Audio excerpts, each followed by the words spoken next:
try Morris, nigga. Got my dog XO with me on the hoe. And you niggas is mad. Still counting, by the way. Getting money off actions that are illegal. Life be a constant action flick, no need a Tarantino. Fitting all dope traces off is the El Camino. Boil a half a finch, apparition incognito. Skill save 400, I overload the digits. Grams in circumference, how the fuck I'm in my feelings. Egyptian cottons, fine pressed silks, exquisite linens. Gold wrapping my diamond, champagne and pretty women.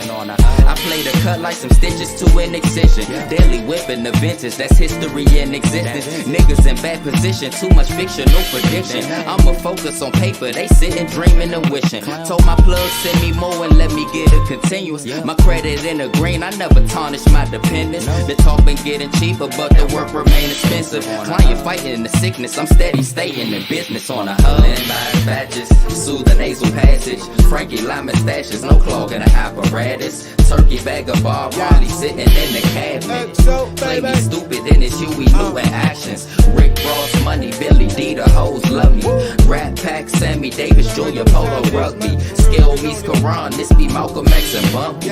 Stack the money, keep a hater far from me on the hub. 3-course meals, fettuccine and veal. It's that D-boy feel, trap house, top of the hill. Use a decoy still, we blood, we in the wheel. Asada Shakur, secure still, we in the field. Funnel J as fat as a Cuban. We need soldiers for the movement, so I'm back to recruiting. Who gon' last in this music? Only passion can prove it. Purpose with no purpose, nigga. We just happen to do it. Up you stack a few chips, nigga. We was broke as a bitch, smoke on roaches and clips to owning some shit, the bone of your bitch. Them niggas jive like this, you niggas jive like hit. Only rapping runs since Zaza, you ain't high like this. It's that Malcolm with the pump in his palm. Slash Versace shades from Milan, cause Biggie is gone. Slash free Matulu Shakur. Slash Corona Mag Dior. Slash when a pack touched down from the west, it was gone. Lend my badges, soothe the nasal passage. Frankie Lyman stashes, no clogging the apparatus. Turkey bag of Bob Marley sitting in the cabinet. Play me stupid in it's Huey Newton actions. Rick Ross money, Billy D, the hoes love me. Rat Pack, Sammy Davis Jr., Polo Rugby. Skill meets Quran, this be Malcolm X and Bumpy. Stack the money, keep a hater far from me on the hub.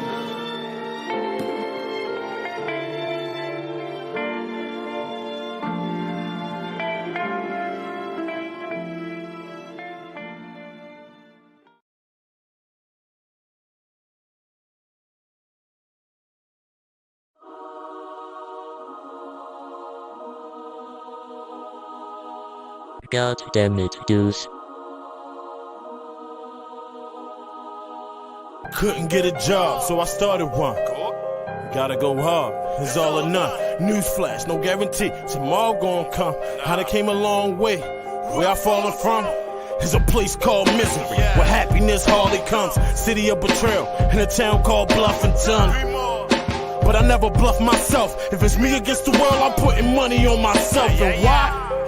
Cause it only makes sense. Don't talk to broke-minded people, it don't make sense. Conversation with Satan, then all I did was sin. Now was conversation with ballers, now all I do is win. Tailor-made suits, meeting with millionaires. Said, success is right around the corner, give it a year. But this ain't luck, just dedication and tears. Time to step it up, I got mentally prepared. Be careful who got your ear, cause that's who holds your future. Opportunity is presented, you just gotta choose. We making history now, never stop our movement. We shall overcome, word of Martin Luther. Well, I got a dream too, and I got a team too. Understand what goals in the plan will really bring you. Haters and impersonators, yeah, they be the main two. Never knew what real was, till fate came through.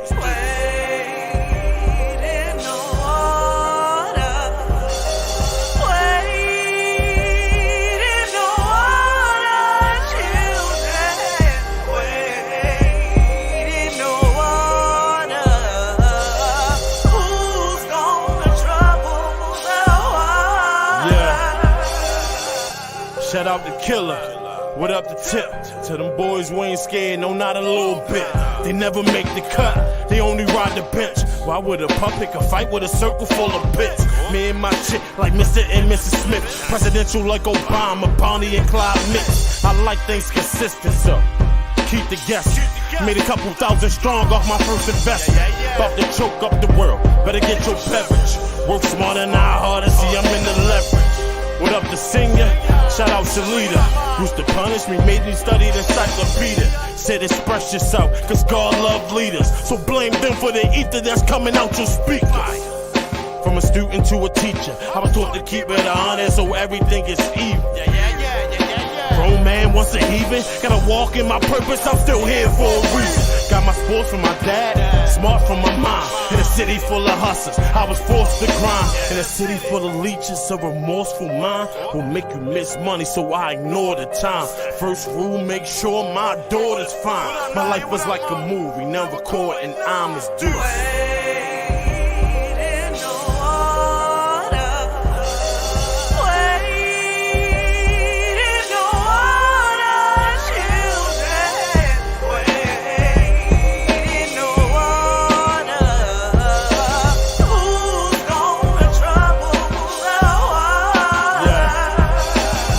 They say my life like progressive, I need insurance.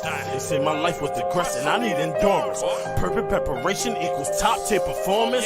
Project of God, battle tested, I've been ignoring it. When success is attractive, everybody on it. Then doubt replace certainty, lead to that finger point. City of broken dreams, you prone to disappointment. Faces of failure around here seem like the norm. Still dark when them shades come up. Still dark when them shades come up. Still dark when them shades come up. Still dark when them shades come up.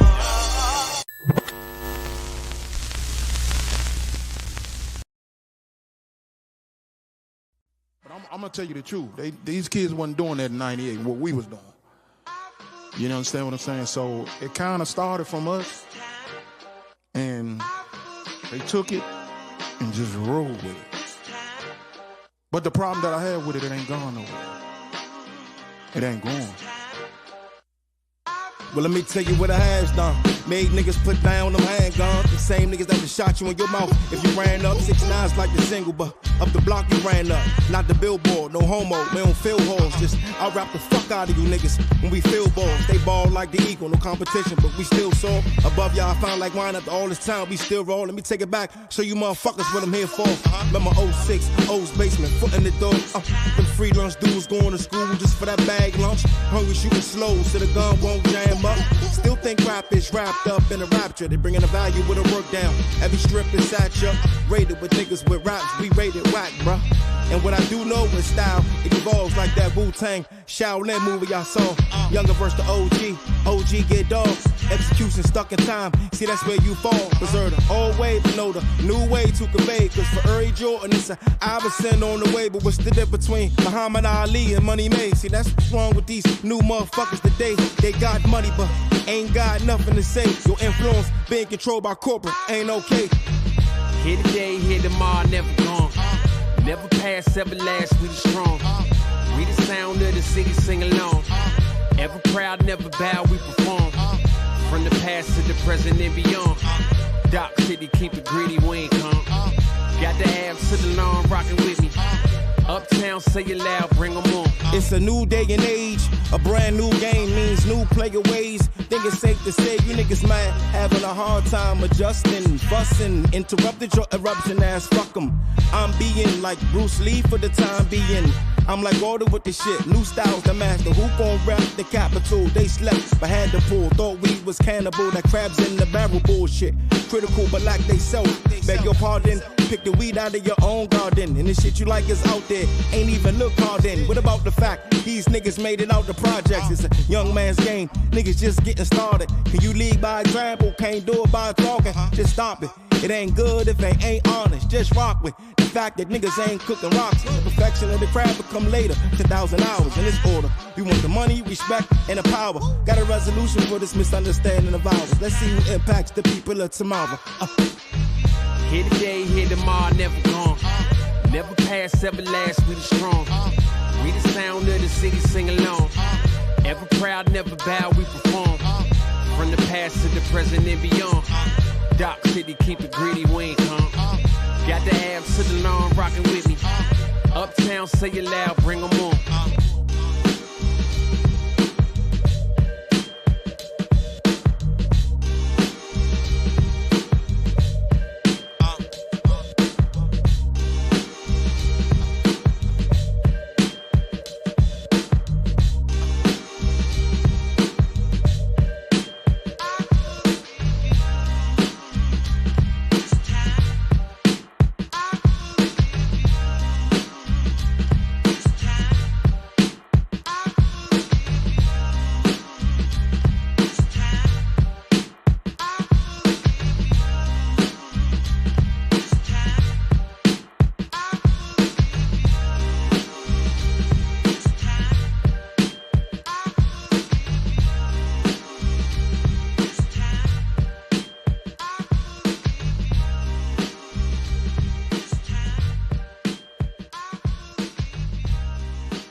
Back to the back, had to muscle up. Yeah, what it is, Picasso. Let's go. I just want take me another trip. I just want fuck me another bitch. I just want stuff me another bag. Stay solid, never on sucker shit. I might just make me another run. Shorty, she bad, I might cut her up. Hand me some money and fuck it up. Back to the back, had to muscle up. Yeah, back to the back, had to muscle up. Yeah, back to the back, had to muscle up. Money made white, I'm undefeated. Got me a number, you never beat it. Everything cash, don't do the leasing. Might chase the sum of my favorite season. My bros, my dogs, man, they never snitch. Whether it come down to the police, money war, or bitch. Think about how far I came when I sit in my whip. Y'all just trying to get famous. We just trying to get rich. Had a couple people cross me. Do me dirty, I was in a hole. Lesson I learned was costly. Could've gave after one of pros. Could've got me some newer clothes. Could've shagged and got me a hoe. But I know life is a gamble. I just grabbed a dice and let it roll. Woke up by the ocean. Taking trips got me feeling good. Cause on everything I love, I know some niggas died. They ain't never left the hood. Bitches see I'm making moves. Doing anything to fuck me. Tell the truth, I had my dream girl. I was too concerned with money. I was too concerned with trust. But not enough on communication. But you dealing with a hustle, baby. I be in and out of situations. I be in and out of airports. Get a flight and pick a destination. I be in and out of rentals. Pick you up in something different just to get it. I just want take me another trip. I just want fuck me another bitch. I just want stuff me another bag. Stay solid, never on sucker shit. I might just make me another run. Shorty, she bad, I might cut her up. Hand me some money and fuck it up. Back to the back, had to muscle up. Yeah, back to the back, had to muscle up. Yeah, back to the back, had to muscle up. Money made while I'm undefeated. Got me a number, you never beat it. Everything cash, don't do the leasing. Might chase the sum of my favorite season. Headaches on the daily. Constant drama with my baby mother. Heartbreaks on the daily. Cause at one point I really love it. I'm just trying to build something big. Remember when I couldn't get a gig? I'm a businessman, make a business move. You just see how I really live. Yeah. I don't know about you, but I'm limitless. Still fresh like I ain't been in shit. Talking funny with injured shit. Working out with no membership. Getting money, thinking tint the whip. If it ain't faction, don't mention it. If it ain't solid, I ain't into it. Cause fake niggas, fake hoes. I swear this world we so phony. My sister said that I'm cold. Because I chill by my lonely. You try to fuck my baby mother. Then you act like my homie. You know some niggas that heard of me. You don't know me. Sharpshooter like Kobe. Same team like Ginobili. You watch the why I live the why I know niggas that went out like Bodie. No niggas that's hiding that owe me. New niggas gon' turn me to old me. New niggas be different than loyalty. New niggas that snitch on they Kobe. I just want take me another trip. I just want fuck me another bitch. I just want stuff me another bag. Stay solid, never on sucker shit. I might just make me another run. Shorty, she bad, I might cut her up. Hand me some money and fuck it up. Back to the back, had to muscle up. Yeah, back to the back, had to muscle up. Yeah, back to the back, had to muscle up. Money made while I'm undefeated. Got me a number, you never beat it. Everything cash, don't do the leasing. Might chase the sum of my favorite season.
It's the NEMPATHY Show.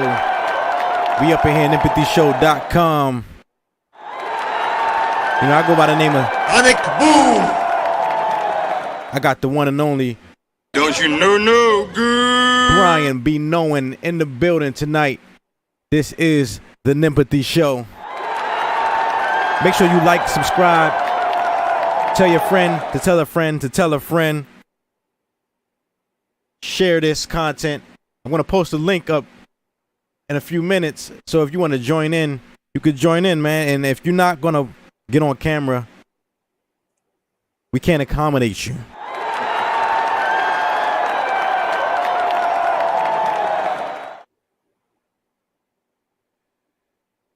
It's the NEMPATHY Show. What's good, man? BRYANBEKNOWIN. We doing all right. How you feeling today, good sir? Chilling, man. Chilly chill. Yeah. I always look forward to Sunday. People, you know, a lot of people dislike Sunday because it reminds them of Monday. Yeah. I look forward to every day. I need better jobs. That's really what it is. You know? You wishing away 80% of your life, you know? Facts. You just can't wait for Friday, and you hate when Sunday get here. Facts. You know, people, you know, like myself that do entertainment things, or, you know, people like yourself that are like independent contractors. A lot of times we look forward to the week because the weekend is where it's time to work. It's time to get it in. Like, yeah. That matter of fact, that's why I'm late tonight. I had some clients I had to take care of before I came in here. you know what I'm saying? Go ahead and work in your explanation. I hear ya. Yo, man. That's what's good, yo. Shout out to Miss Oso checking in on IG. Hey, bro. Conversations with comedians. Jody Hendricks. What up, gang? What's up? Yatoya, oh, man. Yatoya in the building. Hey, girl. Her two favorite podcasters. Y'all want to shout out to Yatoya because I saw her, but I don't want to make fun and misquote it, right? I thought she said she on a journey to lose 100. Yeah, did you lose 100 or you on a journey to lose 100? I seen that too. But shout out to you. Go ahead. I need to be right behind you, shorty. I got Facts. a cool 60 I can get rid of. A cool 60? A cool 60. A cool, that's damn. Yeah. A cool 60. A cool 60. You could do it, man. Yeah. You could definitely do that. She lost 100. Oh yeah. Shout out to you. Sure. She lost 100? She lost 100. What the hell? Yeah. What's up, man? Shout out to you for staying focused, man. That's not an easy thing to do. You know, what you think is harder? It's hard for me to put on weight. Exactly. You think it was harder for her to lose 100 or harder for me to gain it? I don't know. Cause it's pretty hard. I've never had an issue gaining, right? Now losing.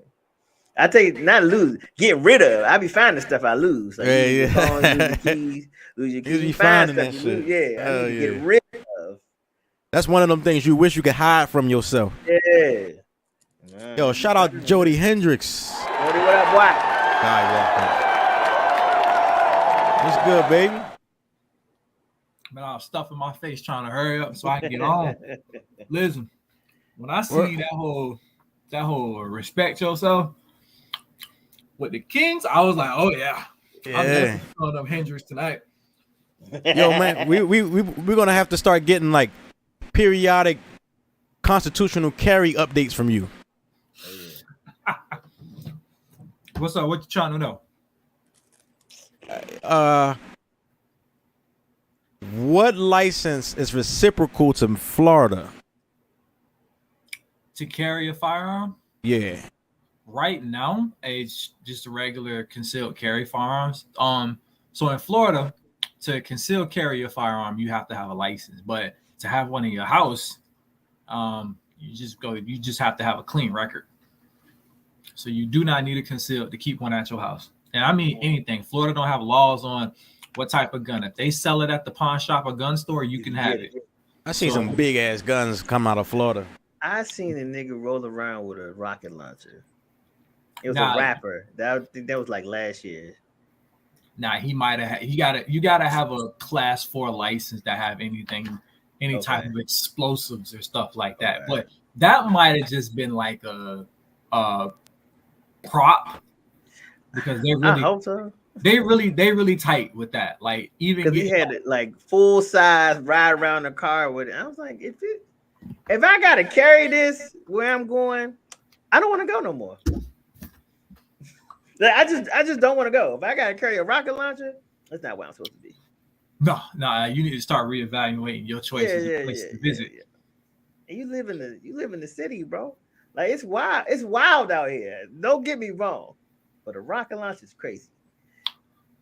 I mean, I've seen some places where these young boys will roll up on your car, like real quick, like, and I'm just like, look, don't do it. Listen, you know what? Personally, I'm gonna die before I give you the keys to my car, and that's straight off of principle. Just because you thought you could have it, it's straight off of principle, bro. Nah, Joe, look. I'm about to tell you what to do because I've seen this happen multiple times. You gotta get the keys up and let them get out. As soon as they get in, just put it to them. All right, come back out.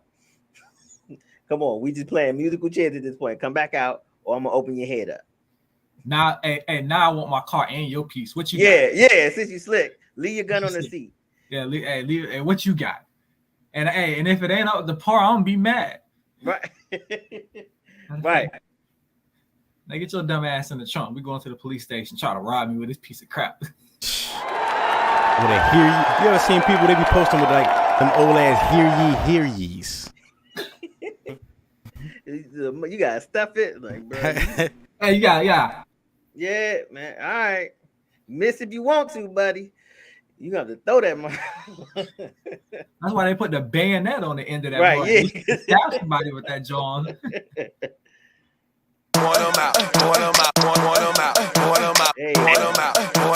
He up in here, yo. He fresh off the magic shave. Yo, you think you funny? And Doug coming up here with the baby face and the do-rag. You can tell that. Yo, you better believe that joint, man. You had to believe that joint. I had to take some years off my face. Whenever I cut my beard off, I get carded. I can't. I would look. Yeah, you can't cut yours off.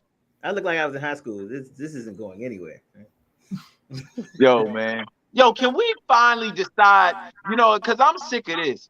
What time does the show start? Because 1 minute is 10 o'clock. And it's always 10.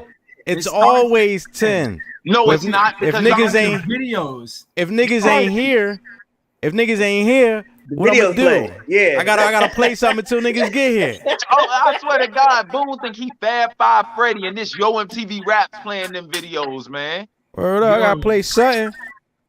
Wait, so you just playing the video so we should, bro? Yeah, I thought you oh my bad. Oh, hey, so the video connection with some rappers or something like. I mean, bro, yeah, these my rappers, so I'm gonna play the videos at the beginning of the stream first. This nigga be coming on here with playing videos by MC such and such and DJ Scratch and Sniff. I thought yeah, but also rappers that Boone was cool with. 20 minutes worth of videos. We can wrap this up. Hey man, we give a nigga 1 or 2, but after that, real, that nigga be playing a whole highlight reel of hood rappers. Listen, pull up no at cap. 10:30. If I could show y'all backstage, y'all would understand. Yeah. And what make it so bad is the hood rappers be flashing hundreds, but leaning on a Camry. How you do that? How you do that? Listen, it's paid off, baby. No cap. Hell yeah, paid off. I was in a shower and I got this shit live and I'm listening to the music video in that mug shower, bro. I'm like, this shit not knowing that you're supposed to be on. That's why I'm supposed to be on the show. I'm listening to Yo, man. Yo, shout out to Latoya once again for losing that 100 pounds, man. That's hard to do. Hopefully she doesn't find it again. See, I told you. You find the stuff. Because I'm sick and tired of women losing shit and finding it. I'm just saying. Rid of. Shit. They do that. They do that all the time. I lost all the negative energy, meaning they man, the bad man in their life, and then they find another one just like it. I lost 60 pounds and end up finding 15 extra. Nah. Usually the sign of that losing a man thing is the haircut. Oh my, what is that? They cut a nigga out their life. Shout out to all my small head, bald head ladies, man. Y'all look bald head. Yeah, you gotta have a small head for the bald head. No, what you gotta understand is you need to see if your head fits it. Because it seemed like ever since Holly Berry and Boomerang, every chick is finding a reason to cut their head off. And that was like 30 years ago. But you don't find out till it's too late. It wasn't just her. It was Tony Braxton. Oh yeah, the 7 hole. No. We gotta specify which Tony. I like the chubby 7 whole days Tony. The chubby 7 whole days Tony. So wait, how is that one different from the long hair Tony? The another sad love song. No. The short hair, another sad love song. I'ma hold my breath until you come back, or I'ma die. Breathe alone, again. Tony. That Tony is a lot different than the you making me high long hair Tony. Facts. And damn sure different than the Birdman Tony. Facts. I think I like Birdman. The man, you talking about the man enough? I can't tolerate Birdman. You talking about the man enough for me, Tony?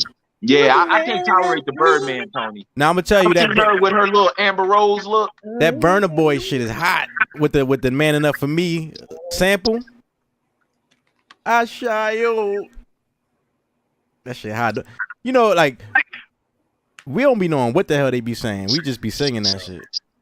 Just niggas just if I abandon you. The only song I know any words to is yeah.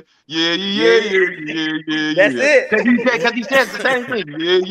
He be like Manika. Yeah. You want extra gravy? Yeah. You want another sauce? Yeah. My pleasure. You want to get back with your baby mama? No. He probably sick of that. Yo, man, I got some icebreakers. You know, I don't even know if niggas deserve them, but yo, check it out. I got some icebreakers. Now, there was a movie back in the day. I don't know, it was a late 90s or early 2000s.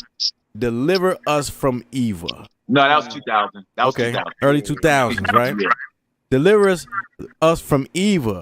And I have to say, this was probably the last era of when the face was important. Like, you know, remember that Noxzema girl and all that shit, like in the Nothing But Love video?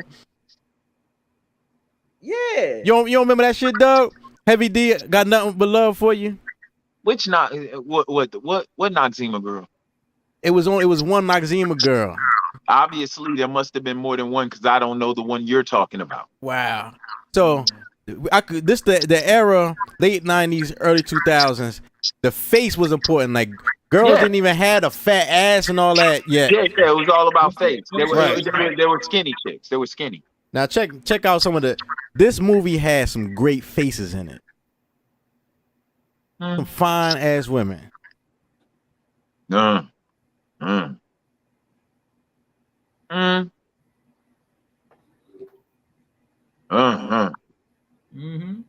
And last but not least,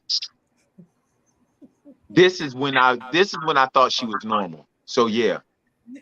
Now I'm gonna tell you, this movie is put a sour taste in my mouth about Gabrielle Union. I always felt like this is how she really is. Like it was too good. Yeah. No, Being Mary Jane is her documentary. You like that? You like that Being Mary Jane? I don't like it. I just said that's more like her. I don't like it. The same way DL said Precious is an autobiography for Monique. It's the same way. Now DL said that, not me. DL said that. Did he say that after she went on him on stage? Hell yes. Is that why he said that? Okay. Yeah, she apologized too. She squashed that beef quick. She want no smoke, my boy. Nope. Don't nobody want that mic smoke with DL. Don't nobody want that. It's not even the smoke, bro. You missing a lot of money always arguing with people.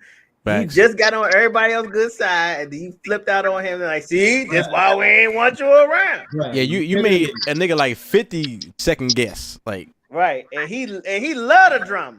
Yeah. How 50 say, I don't ever want a problem. But when they say they want a problem, I say no problem. No problem. Right. Yo. Why they ask, how do you eat with all that in your mouth?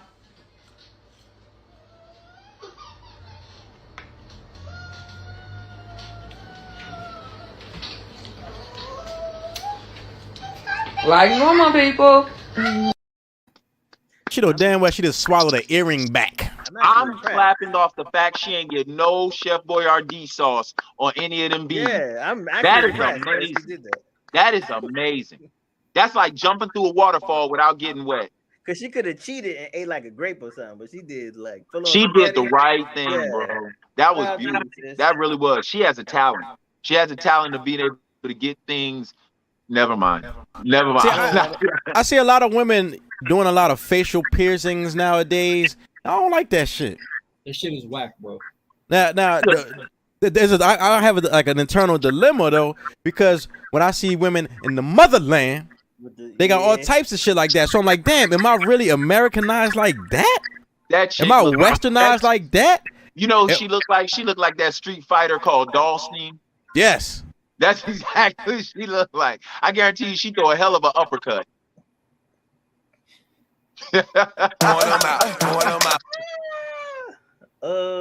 What her face Tiger. was lumpy though. Like she had stuff under the skin. Like it was a whole. Or am I the only one that's seen That's a thing too. They be doing something, they make their skin bump it. Yeah. I don't like that's self-mutilation or So mutilation. is it safe to say that our women are out of control, fellas?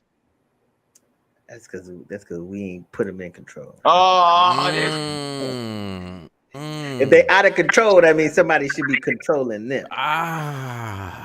Really? You really want to have this discussion? Oh, we gonna have it tonight. Videos that We gonna have it tonight. I didn't get a chance to watch the one you sent earlier. Okay. Today. I was in the car.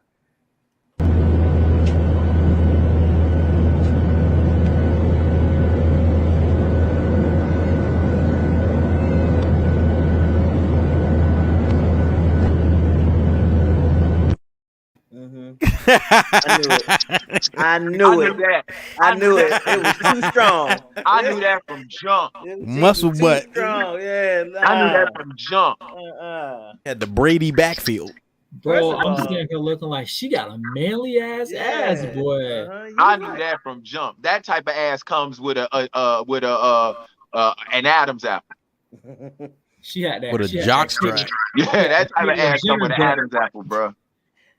Shout out to him for being. Butt. Shout out to him for being so committed to the joke that he wore leggings on the airplane, like just out in public. He had leggings and a members only jacket And a wig. and a wig. Yeah, man. You And he know, dressed like a homeless hooker. Doug, how far will you go for the joke? Not that damn far. It all depends, man. You got to be committed. You have to. Like if this is the one thing that people don't understand about anything in life. You got to be fully committed to it. Because if you're not fully committed to whatever it is you do, you're going to get found out. You're going to get found out. So in comedy is a performance art. And if you're not fully committed, like perfect example, I believe Halle Berry at some point in time during losing Isaiah smoked crack because she had to be fully. You can't go from Boomerang to losing Isaiah without doing some history, some story. You had to be fully committed to it. A method actor. honestly believe Denzel killed somebody during the Equalizer. He killed somebody during the Equalizer. Because you got to be fully committed to the role, bro. You have to. Yeah, that's true. I always wonder, like, you know, someone as great and esteemed as someone like Denzel Washington, what the hell is his married life like? Like, he's not home. This nigga got so many movies we've never seen. There's always a movie in the cut coming out. Like, goddamn, when'd you do that? Like, They probably shoot movies. I'm gonna be straight up real with you. Where he lives. Queen Pauletta, and that's why I call her that. She deserves all the respect in the world, bro. Because she is a throwback to like the Coretta Scott Kings and the Betty Shabazes of the world. Like she is a throwback. Like, she don't need the spotlight.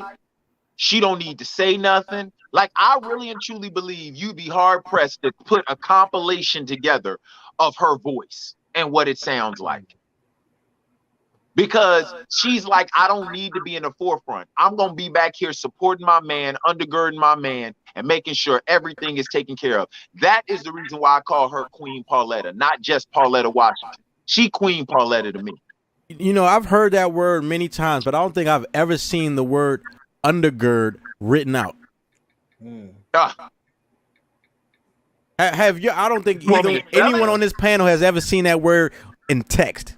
I don't think so. The Bible, isn't it? Isn't it in the Bible? And then if hey, Google that be knowing. Google undergird. Let's look it up.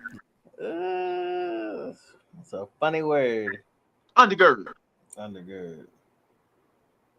Just like comfortability. I've heard that, but instead of it just being comfortable. Black people, you know, black people, we'll put a prefix and a suffix on anything and swear to God it's a word. Put an S on it. Put an S on anything. What is, like Targets? Yeah, Giants. Walmart's. Mom. Yo, that's my mom. That's my mom's, yeah. Pops. What am I looking at? Oh. Undergird. Undergird. UN. Pull up on number real quick. You got some money on you? Yeah, I got some money. Pull up. Pull up on him. Pull up on him. Turn. Yo, y'all got a permit out this joint? Huh? We need a permit. I'm about to call the cops on y'all, man. No, real rap. Wait, what that? Pull up on number real quick. You got some money on you? Yeah, I got some money. Pull up on him. Pull up on him. Turn. Yo, y'all got a permit out this joint? Huh? We need a permit. I'm about to call the cops on y'all, man. No, real rap. Yeah, that's definitely Philadelphia right there. Born and raised. Nigga, somebody gotta die. Yeah, bro. There are two things. There are two things you don't do to a man. Don't spit on a man and don't slap a man. I'd rather you punch me. Bro. Punch me and knock me the fuck out. There's a third thing, Doug. There's a third thing you don't do to a man. What, stop his money. Yeah. Yeah. Sometimes, hey, y'all niggas on the internet, y'all play too much, man. And that's what I was just about to say. He asked before it started. He asked his man, "Do you have any money?" So he thought he's going, "Oh, y'all, I'm gonna need a permit from y'all." I'm like, "Nah, I'm messing with you. Can I buy this?" Everybody's not playing. But you know, you want to know the real key to this? This is the real key. And for all of y'all out there in NEMPATHY world, I'm gonna tell you this right now because I've seen this too many times. The fact that homeboy with the camera posted that video shows that he's not your friend. Like this is something that has been troubling my spirit since social media has become a big thing. Ladies, if your girlfriend is with you and you are pissy drunk and she puts that on social media, that heifer is not your friend. Fellas, if your homeboy sees you get stomped down in a club or smacked at a lemonade stand and posts that on social media, that nigga is not your friend. Like, come on, y'all. I mean, I get it. We're more pressed for followers than Jesus, but we got to draw a line somewhere. Like, that ain't my friend, bro. I'm just saying. That nigga said, "You ain't married. My friends don't be getting smacked."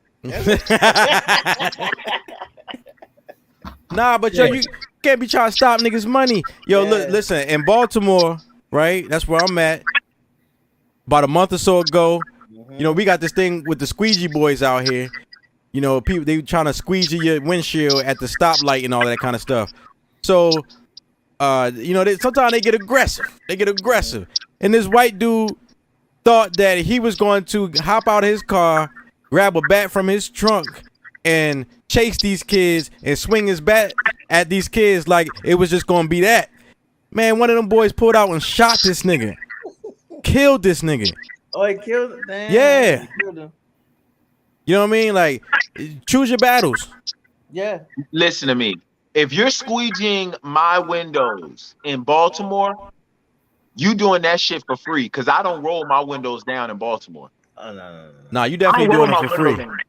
You doing it for free. That's charity work. I'm not rolling my window down in Baltimore. Just tell them no. Just be like, nah. Yeah, I'm not rolling my window down. I'm dead ass.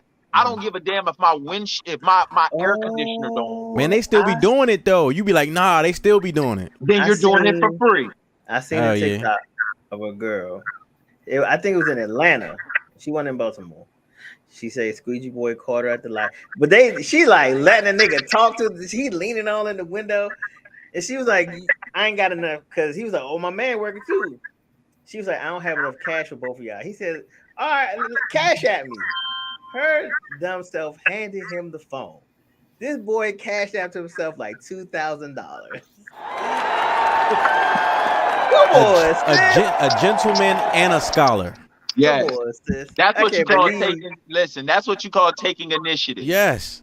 They want a leader. But the Bible says that the wealth of the wicked is laid up for the righteous. Laid up. That's what you get. Yeah. Nigga, I don't even hand my girl my phone. I'm not handing no stranger my phone. Yo, man. It hasn't gotten that bad in Florida.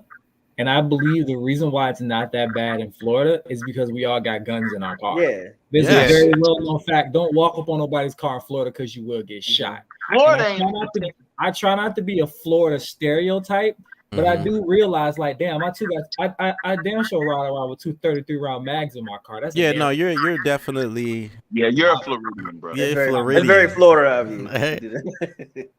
I'm saying Florida, it ain't even stand your ground. It's stand whatever ground you own. That's what it is. It really, the thing is, it really is though. Like, parking space. It really is. Like straight up. No, like on some real shit. Like I'm telling you how it is in Florida. If I'm standing at the gas pump and Doug walk up on me, right, and Doug start talking sideways to me, all I need is to catch Doug doing one threatening gesture. Like if Doug raised his hand up at me and I'm standing at the gas station minding my business, pop, pop, pop, pop, pop. Damn, I was trying to shake your hand. And they just like, you stood your ground. Like in Florida, you do not have to walk away from an altercation. Long as they made a threatening gesture towards you, you can shoot their ass. So, that's why I talk shit with my hand behind my back. Listen, we tell people all the time, especially I have this big ass thing, and it's not to diss anybody's hood or anything, but I'm always telling people from Philly, Baltimore, New York, don't come down here with that rah shit. Talking with their hands and shit. The thing is, those dudes come down here, they think, oh, I got my gun, I'm gonna pull it out on somebody. You fuck around, and the moment you go to reach for your shit, somebody done, because most of us carry with it in the front. Right. Like we quick with it. Like go reach around in your little bag if you want to, nigga. That's it. It's like it's that. A wrap. It's a wrap. Like put a bow on it and stick it under a Christmas tree. It's a wrap, homie. I will say this about New York niggas. They some walk up and they walk up on you. They don't drive by, they walk up on you, nigga. That's because you can't drive in New York. Nigga, they be on the train. Them niggas don't have cars. Just imagine pulling a drive. You can't pull no drive by from the 6 train. On the train. You take one of them electric scooters. They going crazy with the scooter. Now the thing about the scooter, if you shoot somebody on the scooter, you rented it with your credit card information. I'm gonna be real with you, man. I've never. Maybe I'm kind of archaic in this thought process, but I've never really gotten down with the gun craze, man.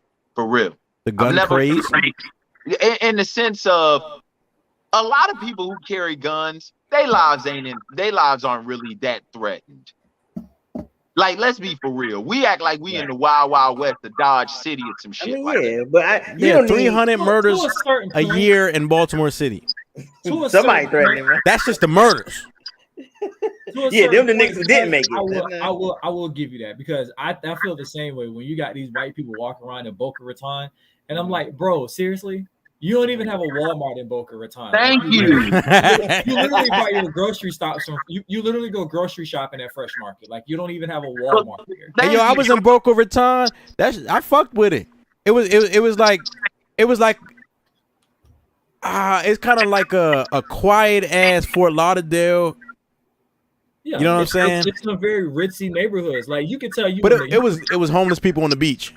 Yeah, that's where they hang out at. That's the best place in a to very be nice homeless, neighborhood baby. when you stop seeing bus stops. That's the best place to be homeless is the beach. Ain't no bus stops. So, but I agree with Doug say. Doug is right. When there's a lot of people carrying guns. Yeah, like we that really don't need it. We act like we in Bonanza or some shit. But at the same time, if you've been in some of the places I've been, it get a little bit uncomfortable when you start riding east where I'm at, and you start riding east, and you start getting in them good old boy neighborhoods, and you standing there, and I'm pumping up my work truck trying to get 27 gallons of gas in my work truck, and all I see is lifted Fords and Dodges. You ain't doing shit with 27. Oh wait, hey, I thought you said $27 worth of gas. 27 gallons. I gotta sit there and pump 27 gallons, and they looking at me like the hell you minutes. doing around here?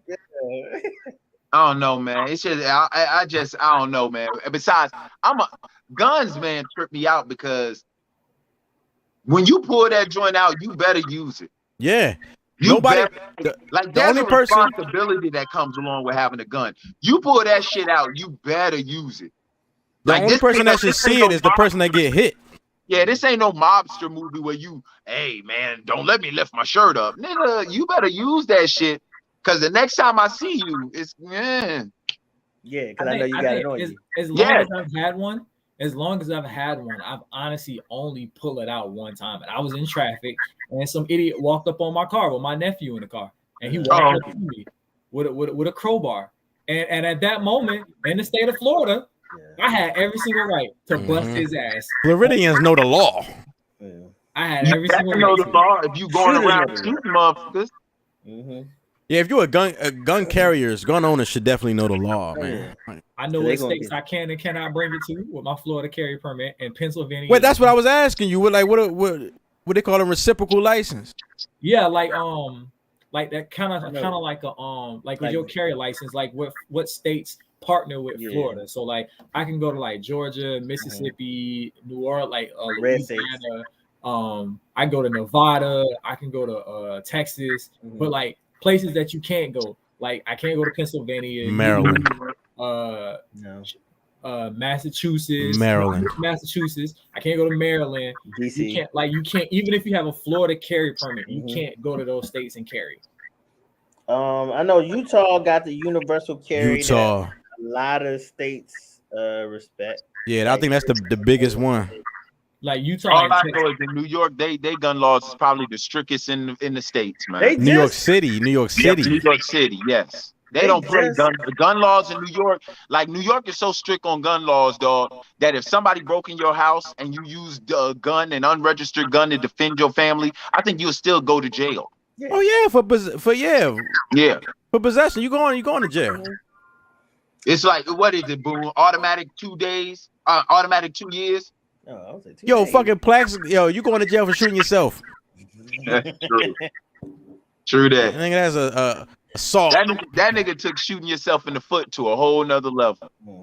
Cheddar Bob, man. Shout out to Plax. He ruined y'all. Y'all was supposed to repeat that year too. Yes, thank you.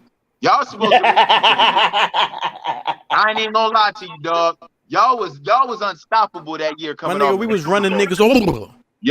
We was running niggas over. I'm trying. Oh my god, nigga! I remember I was at the Green Turtle and we was busting the Buffalo Bills ass. I was like, yo, oh my god. Y'all really and truly was supposed to repeat that year until Plexico Bird shot himself in the foot and became Tiny Tim.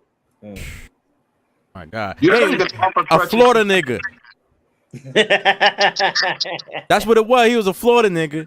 And he was like, yeah, I carry guns all the time. Like, Plexico ain't from Florida. Plexico is from Southern Virginia, ain't he? His house was in Florida. Oh, yeah. You know what I'm saying? He shot himself in New York, though. That's why he got in trouble. Yeah, no, he said, I be in Florida, so I carry guns all the time. I ain't know the New York laws. Nigga, you've been playing. You have never played for the Dolphins nor the Jaguars. You played for the Steelers and you played for the Giants. Right. You know the gun laws. Well, you know what? In his defense, how much time does a New York Giant player spend in New York? Are we gonna really play that New York, New Jersey bullshit? I'm saying now? they be in Jersey. Stadium in New Jersey though, for real talk. Yeah, they be in Jersey. Are we really gonna play the New York, New Jersey thing? I mean, it's a lot. Okay, I know y'all don't watch baseball, but the Tampa Bay Devil Rays, they don't even play in Tampa. They play in St. Pete. They stadium is in St. Pete. That's like a whole 30 minutes away from Tampa. This nigga at the time that he shot himself in the foot was the highest paid receiver because he had just signed an extension. Yeah, nigga, you could have hired a bodyguard. Yeah. Wasn't he trying to hand a gun to a bodyguard, or was just a regular security guard? Nah, the bodyguard let him in. No, what happened was this. What happened was Steve Smith had gotten robbed earlier, his teammate. And he said he was scared. That's why he started carrying the gun. And then what happened was he went into a club with the gun. And I think did he try to adjust it or something and ended up shooting himself? He tried to adjust his pants or something. Nigga, he had on velour pants. Yeah.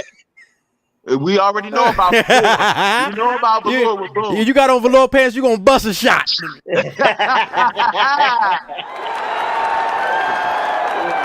Yo, how bad it was. Plexico Burress didn't just take out the offense. He even had the defense taken out too, because he had what was the linebacker he had lie for him? Antonio Pierce. That nigga took out the offense and the defense. And they ended up getting beat in the first round of the playoffs. Yep. Because they kept trying to run the same offense with Dominic Hickson, and it's like he's not Plexico. Goddamn shame, boy. Oh man. Get well soon.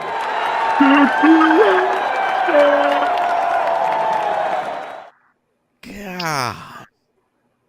Situations, man. There's always situations that we find ourselves in, right? Now, what would y'all do in this one? Some boy go lose their girl tonight. Somebody go touch it for you. Somebody go touch it. Some boy go lose their girl tonight. Somebody go touch it for you. Touch it for you. You can know she goes if you want to. She go give it to who she want. You could buy her drinks if you want to. She go give it to who she want to. My you get own it. Oh shit! Yo, niggas dapping them up like, yo, she gone. She gone, bro. Damn, that white girl was getting it, wasn't she? Yeah, she was getting got. First and foremost, listen, I don't even blame her. I blame him. Nick, did you not know where y'all were going that night? No, he didn't. That looked like they out on vacation. He couldn't have. Listen, I'm black. And she knew where she was going. Listen, I'm black. And I wouldn't even take a black girl to a Jamaican club. Do you understand me? Do you understand me how aggressive Jamaican men are? Yeah. I was in a Jamaican club called Crystals one time, and there was this Jamaican dude walking around. His name was he had two first names. It was like Derek Charles or some shit. And this motherfucker walked around. This motherfucker literally walked around with dreads and gold teeth and just bent random girls over and just dry humped them and walked on. Bend over, bend over, bend over. He did. It was crazy. He was like, "Is this your girl?" I was like, "Yeah."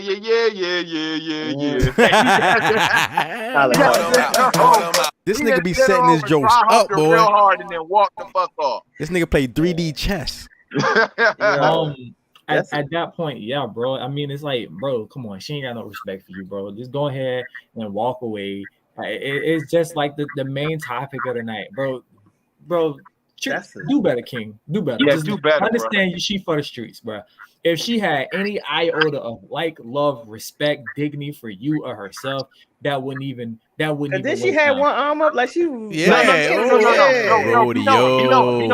She didn't have just one arm up. She had the universal sign that she was making love on the dance floor. Whenever a woman does one of these three things on the dance floor, she's making love in her mind. When she sticks her tongue out, whoop. When she pokes her lips out, whoop. And when that heifer put one hand on her head and go like this. Yeah. When she play the video again, Boone, and tell me I'm lying. Play the video again. Yo, or the one leg up and your booty on the floor. Watch what she does with her hand, be knowing, and tell me if she ain't making love to this nigga on the floor. Play the Some boy go lose their girl tonight. Somebody go touch it for you. Somebody go touch it. Some boy go lose their girl tonight. Somebody go touch it for you. Touch it for you. You can know she goes if you want to. She go give it to who she want to. You could buy her drinks if you want to. She go give it to who she want to. Wait, when she grabbed the back of my man's I was gonna head, say that's number 4. She grabbed the back of your head. she back y'all. Oh. Listen, She on the back of that that's nigga head.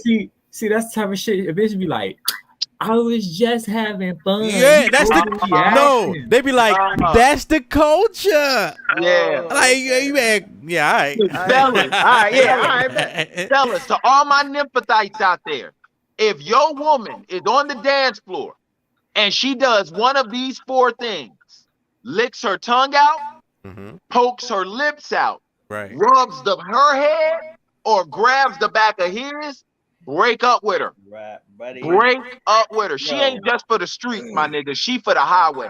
I think grabbing the back of his head trumps all of that shit. Oh yeah, definitely. Because women don't be grabbing niggas. When she grabbed the back of his head, bro, it was a wrap. Yo, and the bad thing about it is, and this is the reason why, to a certain degree, we do need to have more cultural union, because he's getting dap from people thinking they're giving him props. No, he's giving dap because they're like, nigga, I'm sorry for you. Nah, he don't. He know. My nigga. He know these are sympathy daps, just like Hendrix said. These are sympathy daps. Yeah, man. Nigga.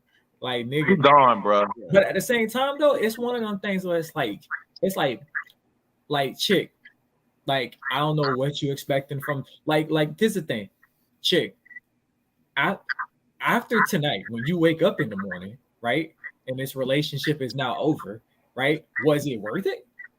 Was it worth it? You know what I'm saying? And in her eyesight, yes. And this nigga, the nigga that you just dry humped on his dance floor, he don't give a shit about you. He gonna be in the club the next day doing the same thing to somebody else. There's no connection. I feel so. Man, he gonna be smashing that white girl for about 2 weeks. I feel so sorry for Brett. He be all right. Yo, that's a lonely feeling when everybody in the room having fun except you. Oh my god! I'm gonna tell you, yo. It's like being at the it's like being at a spades table and you the only one that ain't make a book. And you just following suit.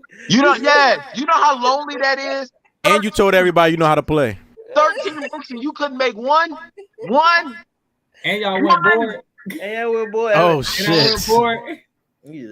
Hello, darkness, my old friend. That's what it's like being in the club when everybody having fun and you ain't. He really like trying to grind it up and play it off. Oh nah, it's like sitting at a spades table, bro, and everybody got a book to their name except. Look, this is what happened. They was on vacation, like y'all said, and she said, "I want to dance." He's like, you know, I'm not. That's that's not my thing. She was like, "I want to dance." You know what I'm saying? He was like, "Well, we could go, but I don't even like, She said, "I want to dance." Nigga. But see, honestly though, and I said this to one of my homegirls at work, right? It's like, I don't know if white women know, but there's something about y'all that as black men we can tell whether you fuck with niggas or not. Yes. I told Wild Phil that shit. It's almost like this, and it's like, and I'm gonna say it. And I was like, have you ever seen those white women who put their hair in those tight ponytails and they got the little shit? The fucking bun. But not even the buns, but the ponytails, and they slick their shit back. It's like when we see that, we automatically know. Yo, you one of them perky white girls that fuck with niggas. You know. See, See, there's certain things you know. There's certain things you know. So from the way she looked, she looked like she was more attracted to black men. So first of all, you probably like I said, we're not going to any Caribbean islands, babe. He should have took her ass to Norway. Hell yeah. Them big strong white men. His real problem is a big Nordic nigga would have took her away. Took her up to the mountains. He just big Viking ass nigga. But out of sight, out of mind. Aquaman looking ass nigga. Listen, we as men, I don't care if you black, white, whatever, we are visual. Looking at that, he will never get that shit out of his mind, bro. No. He will never get that out of his mind. He will. Now let me ask y'all. Have y'all ever Have y'all ever been outmatched? Like, have you ever seen another guy? You might be with a girl or trying to get a girl or around a girl, and you see another guy like, this nigga is really, he's actually shitting on me right now. God Wait. damn. You The mean man you of my mean- dreams? Are you Thinking everything I want to be. are you asking Boone that me and this guy are trying to holler at the same chick, or this dude is trying to plot on the girl I came with? See that's a little too much nuance. A little too much nuance. I'm gonna say Basically, this. because you could be with her and he's just there, and you're like, you notice that she's like interested. You notice that she's paying attention and shit. She laughed, extra ha ha he he. This nigga, that joke wasn't that funny. Listen, I am a victim of that. So I can't say victim, right? It was like me and Shorty's like third little get together, and we ended up going to, you know what? And this was inherently my fault. Okay, my fault. We went to a little bar club thing in downtown Orlando, and I wasn't thinking not one fucking bit. It was All-Star Weekend, and this nigga that was looking at me. What the fuck? Man, I don't even want to look at you. When I seen that, you know what I'm saying? And it was just like, he said, I don't even want you to look at me. What? Nothing I could do. I was like, you know what? Don't worry about it. Shawty, What the fuck you mean there wasn't nothing you could do? You could have stopped by not All-Star Weekend, nigga. Nah, you did that to yourself, my You did brother. that to yourself, bro. Jody Joe. That's all right. Jody. Now, hold on, my Jody. bad. I was It's my down. bad. I was in Florida, because just recently, the Pro Bowl was in Orlando a few years, and it just recently stopped, right? Yeah. Yeah, y'all had the Pro Bowl in Orlando and shit. So I know all these NFL niggas coming down there, Florida and shit. Y'all crazy, man. Y'all got too much faith in either y'all got too much faith in y'allself, or y'all got too much faith in these broads. Because there's no way on God's green earth during any type of festivities would Duh, I'm gonna tell you, it take a strong man. It take a strong man to date a Caribbean woman. Especially, I ain't just saying that because I date one, or I'm engaged to one. Oh,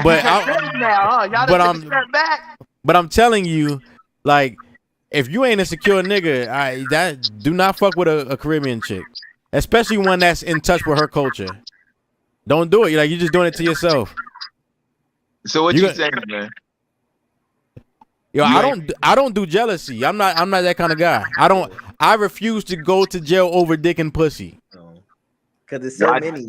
There's so many out there. Like, I ain't fighting over no chick, boy. But what's the matter, Boone? You gonna be like she go like, hey Brian, Boone, come with me to Jamaica, and you gonna be like that dude on Crooklyn. I never go back to Georgia. I never go back to Georgia. So you know the Crooklyn shit, but you don't know the Noxzema girl. What the fuck? You know what I'm saying? That look like that hurt. You okay? Becky. Get out. Mama, can you squirt? Wow. Now the situation is, what if you were his father and you overheard this? I would have to understand the context of what it is that you talking about, because I say it's say shit and they'll say it in our head. We Yes, think you can, one son. thing and it could be something totally different. Because as a father, I want to be like, hell yeah. Son, your mom is like Yellow Springs. Yes, son. Yes, son. Son, go. Son, you want me to answer this question? I want you to go in there.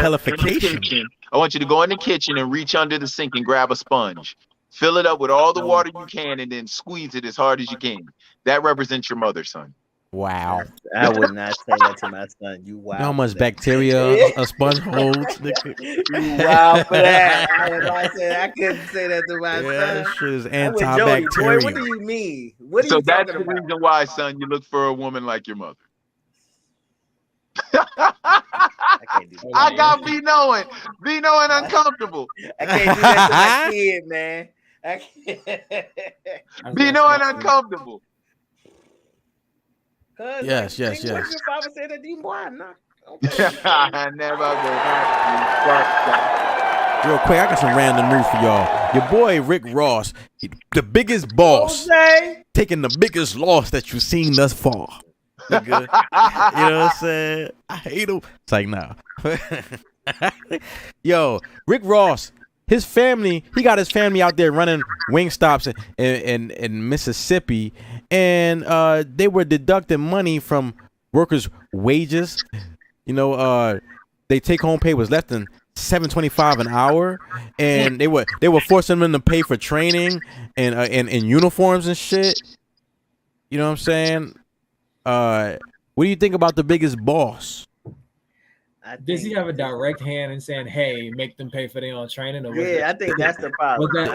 Was that some shit? You know what I'm saying? Like Brian did the whole umbrella thing. Like Rick Ross is up here. He had franchises and his family members was running that shit. Yeah, but like, is that some shit? Like I don't think Rick Ross is the type of nigga to be like, hey, because like at the end of the day, like how much money is that really gonna put in your pocket for you know what I'm saying? Roderick to be paying for his own training. Like, yeah, that little extra shit. Right. That's not really gonna do nothing for Rick Ross. So I think that's more of just his name being associated with it that makes him look bad. Now that's lame as shit on the people, you know what I'm saying, who doing family. That. If you working at Wingstop, obviously, you know what I'm saying, you not balling, you know. So if you go to Wingstop, you really gotta stop. Like you gotta stop because they make the fucking wings to order. And they take long as shit. Bro, like it's 20 minutes every time. I don't understand why it takes so long to cook these wings. For real. Thigh stop got to be longer. A thigh, it take longer to cook a thigh than a wing. That's why they only give you 3. Mm. Nigga, you know this is scientific fact. No, that it take what? That it take longer to cook a thigh than a wing? Yeah. Yeah, that makes sense because it's a bigger piece of chicken. Nigga, we that sound like something we needed. That sound like content. No, that sounds like idiocy. Cooking chicken content. Now we know some niggas that be cooking chicken and it be raw in the middle. Oh my God, boy. I had to break up with a chick one time because I bit into a leg and it was pink. The leg was kicking. She was trying to give you that salmonella. Oh, cannibal. I was so mad at her. I said, lady, there should only be one thing pink in this house. And Doug said, that's my nipples. That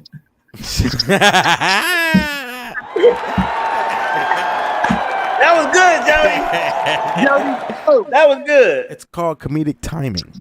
Jody Joe. Yo, Deshaun Watson just had his suspension increased. Okay? Increased. All right, what was it, 11 games? It went from 6 to 11. 11 games now and a $5 million fine? Yeah. I think he got off good. Yeah. Nigga, the way I see it, I got 11 weeks to learn this new playbook without the pressure of having to perform. And I got like 30-something million guaranteed. Right. That's what you see it as. I say he got 11 weeks to find new masseuses. Oh, yeah, man, in Cleveland? You know, Cleveland rocks, nigga. It's going to happen in Cleveland. I'm going to tell you right now, If he get caught again on some bit, no. I'm going to tell you straight up and down. What did he actually do? I'm going to be real with you, man. Supposedly he was nutting on females. Really? Want him to do that. That was the that was like the like behind the scenes thing. It wasn't like he was raping anybody. It was just one of them things like wait. So he was ejaculating exposing himself on the chicks, or like they be giving him a massage and he's rubbing one out as they're giving him a massage. How long that take though? Thank you. That's what I'm trying to figure out. It is a scientific fact that it takes at least 32.3 strokes to actually reach a Why you know that, but you don't know how long? Nigga, you don't know the Noxema girl, but you know how many strokes. Listen, what's important to you is not important to everybody. You understand me? All right? Mind your business, be knowing. Mind your business. It takes 32.3 strokes, depending on how big your hand is. He's a quarterback, so it's probably 31. These chicks literally sat there and rubbed on him while he's rubbing on himself, and they actually finished the massage and stood still while he ejaculated on That's them. what I'm saying. No, but he got a receipt though. How you get a receipt? It could have been scary. How you get a receipt for a sexual assault? How you uncomfortable? But you gave me a receipt? She probably scared. Man, get the fuck out stop of it. Listen. I want to know if anybody that he accused saw him more than once. No, I said that wrong. I want to know if everybody. I think everybody that has accused him has seen him more than once. Right. Yeah, I get what you're saying. Like, been on the table more than once. Yeah. But And how do you get a massage? Don't you face down? No, you do both. You face up and face both. Ass up. That's the way. Oh wait, hold up. Hey yo. I'm sorry. Wrong subject. Wrong subject. He had that in his spirit. He meant that. No, but I'm just trying to figure out. But I'm just trying to figure out, man, Florida. because I guess the thing that's getting me about this is just this. It's crazy to me how 1 minute, and this may come off as mocking, but I don't care. It's just crazy to me how 1 minute women are so strong, but then they're helpless. Because if what Jody says is, wait. If what Jody says is right, you're watching this man masturbate, and then you're watching this man masturbate, but you're telling me that you're not uncomfortable and you're not saying, "Hey, yo, stop," or "I'm gonna stop the massage, bro." I think because you thinking of it from a man's perspective. Now, if a man whips out his joint on you, it's up for that nigga, right? Like, ain't no ifs, ands, or buts about it. We're throwing hands, bro. A woman, she's like, what the fuck? And then, like, it's such a stereotype with that type of stuff in massage. She don't know what to do. And this is a high-profile person. So this is like if you in an abusive relationship. Thank you, Boone. Thank you. Listen. Again, if you in an abusive relationship with a police officer, who do you call? Ghostbusters. See what I'm saying? Like, she feel trapped. If I tell I'm gonna lose my job, I'm this gonna happen, that's gonna happen. You know what I'm saying? He could give me fired. He could give me man, you need to stop it, bro. You're a liar. You need to stop it, bro. You need to stop it, bro. Do not sit up here and act like if what Jody says that they're accusing him of, if he's accurate on that, don't sit up here and act like this Joker was that afraid to, man, this dude is beating his meat while you're rubbing on him. It's easy for you to say because that had happened to you. We all know what we're gonna do before it happened. And then it happened, you be like, man, that's really I can't with this dude, man. He is just Brian B. Knowing has just convinced me today that he is the ultimate advocate for women, no matter what. No matter what. You that there's a such thing as another perspective. Wow. You gonna use my Then he said, hey, get the fuck out of here. No, you don't know shit. Turn that off. All right, hold up. I got some more news. I just want to run through this real quick because this is something I saw, and it speaks to our experience as Black Americans historically, right? We all know about like the Great Migration when massive numbers of Black people came from the South, went to the North, Midwest, and West, for jobs and all that kind of shit. We know about redlining, all that kind of stuff. But one thing that people don't talk about is like eminent domain, right? Where they forcefully take properties for the greater good of the community. Is Jody right? Oh, right. And one thing, my family is from Newark, New Jersey, right? And my parents would tell me all the time about how they ran highways through the neighborhoods that they grew up in, right, in the 60s. And the same thing happened here in Baltimore. Where Route 40, they call it the highway to nowhere, right? Because it was a highway that was built and then it just stopped. Like if they didn't have the cones or the medians to push you off of that to go onto the regular street, you would drive off a cliff. Right? It's since been torn down. That part has been torn down and turned into a bus depot and a fucking parking lot and all that shit. But this is the highway to nowhere in Baltimore. This currently exists in Baltimore, right? Now, all this highway here, this was all houses. This was a neighborhoods. People lived, black people lived here, right? And they forcefully took them houses, right? So that white people could this is the advent of white flight, when white people were leaving the inner city and they were creating the suburbs, and they wanted to be able to get in and get out of the city without having to see the squeegee boys. You know what I'm saying? That's why they built them shits. Right. So to do so, they ran through black neighborhoods and destroyed opportunities for generational wealth or just memories, communities, all that shit, right? In the name of eminent domain. Now, what they're proposing now, that gentrification is on 1,000, is changing the highway from nowhere to nowhere to this, right? An oasis, nigga. You know what I'm saying? A fucking oasis, right? Now, so you call black people from the South to the North for jobs. You get them hooked on the good pay, because there was one time niggas had money. Yeah. Right? And then you take the money out of the communities. You take the factories out of the communities. Right? You build neighborhoods that they can't even fucking live in. And you destroy their neighborhoods so you can access them. Right?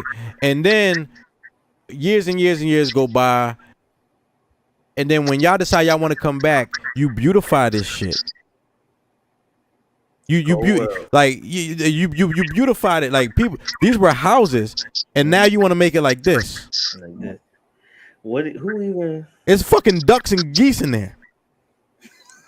You know what I'm saying? Like, damn, man, what them ducks and geese do to you?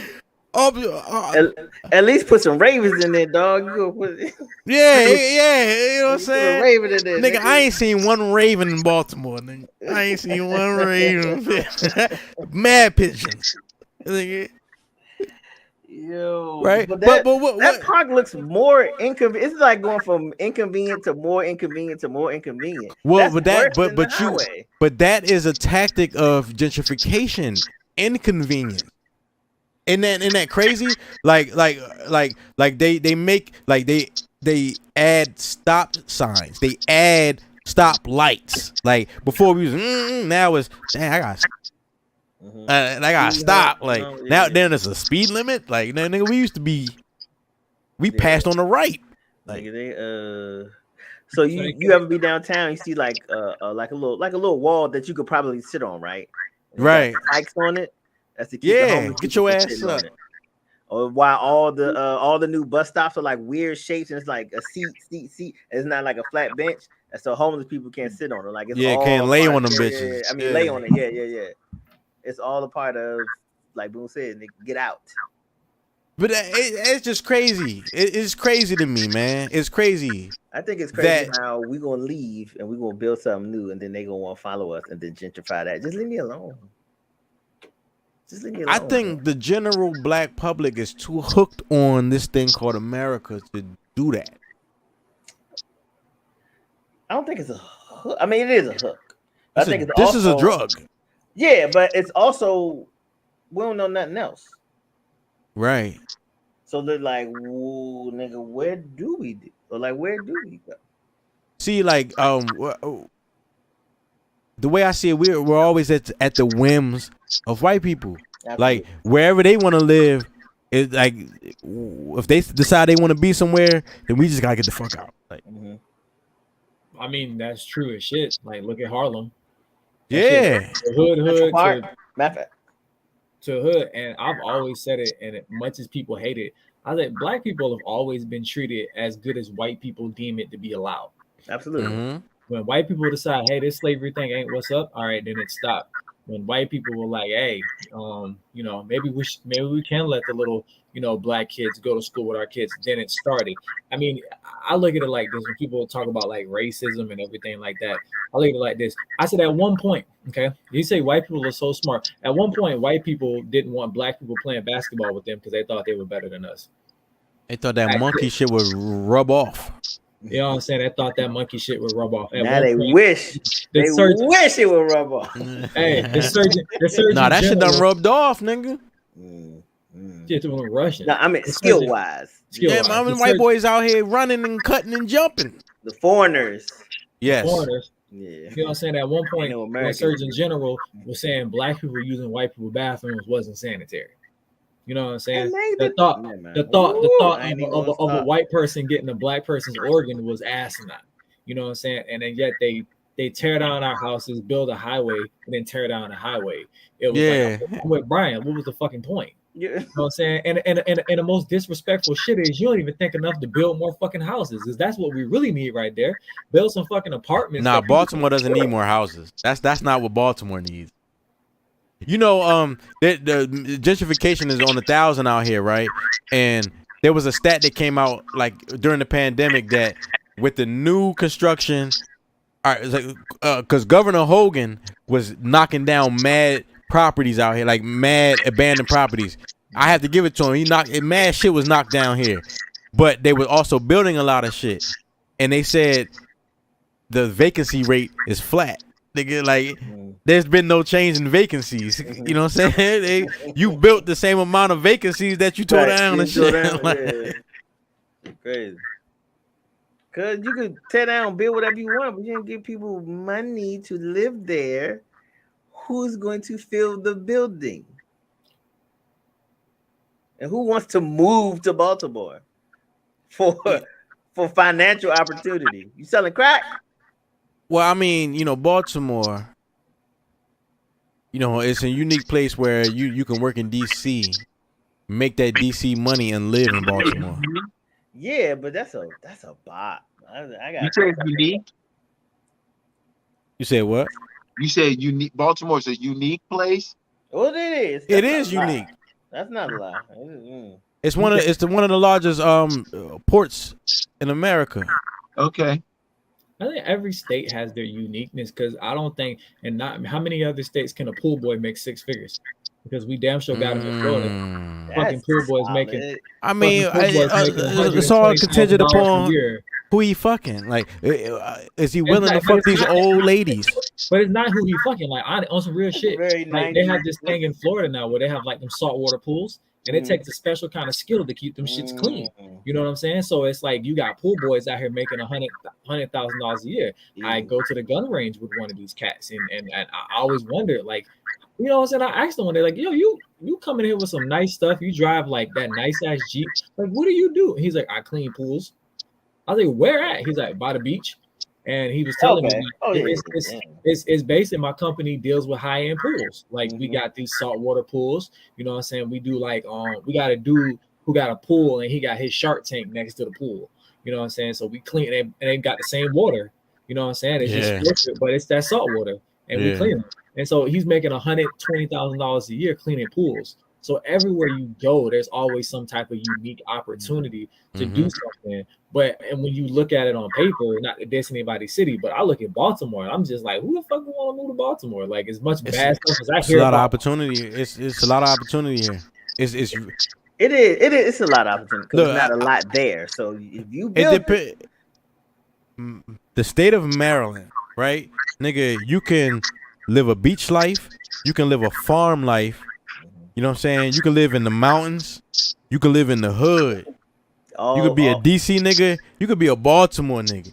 You could be a fucking Hagerstown, Western Maryland, like on some other shit. And all like like an hour and a half of each other.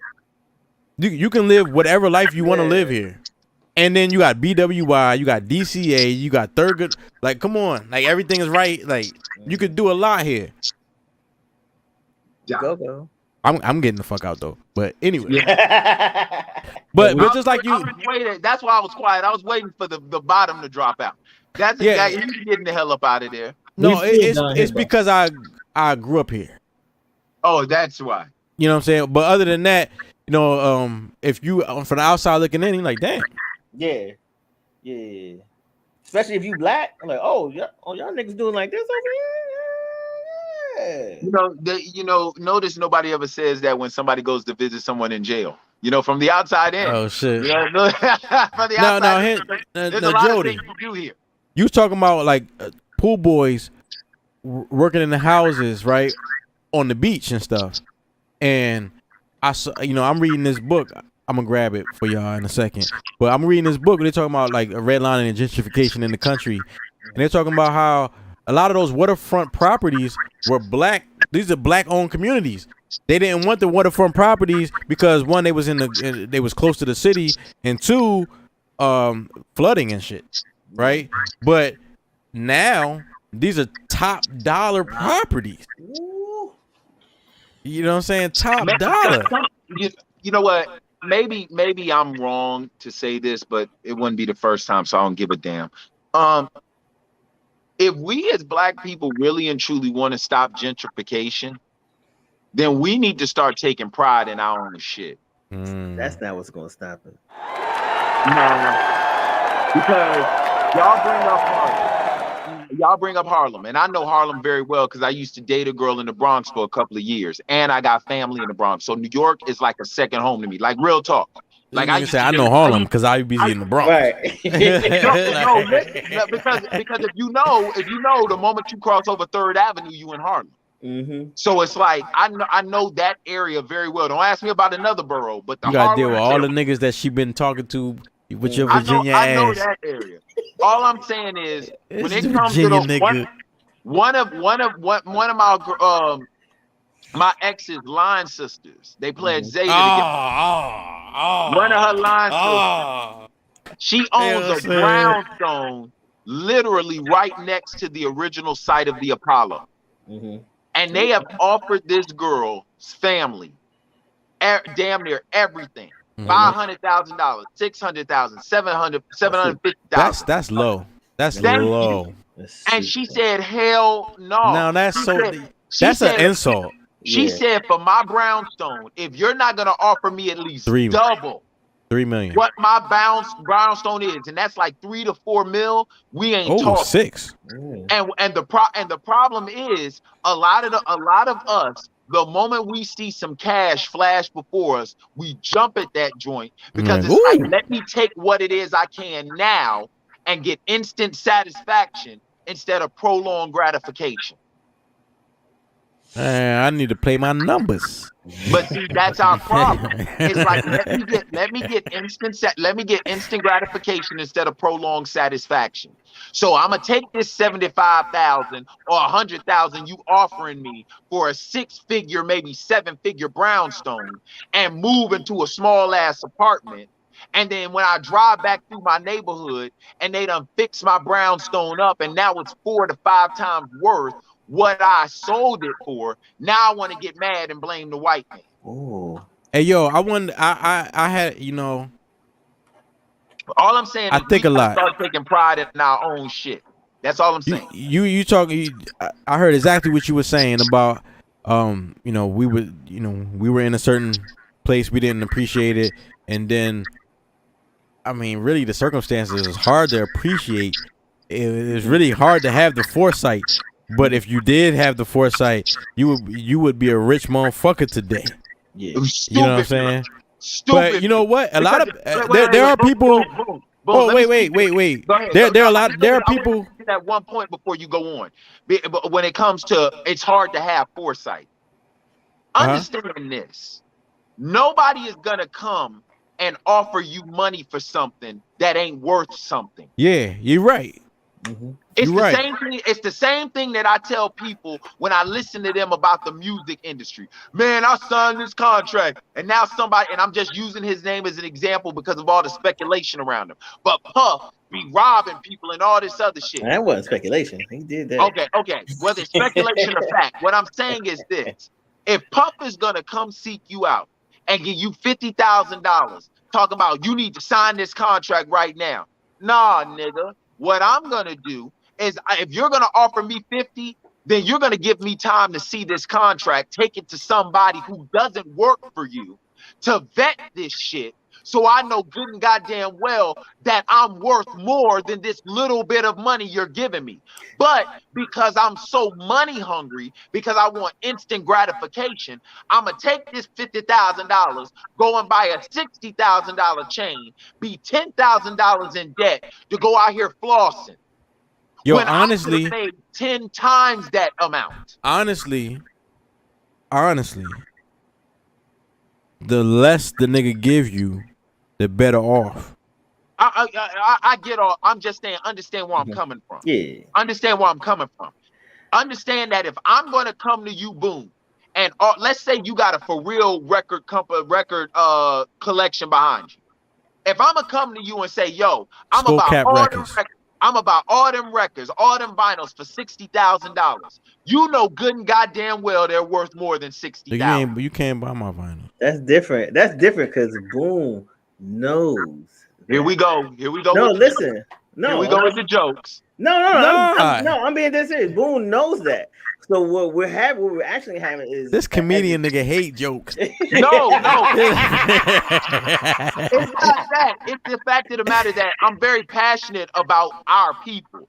Yeah. And the one thing that I notice on all platforms across the country when it comes to black people talking is that as soon as we're starting to hit something that makes a point, somebody will come in with a random joke and it'll take us all off the peg. But I feel as though we've been rocking with each other for like 2-3 years. You know what I'm saying? And we are intelligent guys, and we know sometimes you gotta give something for the entertainment.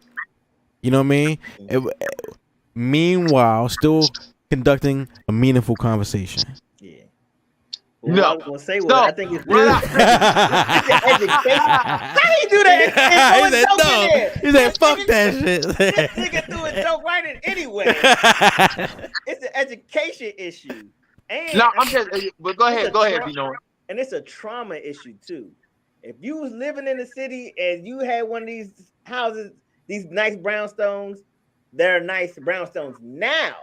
If you was living in the 80s in the middle of the crack era, you don't want to be here. You'll take anything to get out of here. Yeah, people like that's why I'm saying about seeing the opportunity. Like nigga, in their mind, nigga, these white people not moving back in here, but slowly and surely they have. We got okie doke. I had a concept. Go ahead, Boom. I had a concept, right, called "We See the Blood."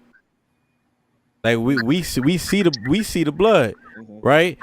And what brought me to this concept was the chicken spot that used to be on North Avenue and Charles Street in Baltimore, right? Whenever me and my man DJ KI used to DJ at Red Maple, right? Or Eden's Lounge, at the end of the night, we would go straight, because we on Charles Street, so we going straight up Charles, and we would stop right on North because it was a fried chicken spot right there. You know what I'm saying? Someone got their head blown off in that motherfucker, and they closed it. Since then, the Art Institute of Baltimore, or the art school here, has commandeered it, turning it into a theater and shit. You know what I'm saying? So white people be coming through like, oh, this is introspective. I'm like, yo, a nigga got shot right here. Like right, yeah. Like right here. Right here. You know what I'm saying? Like right here. You know what I mean? So like we see the blood. You sure not over there? I mean, that shit splattered over there. He got shot right here. You know what I'm saying? I said that like 5 times. what I'm saying is we see the blood. Yeah. Like if we are all old enough to remember transparencies, right? Like in school, they had the transparency. They on the projector and shit. The transparency. Oh yeah. Okay, nigga be writing on the clear sheet. And shit. Yeah. I didn't know that's what that was called. I didn't never knew it was a noun. Yeah, it's transparency. I got you. I think in your day, they called them acetate. That's some shit like that. You know what I'm saying? Some shit like that. You know what I mean? Okay, I get what you're saying about. But I'm saying if you just took decades, right, and flipped the page on a corner, like god damn, you see how this is changing? Mm-hmm. You know what I'm saying? Okay. Like those are things I think about. All right, so can I speak to that point then? Mm-hmm. Can I speak to both? Because you and Brian B. Knowing had a conjunctive point, and it's a very fair point. Conjunctive. So if that is the premise of why our people leave the neighborhood, then you can't say shit when you drive back through there and see it gentrified. No, you can't. Yeah. Thank you. So what I'm saying is, us as black people, we're gonna have to make a decision, because this hypocritical contradiction that we live in is really starting to be stupid. Like, I'll use women for example. You can't sit up here. No, I'm just gonna be honest. Tell me this. You can't sit up here and say you want a man to be a man, which includes being a leader, but then turn around and say, I'm not going to submit to you. Do I get a say? Thank you. You can't have it both ways. Like the late great Godfather said. Say what I said. Like the late great Godfather Kevin Samuel said. May he rest in peace with his Red Bull. Is that life is about Get that nigga wings. Life is about choices and trade-offs. That's what it's about. I'm not even gonna give him that. He said he gave that nigga wings. That's not funny. Go ahead, Doug. That's not funny. So you can't have it both ways, man. You can't sit up here and auction off your present and then bitch about what's happening in the future. Like that's like I said, that's like perfect example. Brittany Renner. You can't sit up here and brag about how you can fuck as many dudes as you want, but then lament the fact that men are holding that moniker, which you proudly boast about, over your head. You can't have it both ways. Hey, yo, Dennis Rodman said he gonna go get her. No, I said Brittany Renner, not Brittany Griner. Oh shit, damn, you right. Hey yo, did y'all see the video of Brittany Renner with what the fuck is that? Where's that rapper? This weird ass rapper, man. Kevin Gates. Yeah, this nigga's weird to me. But did y'all see that video? Nah. Where she was interviewing him? Nah. It's a great segue. That's a great segue into our main topic tonight. But I'm gonna let you finish. I'm done. I'm just saying, us as black people, we need to decide what it is we want. We really need to decide what it is we want. You said what Brown was about to say. No. Because he said something, and it reminded me. It gave me a counterpoint, right? About how we can't complain about how we sell something then move back and it's nice. But since the crack was delivered to us by the people who are kicking us out, you could be mad. It feels like a setup. It feels like an okie doke. But that's it. We gonna let the conversation go because we got more topics. No, that's real. They kept niggas distracted. I get all of that. I'm not saying anything Brian is saying is wrong or false. What I'm saying is, and maybe it's just different the way I was reared. After a while, the excuses are tired. Mm-hmm. After a while, the excuses are tired, bro. Because at the end of the day, nobody forced us to use crack. Nobody forced us to use it. No. They may have dropped it off all day long, but nobody forced you to smoke it. Right. Nobody did. You to sell it. Yo, you know what's crazy? Like, people come on, y'all. People don't understand people don't understand how popular crack was in the late 80s. I got members of my family that was on that shit and selling it. So yes, I know. No, but what I'm saying is, like it wasn't like the way regular, we like view it, regular it's niggas not. was smoking that shit. Yeah. Like now Raekwon said, no question, I was speed for cracks and weed. The combination made my eyes bleed. I don't give a damn, and Wu-Tang is my favorite hip hop group of all time. But at the end of the day, it was a goddamn choice. Well, Yeah, we it was a didn't know- choice. it Yeah, was a for choice. sure. We just didn't know the long-term effects of what. Bullshit, man. That's not bullshit. That's Like, Nah, nobody knew. Nobody knew the long term effects. No. This is the Nobody shit knew the that long term aggravates effects. me. This is the shit that aggravates me about us. Nobody knew the No, long term effects. No, it doesn't matter. The fact of the matter is, you know that if you do one thing, it is going to irrevocably affect other aspects. That is just a given. That is a fucking given. Yeah, but If not I to drop- that extent. Niggas was doing drugs. it doesn't matter, Brian. It doesn't matter. No, it doesn't If matter I to drop you, a but it pebble, does matter. If I drop a pebble in the middle of a pond, I cannot bitch about how far the ripples go. Right, but those weren't ripples. Those What were if you was tidal waves. born drowning under one of those ripples?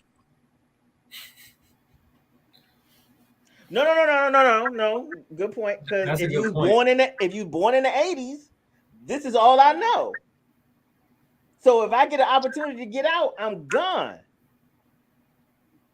We're not talking about. We're not what- talking about the information age. Well, no, trust me. I'm an 80s baby, so you can't get that to me. I get it. Mob Deep had like a Honda Civic or some shit, and they video ain't no such thing as halfway crooks. Remember that shit? They had like some beat up ass shit. You know what I'm This saying? nigga always come with some random shit. Let's move on to the topic. No, what I'm saying is, I'm waiting for the point. Yeah, come on. I'm waiting for the fucking point. what people were willing to accept, or what people were felt as though was prestigious. You can always tell when Boone ain't got a point because he don't arch his neck at all. He also when his point is also a joke. That's when the It's not a joke. It's not a joke. I'm saying you're not making a joke right now. That's what. Yeah, that's what I'm saying. Serious, arch your neck, nigga. Arch your neck. No, I arch the neck when it's a joke. Well, I'm saying, I guess I'm different because me personally, I'm to a point in my life, man, where the excuses are played, bro. The excuses are played for me, and I'm not sitting. Doug, do you remember when an MPV was a prestigious vehicle? Yeah, New Jersey Drive, all that shit. Right. Yeah. That's how far we came in a very quick span of time. Nigga, like MPVs, nigga, like there's so many cars that we drove in the 90s that don't even exist anymore. That we like, if he had that, look at Raising Canaan, the Acura Vigor, the Acura Legend. Are you talking about? What I'm saying is what people aspired to. The heights of this is what I could accomplish. I can get an Acura Legend, like. So you know what I'm saying? That's the mindset of people. Okay, so because they limit their mindset, that gives them an excuse.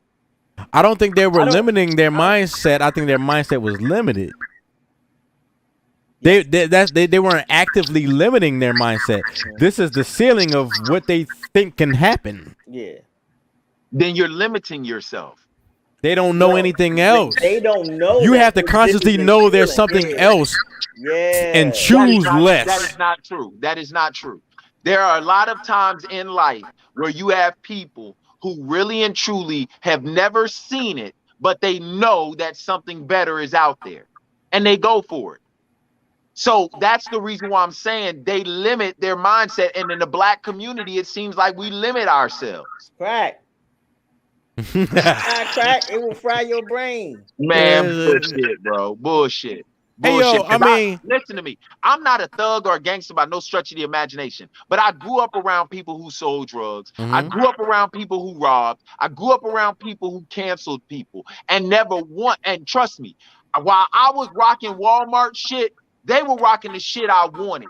Okay? While I was rocking Avias and Voights, These motherfuckers had Jordans, Ewings, and all of that shit. Them niggas was avoiding you.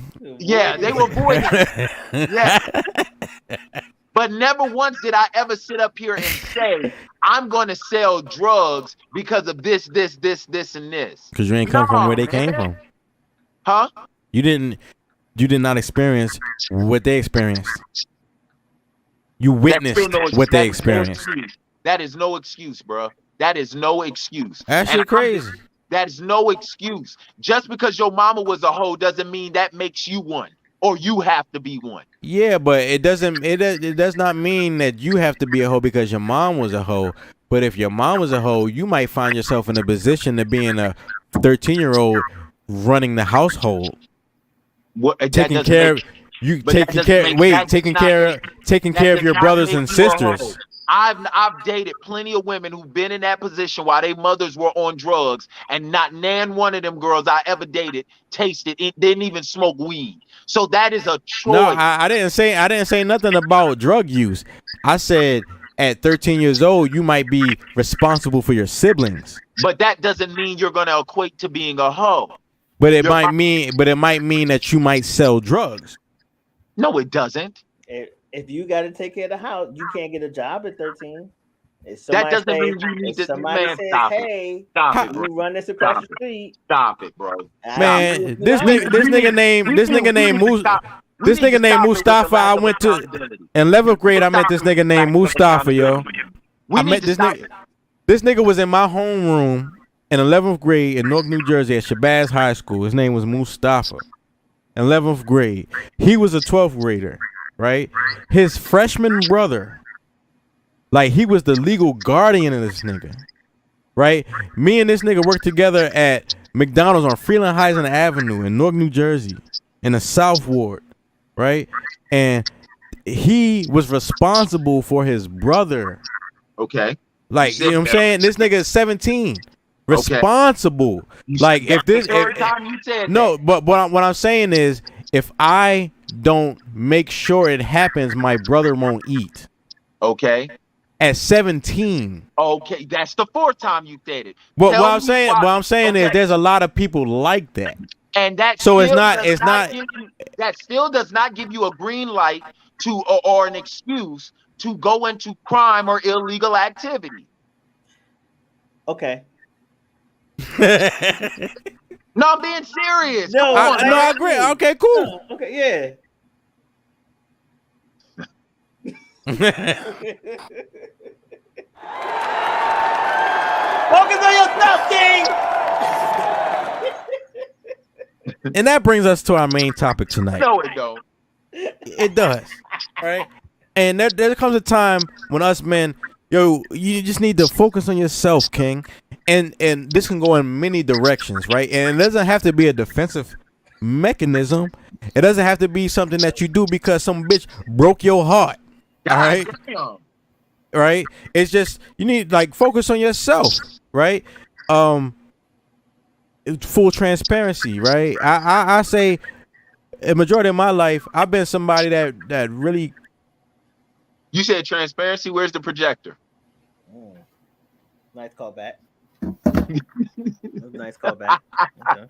Okay. You know, I've cared about what other people wanted me to do. What they expected me to do. Like, you're really good in this. You should do this. Like, you know what I mean? And I always wanted to do something else.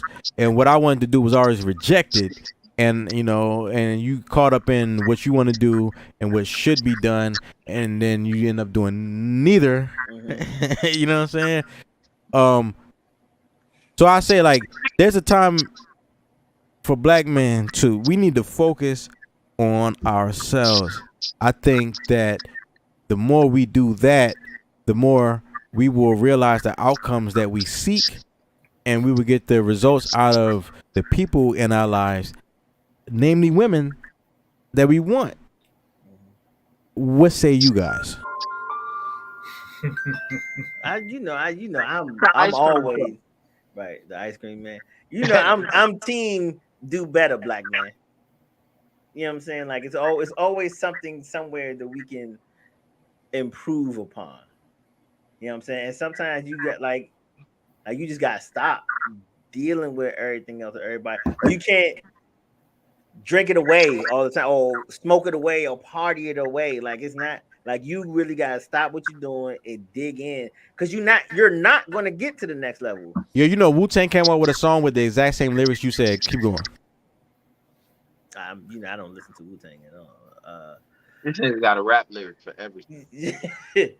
But yeah, you can't get to the next level without dialing in. That's like if you want to go to NBA, NFL, whatever major league, you have to dial in on what you're doing in practice. You have to dial in on your own personal playtime outside of the regular practice. There is no, I'm gonna just hang out and chill and make somebody start in 5. Like you gotta dig in and do that. So yeah, focus on yourself, nigga. Should I go first or should you, Jody? I mean, you want me to twist everything you say? I mean, yeah. Go last, Jody. Yeah, you go last, Jody. All right, I'm gonna tell you straight up and down, man. And this is the reason why we're so out of order, especially in our community. If you want to go biblically, no man in the Bible that I can think of got his wife before he found out what his purpose was. I'm gonna say that again for the people in the back of the congregation. No man in the Bible got his wife before he found out what his purpose was. Think of it. Think. I want you to think. Who? I think Moses. No, he didn't. When he get married? Moses found out Moses always had an idea what his purpose was, because remember, Moses always knew he was a Hebrew. He never thought he was truly the prince of Egypt. Because remember, he was a Hebrew. He ain't know he about to free niggas. Yeah, he did. How he know? Okay, like I said, your job is to walk out your purpose. That's your job. That's the reason why it's God, man, woman. Because your job as a man is to submit to God, and that way your woman will submit to you. That is the way the proper order of it is supposed to be. So the reason why we say focus on yourself is because the fact of the matter is, speaking to Brian B. Knowin's point, which I totally agree with, people will submit to the proper leader if you are walking in your leadership role. Period.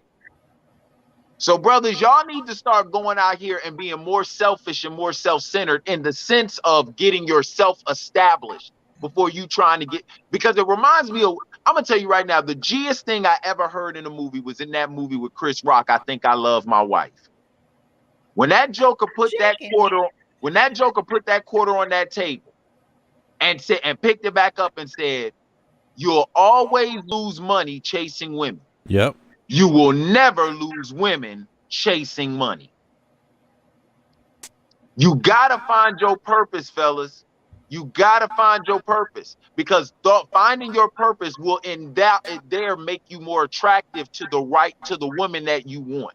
Because a woman wants, I don't care what these women sit up here saying, women do not want anybody who is not on their path. Period. Because they're not designed. They're not designed that way. To your point, Doug. When God looked at Adam and his purpose, he said, it's not good for him to be alone. I'm going to make him a help meet. Yes. So nigga, you wonder why you and your girls always here, because you're not doing what you're supposed to do. So you don't even realize this ain't any type of woman you should be with. So if you get on your square, you'll realize she's a circle and she could bounce. What? Food for thought, nigga. Hey, don't take my shit. Point them out. Yeah, point that nigga out, old. Hey, that's trademark infringement. Yeah, you know. That's the intellectual property, nigga. That's what I'm gonna say. I'm gonna switch it up. Think about food, nigga. Think about food. Go ahead, Jody. Yeah, there you go. All right, to keep it on a serious note. I agree with everybody else saying. As a man, right? I learned one of the biggest lessons to staying true to myself is you cannot live up to the perspective that everybody else has for you. People are going to think, and I learned that my hardest lesson was learning that when I started my podcast, all people thought I was going to talk about was like crazy sex shit, right? Bitches. And so I could barely get people to listen. And it's like, if you just listen for 5 minutes, you'll see that that's not what we're talking about. But then I realized, you know what? You have this indented mindset of who you think I am. And I'm not going to try to fight that. If that's what you think all I'm going to talk about, then fuck it, cool. Go about your damn business. As men, we get so caught up being what these women want us to be that we often lose ourselves. And I try to tell this to my younger cats. I try to tell this to my godson. I try to tell this to all my bros. Do not, and I mean do not lose yourself trying to prove yourself to a bitch who ain't never had a daddy in her life. Okay? Don't do that. Because you are going to lose yourself every single fucking time. It is a never-ending road. And to what Brian said, these women, and not to talk about women, but I am to talk about y'all. A lot of the times, y'all don't know what the fuck y'all want. So if you don't know what you want, most of the time, you don't know what the fuck you want. So how the fuck you know who you want me to be as your partner? You don't know who I am. You don't know what you want me to be. Because one day bitches want a nigga to be Barack. Next day you want me to be 50 from Raising Canaan. The next day you want me to be fucking Michael Ealy. It's like you want something. She wants you to be all of those all the time. Right. It's like women want you to be the nigga that they in the mood for at the time. And when you not that, all of a sudden you less attractive. This is why you focus on yourself, because as a man, and I'm speaking as a man, you cannot be on top of your shit if you haven't centered yourself. You have to center yourself. You cannot be on top of your shit. And a lot of people, a lot of dudes out here, even dudes in their 30s, are still trying to be something that you're truly not.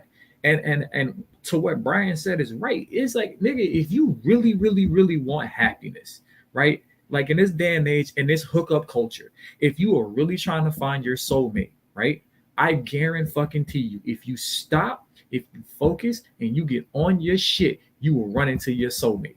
I promise you that. You will run into the one. You will never. And I mean, you will never find a woman that you're supposed to spend your life with if you are trying to prove a point to everybody else. But I guarantee you'll probably find it when you focus on yourself and you get on your shit and you start moving towards a place where you are happy with yourself. Because biggest problem is there's so many dudes out here, you are not internally happy. That's why you fucking 18,000 different hoes. That's why you always lying. That's why you looking for validation from these women, because it's like, you don't need validation from women. Boy, if you go to sleep at night and you happy with the person that you're becoming or you became, then you ain't gonna look for validation from, again, some chick who ain't never had a daddy in her life. But that also goes back to the point of the gentrification thing we talked about, Jody Joe. It's about the fact of forget the instant gratification and look for the prolonged satisfaction. That's true. That's the reason why. Perfect example. I go back to and like I say, I no disrespect to Denzel. I love his wife. I love her because of everything she represents. Like, remember, there's a famous story about their first date. Denzel didn't have enough money. Think about that. She dated potential. Because what she did was she saw who he was going to be. She believed in who he was going to be. And on top of that, Denzel was walking in his purpose. And now look, 40 damn years later, Denzel is one of the greatest actors of all time, 2-time Academy Award winner. God only knows how many Golden Globes. He probably got a solar system of Golden Globes in his house. Like, and on top of that, Pauletta doesn't have to work another day in her life, and she doesn't have to want for anything. How many women do you know now can do something like that? Doug, let me ask you a question. You're the senior amongst us four right now. Yeah, I'm right? older. Yeah, nigga. And well, you got 2 years on me. a year or two. I think. Man, get on with your goddamn you know, you're a comedian. You killing the streets right now. So I would assume that you would feel that you're walking in your purpose now. I believe I'm on the journey to finding out my purpose. Okay, and the reason why I say that is because your purpose is a myriad of things. Mm-hmm. So it could be anything. Like, yeah, you know, it reminds me of the parable about the guy with the talents. God gave 10 to some, 6 to some, 3 to blah, blah, blah, blah. It's what you do to cultivate that joint. Like, I was talking to somebody today who, and we were talking about Will Smith. Will Smith was an okay rapper. Will Smith is a phenomenal actor. No, Will Smith could fucking rap, dog. Listen, Will Smith was an okay rapper. Will Smith can rap. In comparison to the actor that he is, he does not hold a candle rapping compared to who he is as an actor. So is it safe to say that his purpose is more towards acting than it was rapping, but rapping put him on the path to acting? I think his purpose was entertaining. Okay, call it whatever you want. You say tomato, I say big red fruit. At the end of the day, nigga, it makes the same tomato paste. All I'm saying is, at the end of the day, rapping was a doorway to him being in entertainment. Because remember, when he landed that role of Fresh Prince, he was dead broke. Mm-hmm. Yes. He was dead freaking broke, owing the IRS a couple million. Mm-hmm. And guess what? Since he started acting, he ain't had worried about the IRS since. So it's safe to say that as good as a rapper as he was, he's an even greater, more phenomenal actor. And I don't even think that's a debate. I really don't even think that's a debate. Now, let me ask you this, Doug. Did you always want to be a comedian? Hell to the no. So, couple questions. How did you come to the realization that this is your purpose? And then you say you're on the journey. How did you, as a young man, I just remember a time in my life where I was just living. Right? I was just living. I wasn't outside. I wasn't preconceiving what I want to do, what direction I want to go in, what the future is. I was just living. What did that happen for you? And how did you come to realization like, wow, I really have the ability to pre-program my life? Honestly, man, when I first I honestly wanted to be a wrestler. I wanted to be in the WWF. It was the WWF at the time. We all did. Yeah, and I wanted to be in the WWE. You know those people that get beat up in the beginning? No, I was gonna call myself the Atomic Chocolate. Chocolatier? Yes. Nigga, Choclair? What? I was gonna call myself the Atomic Chocolatier. That's how I know you was an older 80s baby, because that's the ridiculousnss of what wrestling was. Like. Yeah. I was. Nigga had a mask. I was. And then when I realized how hard that canvas was, because I actually went to a wrestling match and felt how hard that joint was, I said, nah, I'll do something safer. So I went into the Marines. But I never wanted to be a comedian. I loved comedy, but I never wanted to be a comedian because number one, I had such reverence for what it is. Like, people don't understand. The Bible says it's not just about going up there shooting jokes. Like, there is a science and an art form to being a comedian. Truly. Doug, can I say this? Go ahead. As funny as I think I am, I've had a lot of friends tell me like, oh man, you should do comedy, you should do comedy, you should do stand-up. And I always tell them this. It's like, there's a difference between me making y'all laugh because I know y'all, because I know what makes y'all laugh. Yeah. Right. But to a person who can walk in a room full of strangers and tell jokes and have people cracking the fuck up, I say, bro, that is an art form. That is an There is a difference between being funny and making people laugh. A concealed carry is a great motivator. That is a skill. That is You know what I'm saying? So it's just like I give all comedians like all those props. So when those people can do that, I give them those props. Even those dudes that do little dive bars and shit, and they making 50, 60 people laugh. Nigga, that's not easy as much as you think it is. That shit is not easy. Now imagine doing that for like 30 to 45 minutes, maybe even an hour. And you're talking about telling jokes back to back to back to back for an hour. But that's not even the thing that, because you know I DJ a lot of comedy shows and shit. That's not the thing that impresses me about a comedian that I consider professional. What impresses me is you did it again, and again and again, and your baby mama left you and cheated on you with some other motherfucker, and you did the same show you did yesterday when you was all happy about the bitch. Yeah, like you know what I'm saying. Like that's impressive to me. Like I heard this joke before and you told it different. You made me laugh different today. You know what I'm saying? At the same joke. Like cause people what I'll put it to you like this. Kevin Hart ushered in an era where everybody think they can get be a comedian, and I say Kevin Hart did to comedy what 50 Cent and Fabulous did to rap. What Fabulous do? Wait, listen. When 50 Cent and Fabulous came out, they were mixtape crushing it. Every mixtape crushing it. And what happened was, especially in 50's case, it turned him into the like 50 Cent owned 2003.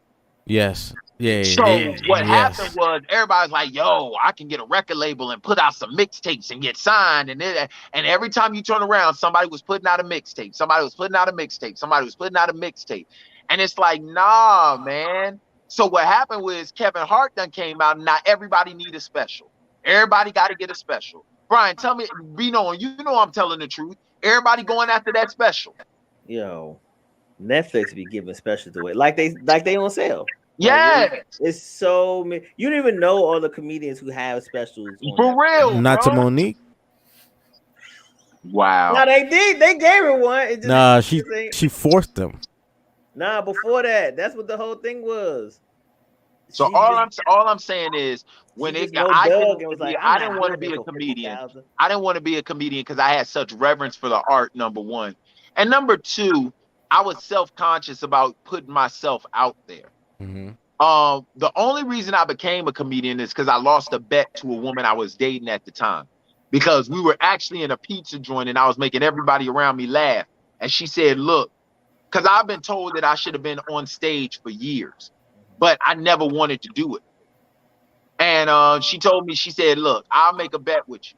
You go to an open mic. If you get a standing ovation, you got to pursue it. If you don't, I'll never say nothing about it again. And the one opportunity I had to shut a black woman up, I failed miserably.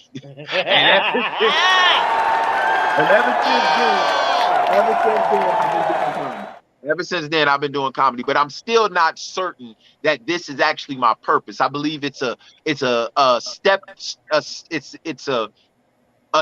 on the path of what my ultimate purpose is, but I don't believe this is actually my purpose. Because the Bible said, like, wait, hold on. So, but the fact that you understand, right? You say that it's a step to your purpose, but the thing is, Doug, but you're focused. Like, absolutely. I heard your interview, which was dope as shit, by the way. You know what I'm saying? It's like you're focused. You know what I'm saying? That's the topic. It's like you're focused on something. You know, but Jody, that comes from fucking up, because there were time periods where. Thank you, Jody Hendricks. But at the risk of full transparency, I fucked up because I put women ahead of my purpose. We've all done it. Let's get into it. This is what I want to talk about tonight. I fucked up. Part of the focus is understanding that you're going to fuck up. Like, if I look back at my 20-year-old self, I was living for the chick that I was with. If I look back at my 25-year-old self, I was living to prove that chick wrong. I was living to prove my ex wrong. And when I look back at my 27-year-old self, I was living to live up to this. How old is this nigga? Because this nigga's 29. Decade. This nigga made 3 examples in the same fucking decade. Yeah, hell yeah. When I was 27, when I was 27 and a half. Yeah, when I look at my 20-year-old self, when I look at this nigga said, when I look at my 23-year-old self, and then I look at 23 years and 6 months, the 5 and then I o'clock look shadow. at 24 years, it's like, nigga, that's the same year. But I'll just give it examples, right? So when I look at my And 30 your examples suck, goddammit. Point them out. Point them out. When I You look, be a nigga in a different decade. okay, when I look at my 30-year-old self, right? Thank you. I look back when my 30-year-old self looks back at my 20-year-old self. I'm like, what the fuck were you going through? You know what I'm saying? And as I'll be turning 35 this year, right? Oh, praise the Lord. I'm gonna look back at my 30-year-old self, and I'm still gonna be like, well, what the fuck were you going through? But it's like we all fuck up. And I say this to all my nephews. We fall down because we fucked up. And as men, we can all admit this. I can guarantee you, your biggest fuck up is gonna come behind either a bitch or some money. That's it.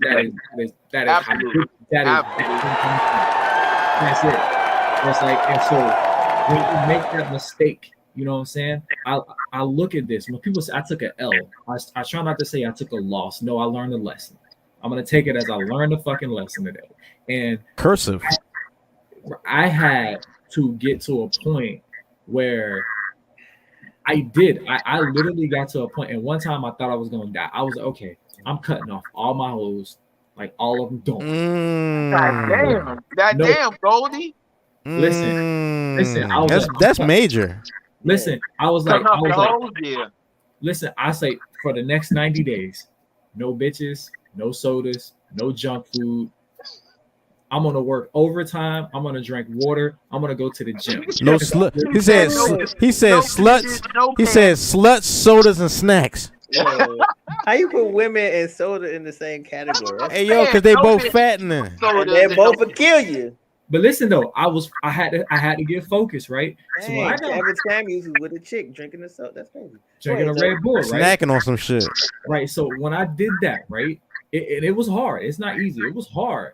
I really got focused on what the fuck I was supposed to really be doing. And it's like, you know what? After like about almost 3 months into my 90 days, right? Guess what? I got employee of the month, right? It was like, yeah, basically at the end of my 90 He said, days. look who's sober. Look who's sober. Jody. Yeah, basically like 88 of 90, I got employee of the month. You know what I'm saying? My raise came around. He ain't got a keychain from NA and shit. Yeah, definitely did. I got a little pin and everything, my picture on the wall and shit. But it's Okay, just Akeem. like, Okay, Akeem. What is this? McDowell's. yeah. But like things started to line up with my life once I got focused and I cut out all the shit that I knew I didn't need. And that wasn't coming from me. Oh, you know, I'm such a smart dude. No, that came from me fucking up. Why is it that I can't better myself? It's because you keeping this shitty stuff around you. Ooh, all the bullshit. Let's get into it. You I wish Pastor Ball was here because he was talking about that earlier today. I was like, oh shit. So once you cut out the bullshit in church, nigga, I was like, oh shit. That nigga muted that microphone when he said that. Once you cut out the bullshit in your life, you real deal like clamp down and you focus. And it's like, and I think my biggest thing was like, seriously, like leave these chicks alone. Cause you know what? You know what? You know why I got all this overtime? Because I'm getting my ass up at 6 o'clock instead of 7. You know what I'm saying? I'm getting my ass up at 6 because I went out till, you know what I'm saying, 12:30, 12:45, 1 o'clock chasing pussy. Right. People can say whatever it is they want to. If you want to know the downfall of every great man, it always circulates around a woman. It always, I'm sorry, you can look into history, whether you want to go chronologically or biblically. It always circulates around a woman and a lack of focus by a man. That is fact. That is fact.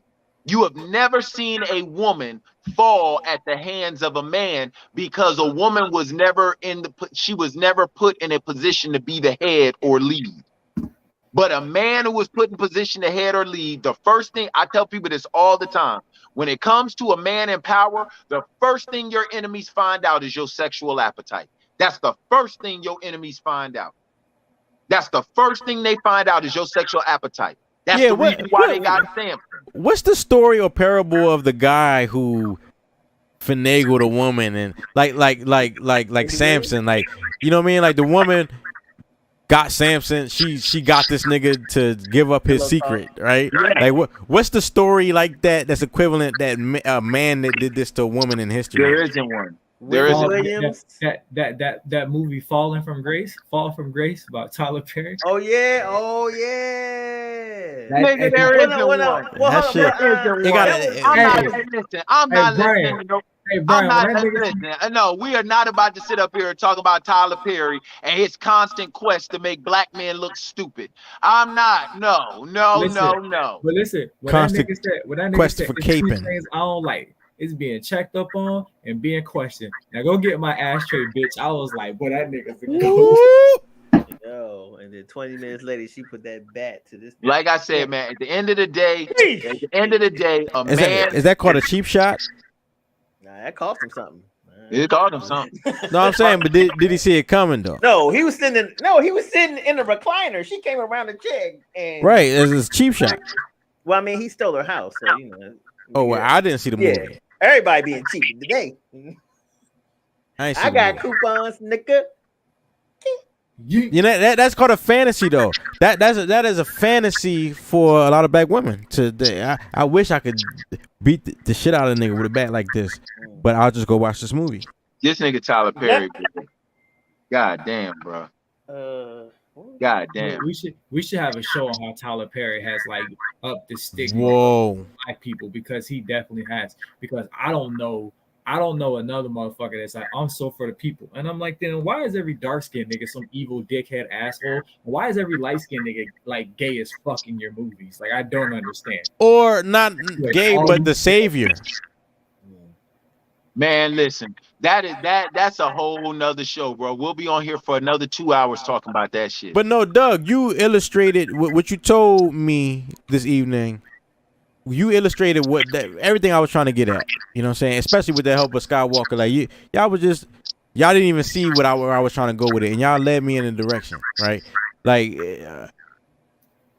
I asked you, how, like, when did you realize your path, or have the wherewithal to understand, like, yo, I need to go this way, right? And you said through your story that it was a woman. A woman challenged you, and you fucking went this way. Okay, what do you get? Is that so? Do you see the value in them for that? Just see the value in a woman. Woman? And no, the value in women for that purpose of helping, not directing a man, but helping a man find his direction. I'm missing. I think what he's trying to ask is like, does a woman like put you in a place of helping you find your focus? Because they're called to help me. They're called to help me. Mm-hmm. See what God made you from Adam's God. God made you from Adam's rib. Let me address that. Let me address that from a macro perspective. I like macaroni. And what a lot of what our women seem to miss is that you have the innate ability, the God-given ordination, to be able to either help a man focus or hinder his focus. Okay? No, I think they get it. That's why they be running games. No. The reason why I say they miss it is because they believe that they can lead a man or make a man into a man, and that's not the case. That's the reason why you have a lot of single mothers who say, I can raise a boy into being a man. No, you cannot. There are so many things, unseen things, that you get from a father. Validation, confirmation, confidence. They're like, as a guy who grew up with just a single mother and having friends who grew up with 2-parent households, I can be honest enough with myself to see the differences in our mentalities. Mm-hmm. I can be honest enough to see the differences in how we move and how we go about stuff. Because both of my friends, 3 of them that grew up in 2-parent households are married with sustainable, prosperous, fruitful relationships. I, on the other hand, have a difficulty with that. So, yes, a woman's job is to help. It is not to lead. And that's where I say our women got it mixed up.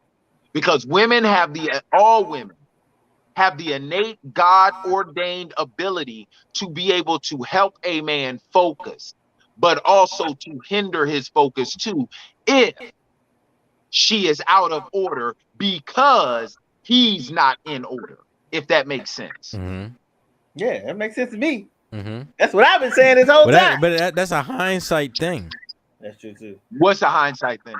Everything you just said, like we all, I came to the realization of what you said because of fuck ups. The reason why I will give pushback on the hindsight part is because this is the one thing I say.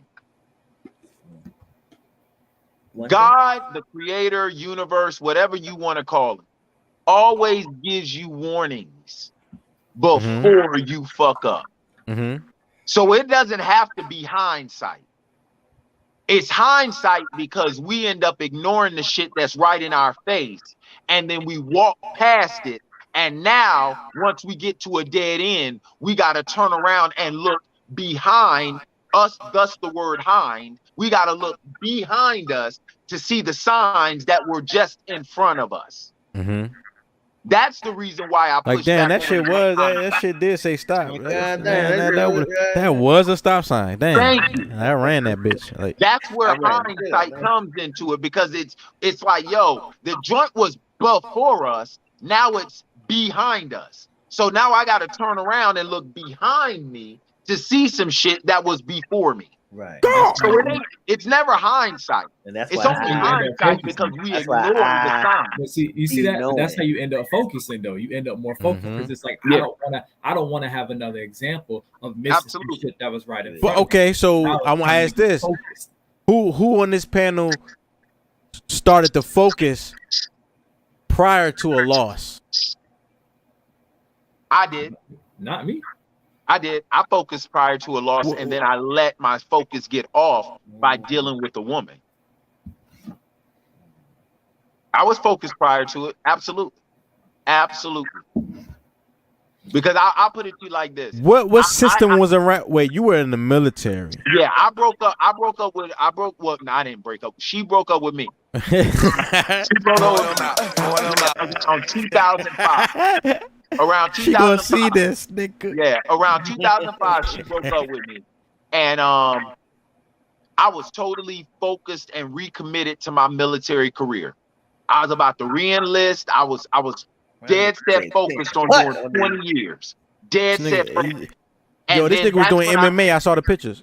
And then I met my son's mother in 2006, the latter part of 2006. And that's when I totally changed my entire focus and now focused on getting out because I wanted to be with her. So now look at and then I ended up fucking up. Hey, Doug ran into that toxic box and it fucked his life up. Yeah, ain't nothing like toxic box. I'm gonna tell you that right now. Ain't nothing like toxic box. Well, I'm gonna tell you, I've only heard horror stories from men in the military. About what? Man, like, niggas be coming home to 3-month-old children, but they wasn't home. They been gone 6 months. Yeah, like they wasn't. I was in Iraq. Like, you know what I'm saying? Because they got their focus their focus was taken off. Listen, I was in the Marine Corps, man, and I remember I stood best man at a wedding of a guy who married a stripper who I told him specifically not to marry this hoe.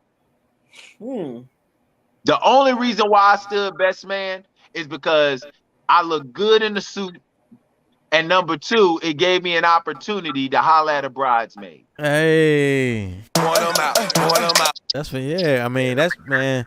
If you single and you're not smashing one of the bridal parties, what are you doing?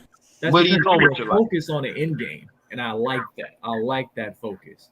But as a man, when we have to stay focused, listen, fellas, please Stop letting these raggedy bitches mess up your focus. Please don't do that. Do not let these raggedy females fuck up your focus. It is hard for us as black men to already have a focus. So please stop letting these raggedy females fuck up your focus. Stop That's the chitting. reason. But so with this one, Going back to the Deshaun Watson thing. That's the reason why I'm so angry at him. Because I'm like, bro, you are Deshaun Watson. How dare you work this hard to get where you are, to allow Instagram masseuses to put you in a position to fuck that shit up? Hell yeah. Come on, so, bro. so- That's the reason why I said be knowing. I'm not anti-feminist, but I am what? Pro-ho. Because if you're gonna put yourself in a position with a woman to allow her to have everybody question your character, you deserve whatever it is you get. You deserve it. You He deserve pulled his meat out. Like what? Yeah. How you blame them? He pulled his meat out. That's all. I didn't blame him. I didn't blame him. Oh, I okay. didn't blame him, girl. I blamed him. Okay. I blamed him. No, you blame him for being around them. Not he pulled the meat out. That's him. That nigga took the meat out of the freezer. You should have never put yourself in that position. So, Period. wait, Doug. So, do you think it was the military that enabled you to be focused? Wait, did you think it was the military that taught you how to be focused? I believe it was. I believe it was the military because the military puts you in a position where if you grow up without a father, you have nothing but male influences, men influences around you in the Marine Corps. And they don't give a shit. Because the truth of the matter is a father really doesn't give a shit. He loves you, but he doesn't care about your feelings when it comes to you achieving what it is he knows you can achieve. Your mama the one that care about your feelings. That's the reason why she's the nurturer. Your father don't care about your feelings. Your father's like, this is what the job is. Do it or suffer consequences. That's what the military is like. This is what the job is.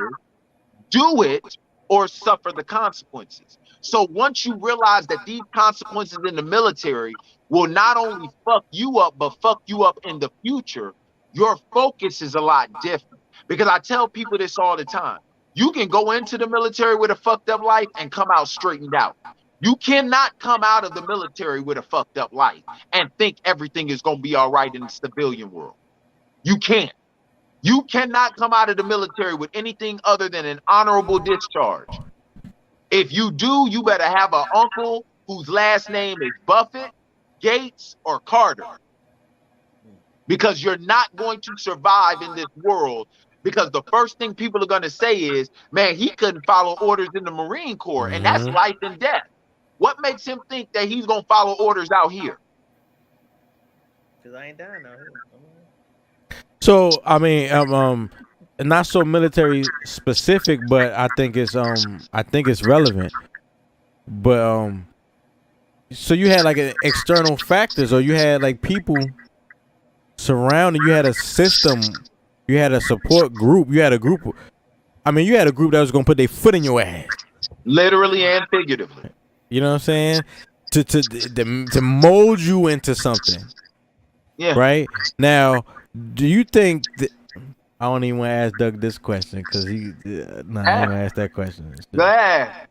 But yo, do you think that the average in our community, the average woman is going to allow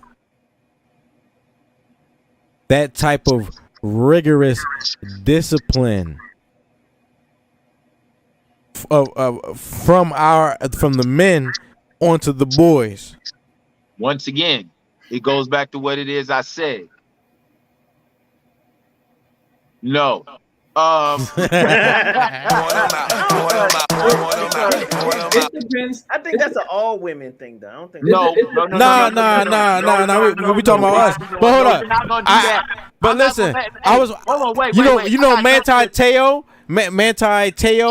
The linebacker that was at Notre Dame, and he ended up for the Chargers in San Diego.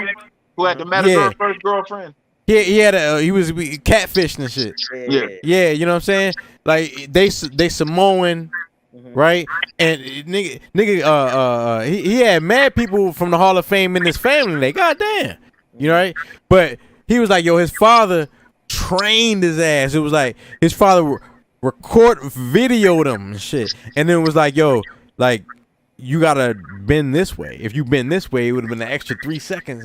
Like, you know what I'm saying? Like, and like just drilled him. And a lot of American women are not going to. They like, you're being too hard. This is masculine toxicity. You know, all that bullshit. No, it is not about that. It's about the women in our community. And this is where I go back to the hypocritical contradiction. And Hawaii is in America. Like, but they stole that island. No, I said American women. No, I was saying American women, but Mateo and all them, they out in Hawaii, and that is America and shit. But this is what I go back to when I talk about the hypocritical contradictions in our community. You want us as men to come home and raise these children, but because our love reflects differently than yours, you want to say that our love is less than yours. And that's not true. We as fathers are not going to love or show or reflect love in the manner that a mother does. Why? Because our purpose as fathers is different than your purpose as a mother. I got a question for the panel, right? I got a question for the panel, right? Because we talk about women all the time. I want to talk about us today. All right, let's do it. I want to talk about us today, right? It's not even really a question. I think, like, yo, women are telling us,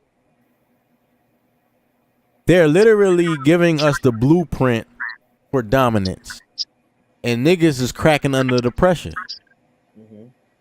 All right, you gotta explain that one. You gotta explain that one. They like, yo, make more money than me, be more influential than me, and I will submit. That's bullshit. That's bullshit, bro. That's bull. No, sorry. wait. First of all, First, is it bullshit? Do you agree that is that what they're asking for, or are you saying it's bullshit that they're asking for that? I think it's bullshit that you would think that is the blueprint to being dominant. And I will also call it double bullshit if they're saying that's what they're asking for and that will equal their submission. That's what they're saying, though. But the one thing we have to be honest about with women is that they're full of shit. And the reason why and I'm not saying this to be derogatory or demeaning, but if they take it that way, so what?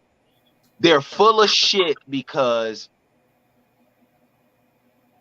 if making more money equals submission, then why do they bitch about the wage gap? Yo, because no, in God. No. Let's not redirect. If they believe, you don't want. Is that a question? That was rhetorical. That was rhetorical and shit. Like, you don't want to answer. It's a question. If making more money, if making more money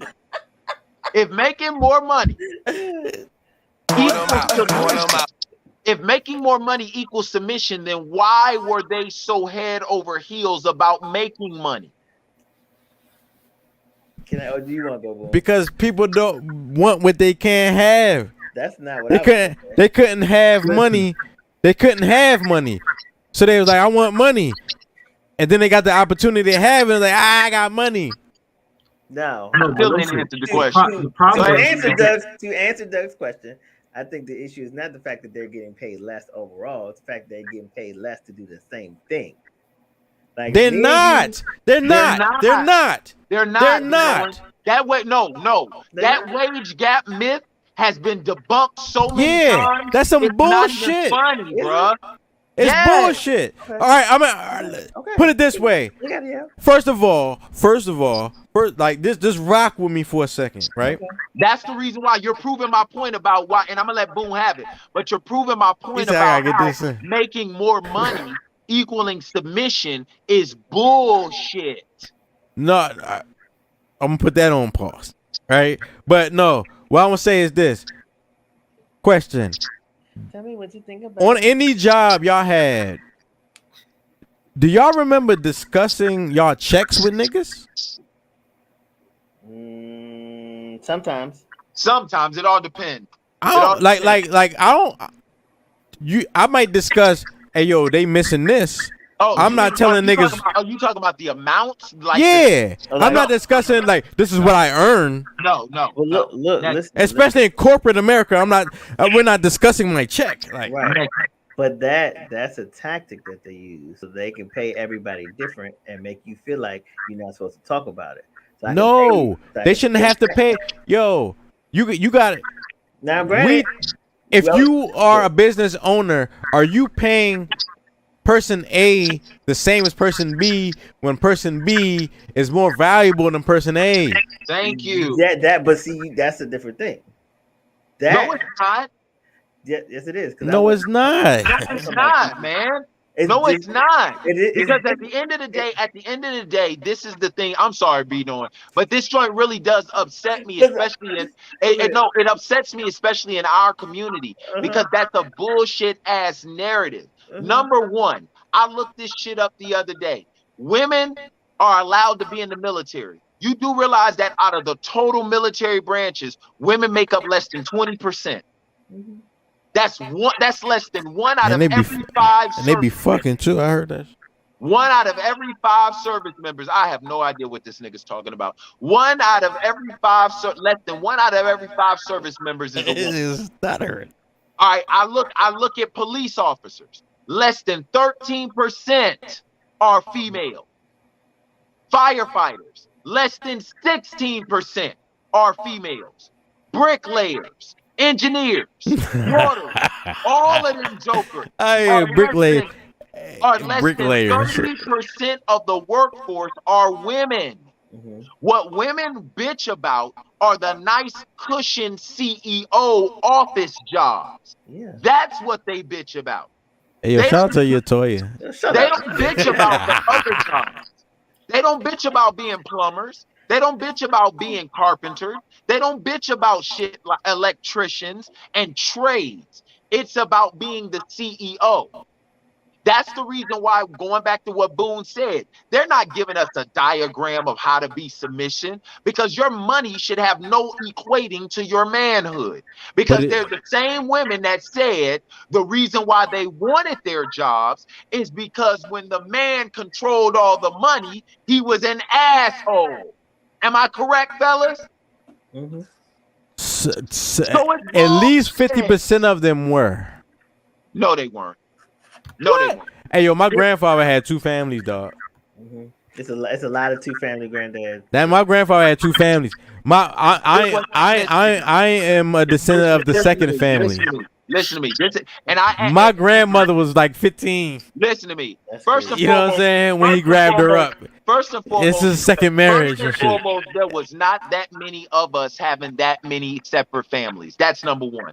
And number two, hold on. And number two, I ask every woman in our community this question. Tell me what it is you deal with off of black men that other races of women don't deal with off of theirs. Yo, Doug. No. What do black women deal with specifically off of black men that other races of women don't deal with off of theirs? And don't say nothing stupid. Be for real for once. Be for real for once. Don't say nothing stupid. Because I know you're just gonna take. You're just gonna take all my tools and weapons. Take all my shit. That's not fair, nigga. Hold on, wait. The reason why I'm serious about this is because us as black men, we gotta stop letting our fucking images get assassinated. Yeah. We gotta stop that shit. Yeah. And it's not a laughing matter. Right. I agree with you. That's why I'm having this topic. Yeah, it's not a laughing matter. I'll joke about a lot of shit, but the image of a black man has been hijacked for far too long in this country, and we laugh about it while everybody else is looking down on us like we are the vile or the bane of existence. And I ask people, tell me, especially when it comes to our women who are so reluctant to get married, tell us what you deal with off of us that other races of women don't deal with off of their men. So, like I said, I want to talk about us, right? I am talking about us. No, I'm with you. You know what I'm saying? And like I said, it's crazy because y'all already leading me into what I want to talk about. So, women are saying niggas ain't marriage material. Okay. Do you think? Okay, hold up. Jody, you got this one. Wait. When I say women are saying this, I'm talking about educated black women. Thank you for being who are 21 to 40 to 25 years old. No, you better expand that, my dude. Go to 40. Go to 40. No. I'm saying 21 to 25 because if you graduate high school 17, 18. So if you're doing 4 years of bachelor's, you coming out 21, 22. If you do a fucking master's joint, you got 2 years after that, right? So 24.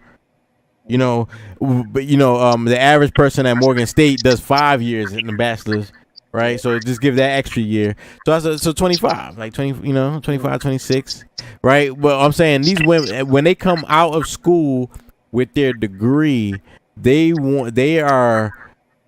ovaries on 1,000, and they're ready to be impregnated by the nigga they deem worthy, right? And they're saying the niggas that they think are worthy also have degrees, but they have more degrees. They want a nigga to have more than them. They want to look up to a nigga like this. Damn, this nigga. But that's why I call bullshit, Boom, before I hand it off to Jody. Because remember, us having more than them is what led them in this movement. Doug, I'm with you. It's crazy. It's crazy. It's crazy. That's the reason why I'm so incensed. Because it's like, bro, if that is the blueprint, then that's a blueprint to a faulty argument. Because, us having all the money is what led them to saying, I want my own money. So now what you're saying is you want to make money to have a nigga to trump your money so you can finally submit? Wait, Jody, hold on 1 second. My mother told me that my father said to her one day, what happened to the $20 I gave you last week? She said, I'll never wait for another nigga to give me a dollar. Nigga said the $20 of last week. That's what I was going to say. It's not the fact that niggas had the money and they didn't. It's the way niggas acted. Right. And I love my mother and I love my father. And my mother tells the exact same story 40 years later. So it's true. BRYANBEKNOWIN, you're speaking directly to my point on why what Boone said is bullshit.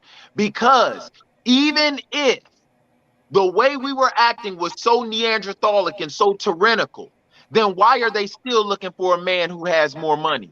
If us having more money than them is what initiated them seeking their own money.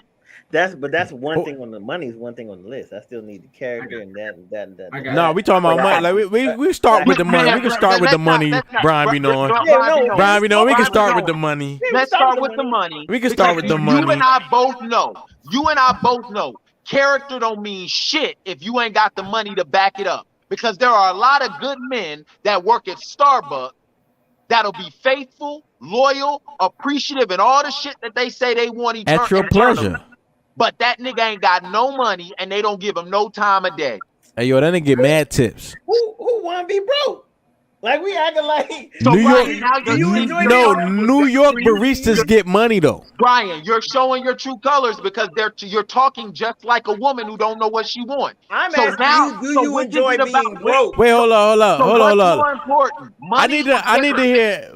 Can I hear Jody Hendrix's opinion? You shouldn't be choosing between money and character. No, you should have both. Wait, hold on. Can I get? No, wait. Let's get Jody Hendricks. You should have one or the other. So everybody should be rich and good. Let's get Jody Hendricks in here.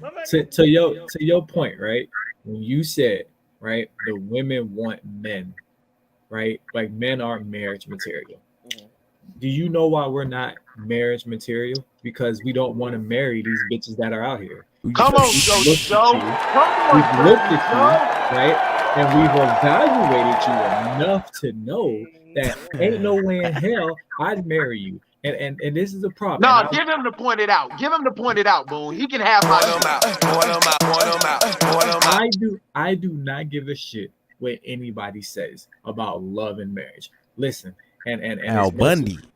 If a man sees you as marriage material, it only takes him about 4 to 6 months to see you as marriage material. Why you say that? Now, because it does. As a man, we look at a woman and it's like it doesn't take us that long to think, hey, I probably can marry this girl. Now, the act of us actually doing it. Yeah, that doesn't mean we don't. Thank you. You know what I'm saying? It might take us a little bit. Thank you.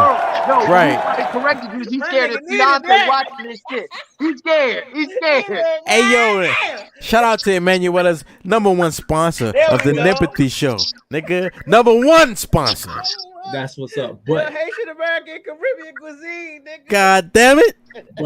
But right, so it's like they're like, because like I said, I've seen this thing where this dude proposed with this helicopter and it's like 1,000 roses and shit, right? I've seen a lot of women He talk put them shits on where the helicopter blades. he brought his fiance, he brought his girlfriend down in a helicopter, and there was a bunch of roses with candles that said, "Will you marry me?" under some glasses. Never. Now, here's the thing. That's so unnecessary. That was the wedding. But listen, here's the thing, though. Here's the thing, right? Nigga, to your you got to do more than that at the wedding. Listen, boom. I'm gonna prove your point, right? I'm gonna prove your point. Women will like, where can I find a man like that? And I jumped in the comments and I said, see, this is the fucking problem. Y'all asking where you can find a man like that. Have you ever started to consider what type of woman is she to make him want to do some shit like that? And Come on, Joe. And on the second thought, I hate when females try to say that bullshit, money don't matter. Right, so this bitch gave an example, and then yes, I say this bitch was like, "Oh, money don't matter. All men got to do is simple stuff." And I'm looking at what's romantic things to you? She said, "Oh, he took her on a private horse carriage ride through Central Park," and that I'm like, shit think that shit costs monetarily related. It's like you talking about money don't matter, but the shit I don't even know a private horse. Listen, the shit that makes your pussy wet is the shit that costs money. It's like shit that cost. It's like, bro, he took on a private horse ride on a fucking Clydesdale. I'm like, I'm pretty sure that wasn't. I don't know. I don't even know no Clydesdales. I'm pretty sure that wasn't cheap. So it's like, to your point, it's just like you have these women who aren't marriage material dogging us men because we don't want to marry your stupid ass. And on the second point, it's like you have these women out there that I want to be equal to a man. No, bitch, you just want the benefits that you think we get. Thank you. All right, but hold on, I got pushback though. Why you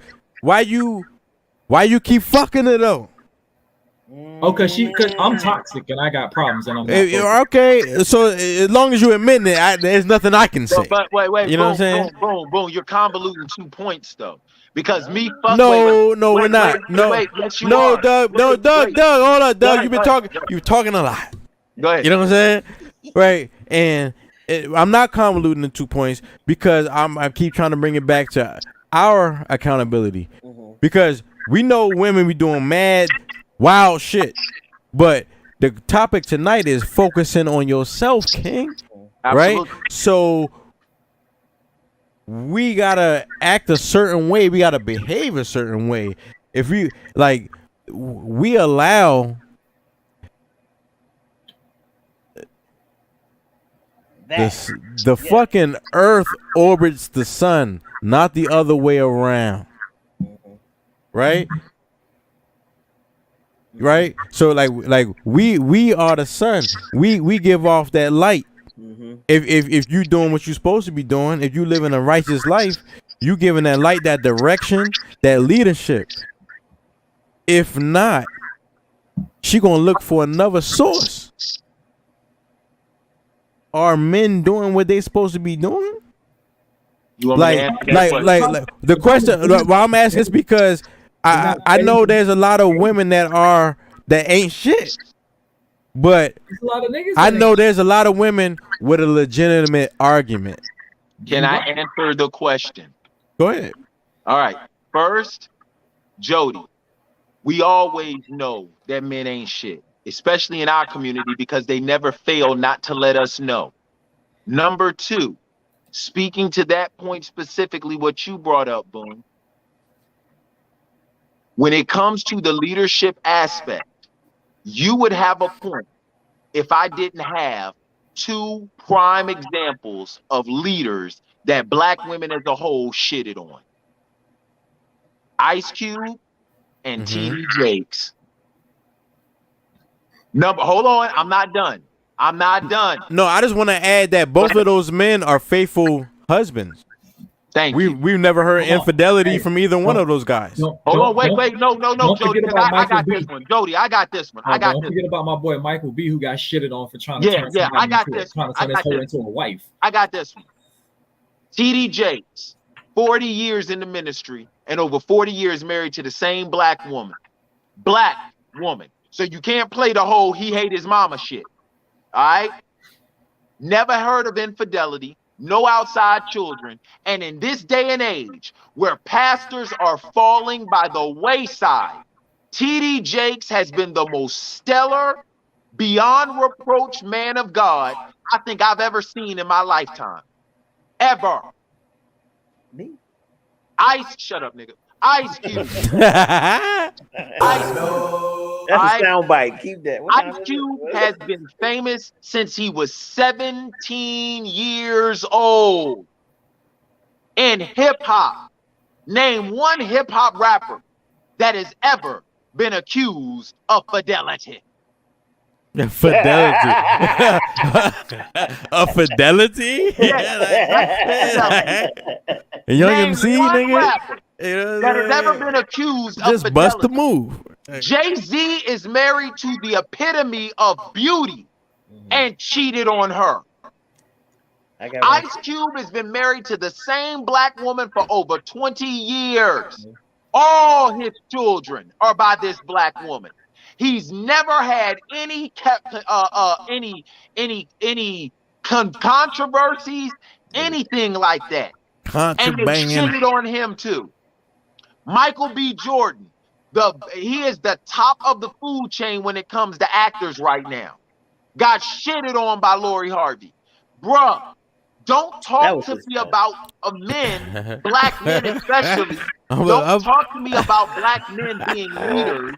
Don't talk to me about black men shining a light when we have the epitome, the creme de la creme, and they're getting shitted on. Wait. All right. I fuck with you, Doug. I hear what you saying. It's 1,000% what you saying. You right. That's why I pray. Wait. You're not wrong.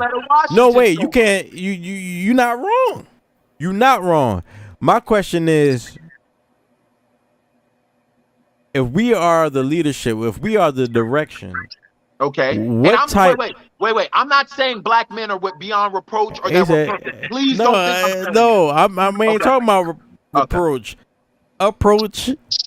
Deep approach. Approach and bottle. Sitting in coach. None of that.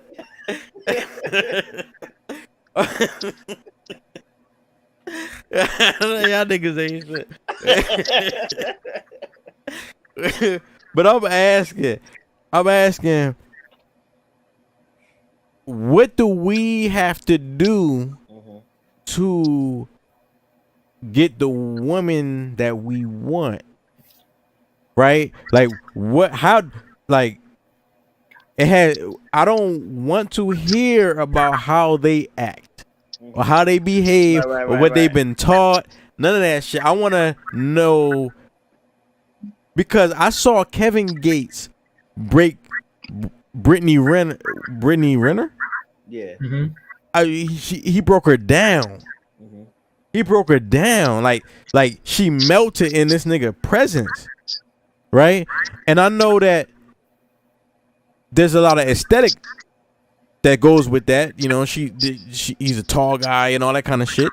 They were fucking for a while. But you think they've been fucking already? Oh no. Like I'm a huge Kevin Gates fan, and they were fucking for a while. You think they've been fucking already? Wait. They've been fucking for a while. They've been fucking already? Wait. Okay. Wait. But anyway, what I'm saying is, are you talking about Kevin Gates or Kevin Samuels? Gates. Kevin Gates. I don't know. I would think Samuels. No, I'm talking about Kevin Gates. That's why I was confused. No, they've been for a while. So I'm just saying, when I saw that interview that Brittany Renner did with Kevin Gates, I saw what women are talking about, right? But they like, yo, like I'm submissive when I see this, right? Not to say that he's the fucking model of masculinity. I'm just saying whatever she was looking for, she saw in this nigga, and she folded behind, like under that. What? And women are they're literally telling us tangibly what you can do to put yourself in that position, right? Doesn't mean that every woman's gonna fall in your graces because you got these things that they think that are tangible, but you're increasing your percentage. Yeah, you're grossly increasing your percentage. So and we seem to be the group of men that aren't doing that at a high rate. Oh my. Okay, I got this one. Go ahead. As Go Brian ahead. I have time today. So go ahead. Brian B. Nolan says, leave those crazy bitches alone. When we have these issues, okay, we have to stop. So they're all crazy. We have to stop trying to lead the wrong crazy. women. Yeah. We have to stop trying to lead the wrong women. There are women out there that want to be led in a right way, and then there's bitches that want toxic relationships. We have to stop trying to lead the wrong women. Perfect example. Hey yo, my man Hendrix. If you are a black man in the Washington D.C. metropolitan area, you gotta have your shit together. Because the women in that district got their shit together, right? They got multiple degrees. They making 6 figures. What are you talking about? Like, you know what I'm saying? It's like I detest when women have masculine characteristics or they exhibit those attributes. You know what I'm saying? I detest that shit. I detest it. But I keep saying this. What's being illustrated is that in God we trust. On the back of the dollar it says, in God we trust. And the dollar is God, yo. In America, the dollar is God. Whoever got that shit is God, nigga. You know what I'm saying? So you want to keep fighting this shit, or you want to get enough dollars so these bitches revere you as God? Once again, man, I already debunked that bullshit ass premise. Because like I said, if money equaled submission, they would not be fighting so hard to get money for themselves. No, and then no, on top of that, no. I think their nature is to challenge us. And then on top of that, still be looking for a man to make more than them. That money premise is bullshit. I think they're. I think that's only because that's the. I said this a long time ago when we used to do the smoke break back in like 2010, 2011, 2012, and it's like, god damn, it's like women are like children.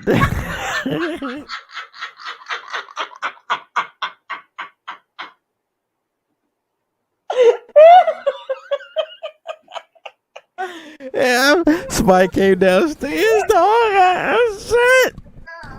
Came downstairs.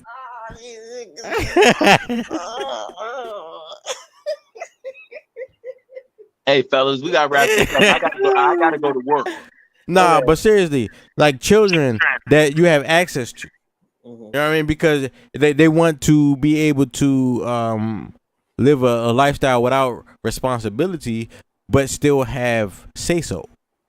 That's the reason why I say women don't want equality. They want equity. There's a big ass difference.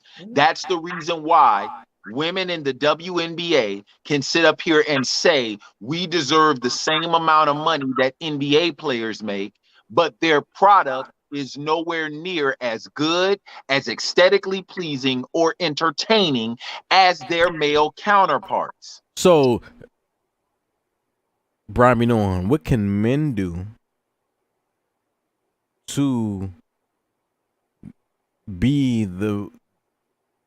I think women are asking for something and men just are refusing to respond to that shit. Right? No, like no. I think Wait, Bino, what are they asking for that we refuse? I think women are asking men to be better than them because they inherently think that we're better than them, but we're constantly proving that we're not. Bro, we have already gone in this goddamn circle. But hold on. When I asked Brian, Okay, go ahead, man. Because we gotta hurry up and wrap this up. Because we going around the same mountain. I guess, like we saying the whole time, like you really gotta get into a square, because if we always talk about what women can do, right? Bye. You need to do that, and you stop doing this, stop doing that. They doing a lot, yo. Let's say tomorrow morning we woke up and they met all our demands. What have we done? Because they have complaints about the things that men do too. Yeah, they got complaints. Yeah, and who nobody likes a leader that says I'm a fix it when you fix it. You're not a leader. You know what I'm saying? It shouldn't. You said I'm gonna do what? I'm gonna stop doing what I'm doing when you stop doing what you're doing. Like that's not a good leadership quality. That means a good leader leads by example. You just gave a following statement. May I ask a question? Yeah, like after you do this, I'll do this. I'm gonna follow you. Right. May I ask a question? May I ask a question? And can I get a for real answer? No bullshit. We're not gonna lie. I'm not asking. Come on. Can I get a for real answer? Because this is a serious. Because this is my thing, fellas. If we're really gonna tackle serious issues, we got to know when to joke and when to be for real. Ask the question. Right. Yeah, ask the question. So tell me what it is that we all of a sudden stopped doing that led us to where our women don't respect us anymore. I think we stopped. I think we stopped revering education. What? Yeah. Because there was a time where you sound white because I had my friends used to say things about me getting good grades. Yeah. You know what I'm saying? Like I used to smoke with them niggas and sell drugs with them niggas and all that shit, but they used to say things about me getting good grades. And then I had one friend who he used to say mad shit about good grades, but he wanted me to help him with his homework. And you know what I'm saying? And I was like, I'm not doing your fucking homework, nigga. Mm-hmm. You know what I'm saying? And let me respond to that. First, that's a bullshit premise. And the reason why it's a bullshit premise is wait. The reason why it's a bullshit premise is because our education, we have always, as a people, been undereducated. Always. Wait. As a people. I grew up in Howard County. Okay? I grew up in Howard County. Top 10 counties in the fucking nation in regards to education of all children. I'm just saying that as black people, I want to separate people, Boone, We're No, not talking Doug. about all. We're not talking about all people. We're specifically talking about black people. As black people, we have always been undereducated. So that has never been a reason that our women have ever used up until the last 50 years as a reason not to revere us. My grandparents, all our grandparents, learned how to read by reading the Bible. So don't give me this shit about education is the reason why our women all of a sudden stop respecting us. That is not the case. So what is it then, Doug? Wait. So this is the question I want. This is what I want to know. Everything I can see where this is going. Let me ask y'all. Let me ask y'all. The wrong answer. Let me ask y'all. No. I'm gonna ask y'all a question. I'm gonna ask y'all a question that's gonna really. This is a good question, right? What was your peer group doing at 15? What were you and your peer group doing at 15? Okay. Doug, City, what were y'all doing at 15? You and your circle of friends, like what were you doing every day? Like what were you doing? Like what the fuck were you doing? A lot of music. It all depends. There were times where I was in after school shit, like playing football or basketball. I was reading. Who put you, Doug? Who put you in that shit? Who put me in what? That you said that after school. I did. You did. You took initiative. Yeah, at 15 years old, I did. Okay. What made you take initiative?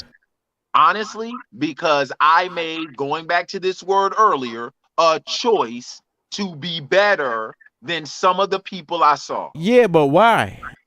Like you saw something that said, yeah, I can't do that. Like, yeah, I just answered the question. I made a choice to be better. But why? Why did you make the choice? Listen at what I'm saying. I made a choice to be better. Obviously, if I'm making a choice to be better, what I see is worse. What did you see that was worse? That made you make the choice to be better? But my thing is, first, that wasn't the question you asked. Second, that is the why Brian Benowiin. No, wait. There's three of us, and the only person that can accurately answer the question of did I ask what you thought I asked is the third person. Right? Why doesn't even matter? No, wait, now it don't matter. No, I'm saying now it don't matter. Now it don't matter. Now it don't matter. We done been on this one for 3.5 years. No. Because I'm asking. It's made me forget the fucking question. You know what I'm saying? Like I'm asking real questions. These are real questions. I'm asking real questions. I'm not asking fake questions. Because Doug, like I said, like you're like a year or two older than me, but you lived a similar lifestyle. And I'm like, oh wait, a lot of. I want to because we're gonna have deeper conversations about the black experience, you know, and why is hood so important, right? But I grew up in the suburbs and we sold drugs. You know what I'm saying? Like we did a whole lot of shit. Why was your experience different than mine? Like I'm trying to get to that without asking that question. I want people to reveal it in casual conversation. Than yours because I'm Doug and you're Boone. That's why my experience is different than yours. No, not individually, but your upbringing. We're talking about a general concept of upbringing.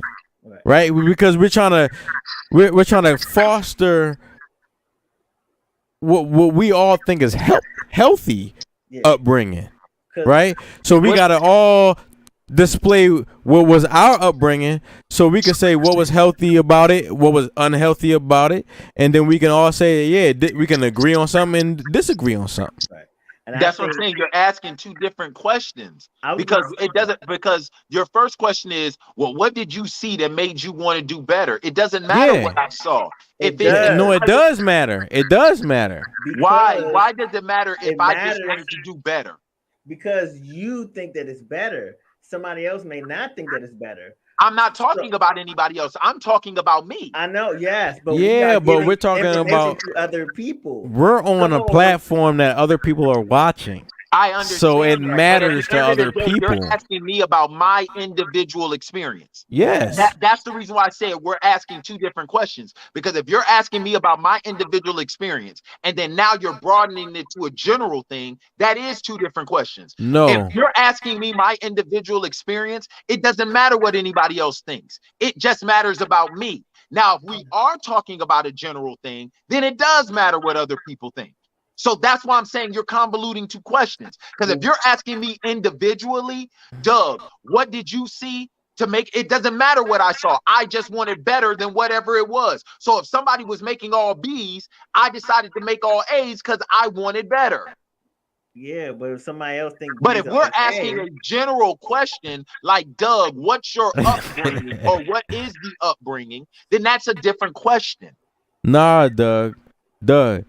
Like, when people share what they came through in life, it's valuable to other people even if they didn't experience that upbringing, because they're like, damn, this person went through a lot. What the fuck do I have to complain about? Or, you know what I'm saying? Or they whatever they draw, people draw something from your experience and you have no control what they draw from it. You know what I'm saying? Like, and like what I'm saying is you might think that your experience is something trivial and controversial and this can make millions, right? And you'll tell your story and people will be like, you know what I'm saying? But somebody will take something inconsequential about what you thought your experience was and blow it up. But it was important to them. But that still doesn't dictate or delegate what my experience and my individual experience is. But we weren't trying to delegate that. We're trying to draw from it. And number two, whatever I'm going through does not mean that what you're going through is any less. If I'm going through cancer and you're going through the flu, if you feel like your flu sucks, I have no right to tell you just because I'm going through cancer, your flu ain't shit. I agree with you. Yeah. That's not what we were saying. We're not arguing that at all. We just want to know what kind of cancer you had. Yeah, we're it don't matter. I got cancer. It do matter. Nah, it do matter because it matters how. No, Doug, it matters because certain people respond to cancer differently. Like certain people respond to cancer and be like, "I'm gonna conquer everything in life, like every fucking goal." Like, you know what I mean? And other people is like, yo, I'm gonna smoke and drink. Like, I don't fuck it. Like, you know? Okay, so but once again, that goes back to the choice that you as an individual decide to make. Because you're teaching people through the choices that you've made. I'm not teaching people anything. Oh, yes, you are. You may not want to be with but you are a teacher. You're afraid of the fact that you know what?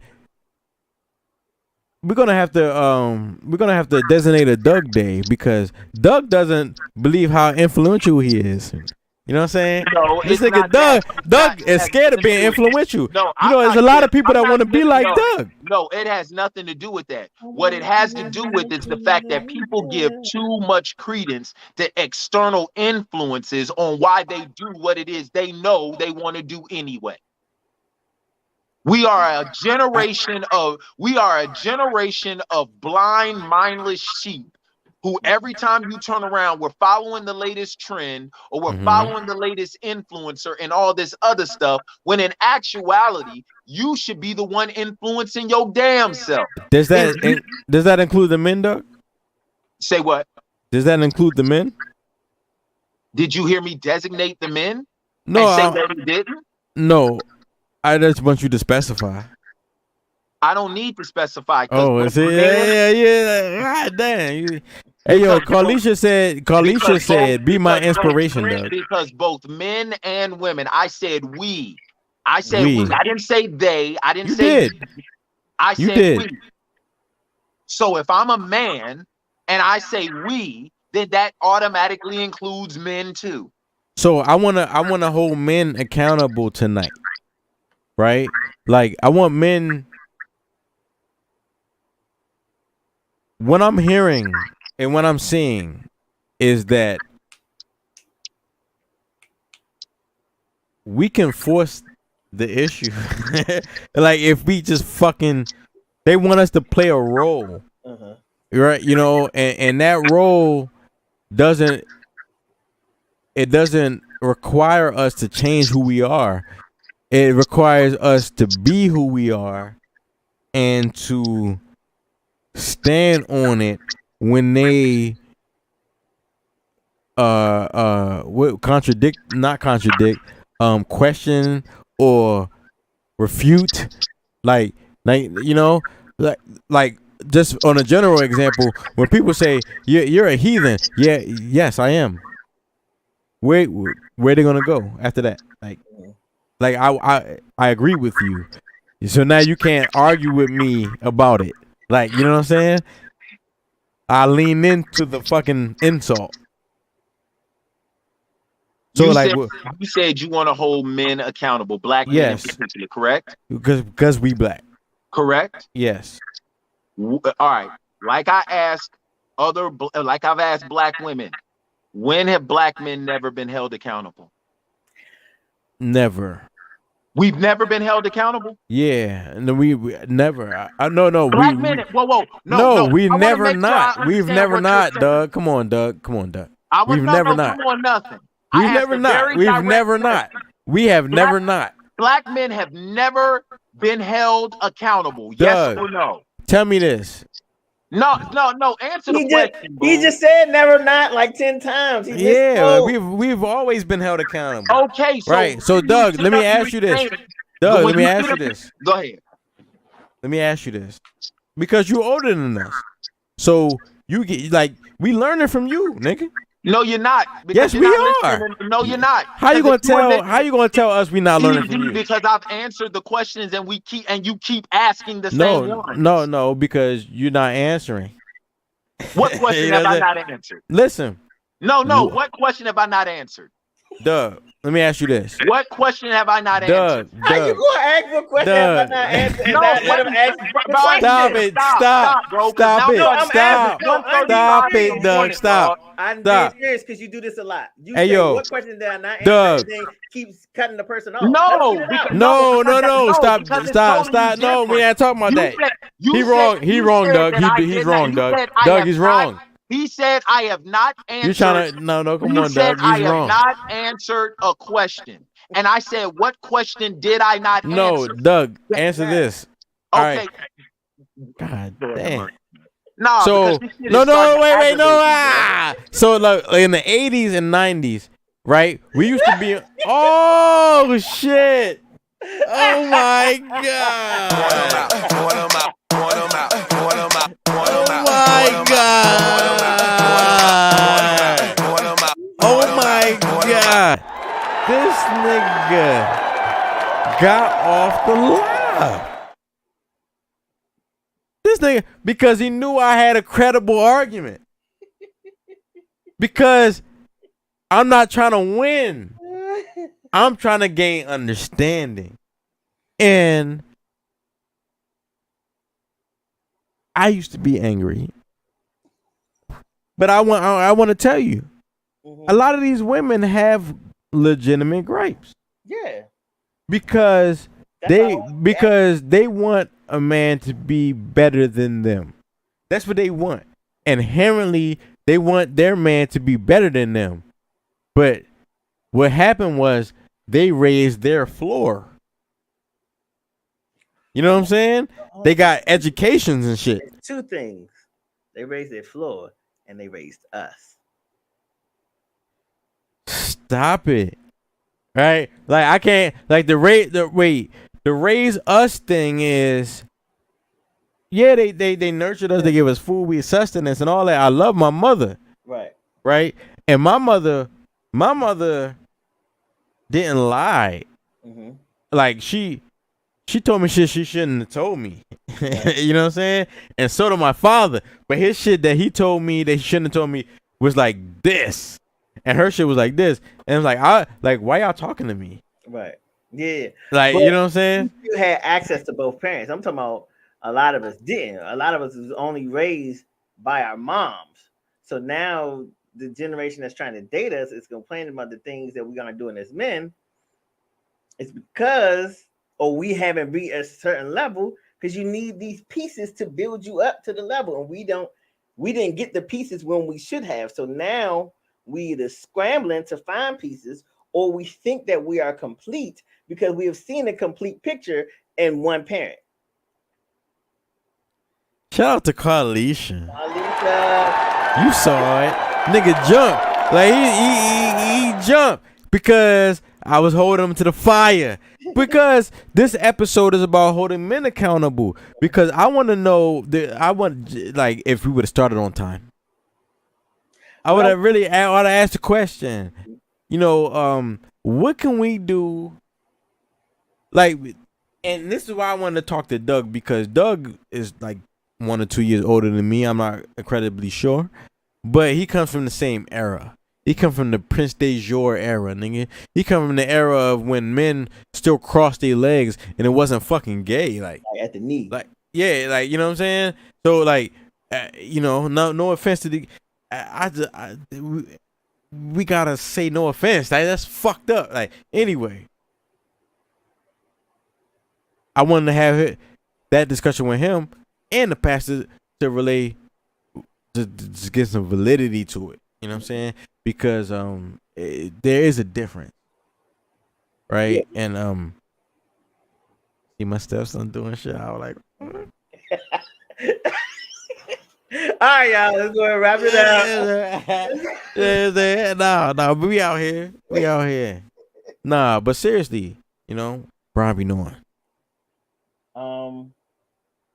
Wait, you asked the question? Nah, I cut you off. Oh.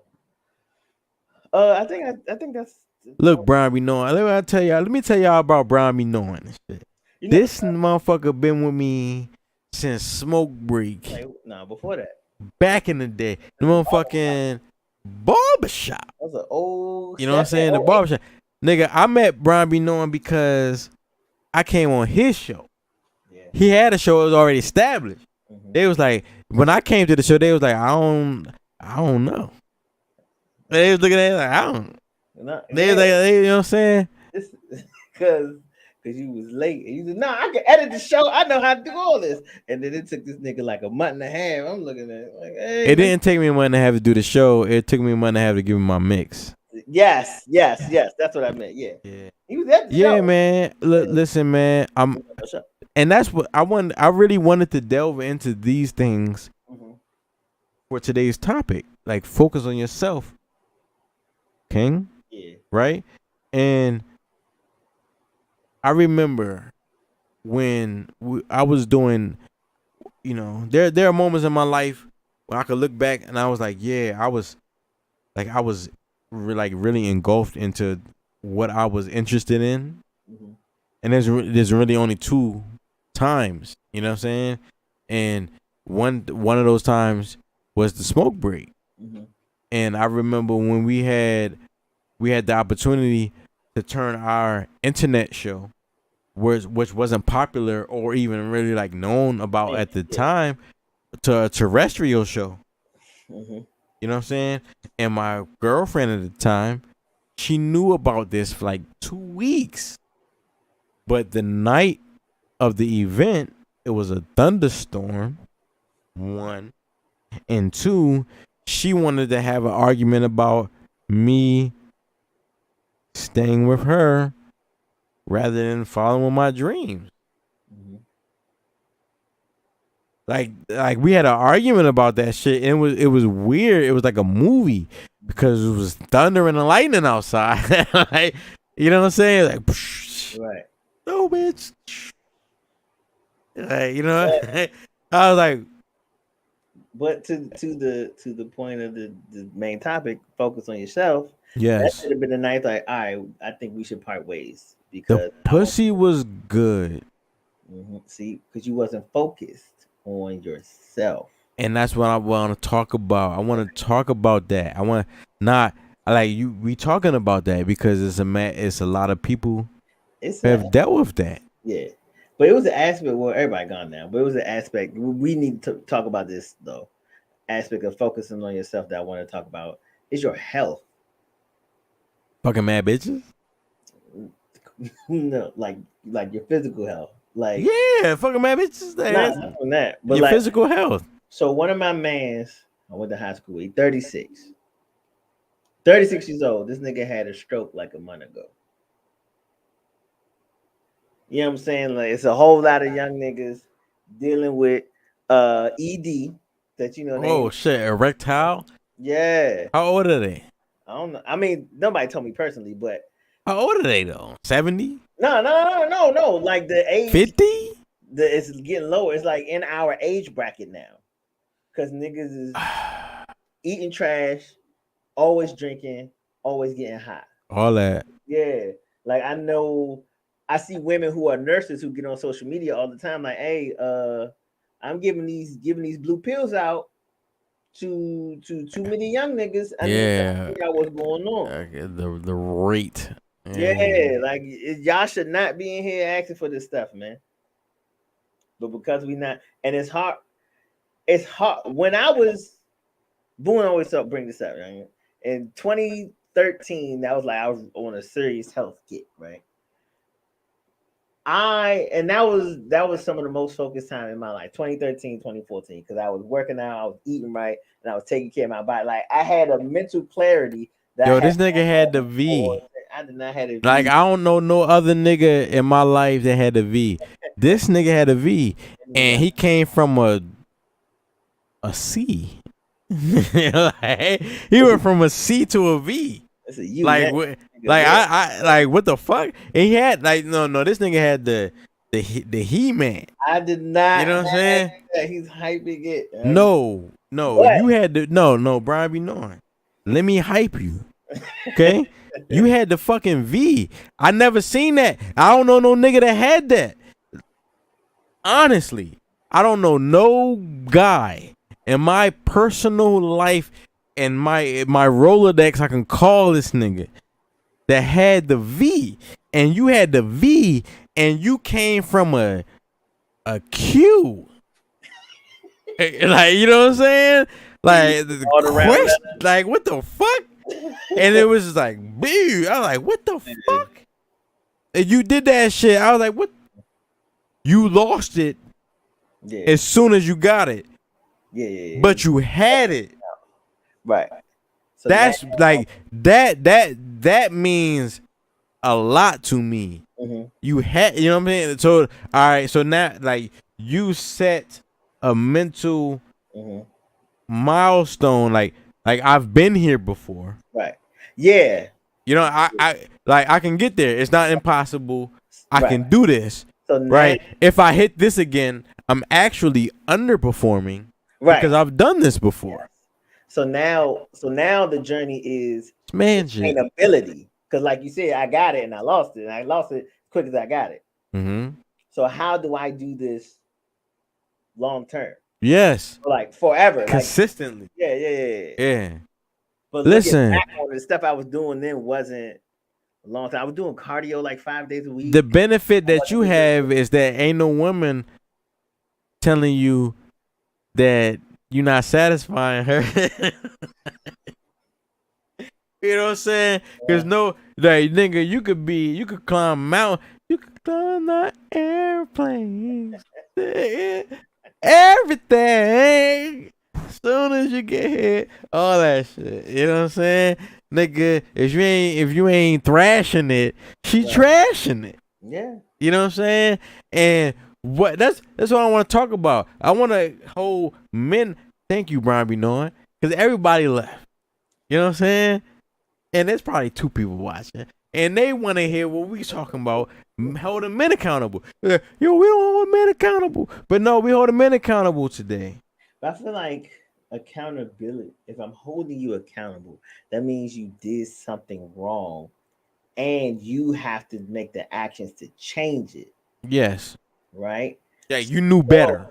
So the question is, are we being held accountable or are we being blamed? Nah, we still fucking them. Right. That's what they don't understand is that niggas who kill niggas run from the crime scene and get rewarded with pussy. I just got in the shootout with the niggas who was trying to rob my stash of drugs I was poisoning the community with. And you're gonna give me some pussy. Like, how do you, it's like women say, I saw a meme today, a conversation today. Somebody posted today on my Facebook. She said, fellas, do you ever tell other guys that they're being too extra or too much when, you know what I mean? Like, they might be hollering at a chick, like we out in public. He's hollering. And I can, as his friend, I can see she's not interested in him. You know, do I ever tell him, yo, man, fall back because she's not interested? Yeah, man, leave that girl alone. Why Yeah. And we do. I said we do tell that. We say that shit all the time. But what I want women to understand is, do you think that men? You don't think that men just do what the fuck they want to do? Like inherently? I might be the trigger. I might be the one like, yo, you treating her wrong. Man, fuck that. You know what I mean? And then he just do all this extra shit. I'll show you wrong. Man. Yeah, you know? And then I'm supposed to beat him up? Nah, both her eyes black. I'm like, ah. Yeah. That ain't crazy. They caught her authority. You know what I'm saying? You know what I mean? All I'm saying is, it's crazy. That's an issue too, though, because they be doing stuff and then wanting you to come defend them when you could just not do the stuff and we won't have to worry about nothing. I've been in a situation where the nigga was like, this nigga gave me grace. Yeah. Oh yeah. Right? And and see, as a man, I viewed that as grace.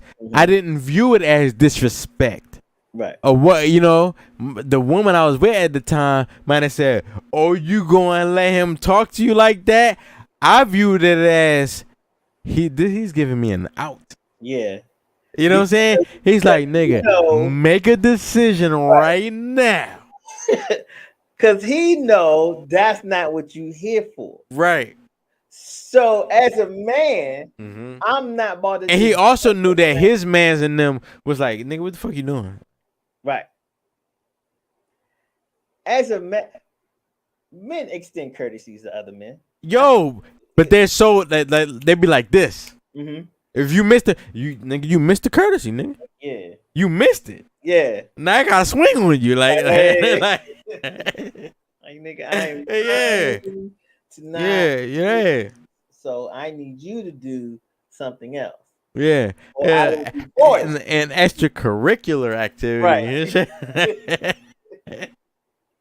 Because I know as a man, because in that situation, if she wasn't here, there would be no issue. Right. Yeah. We probably would have dapped up and talking about like you play that new Mario. Like, look at that shit. That shit is crazy. Yeah. I got it right now. I'll take it. I'll bring it over your house right now. So I'm not gonna blame you for the infraction. I'm gonna blame you for not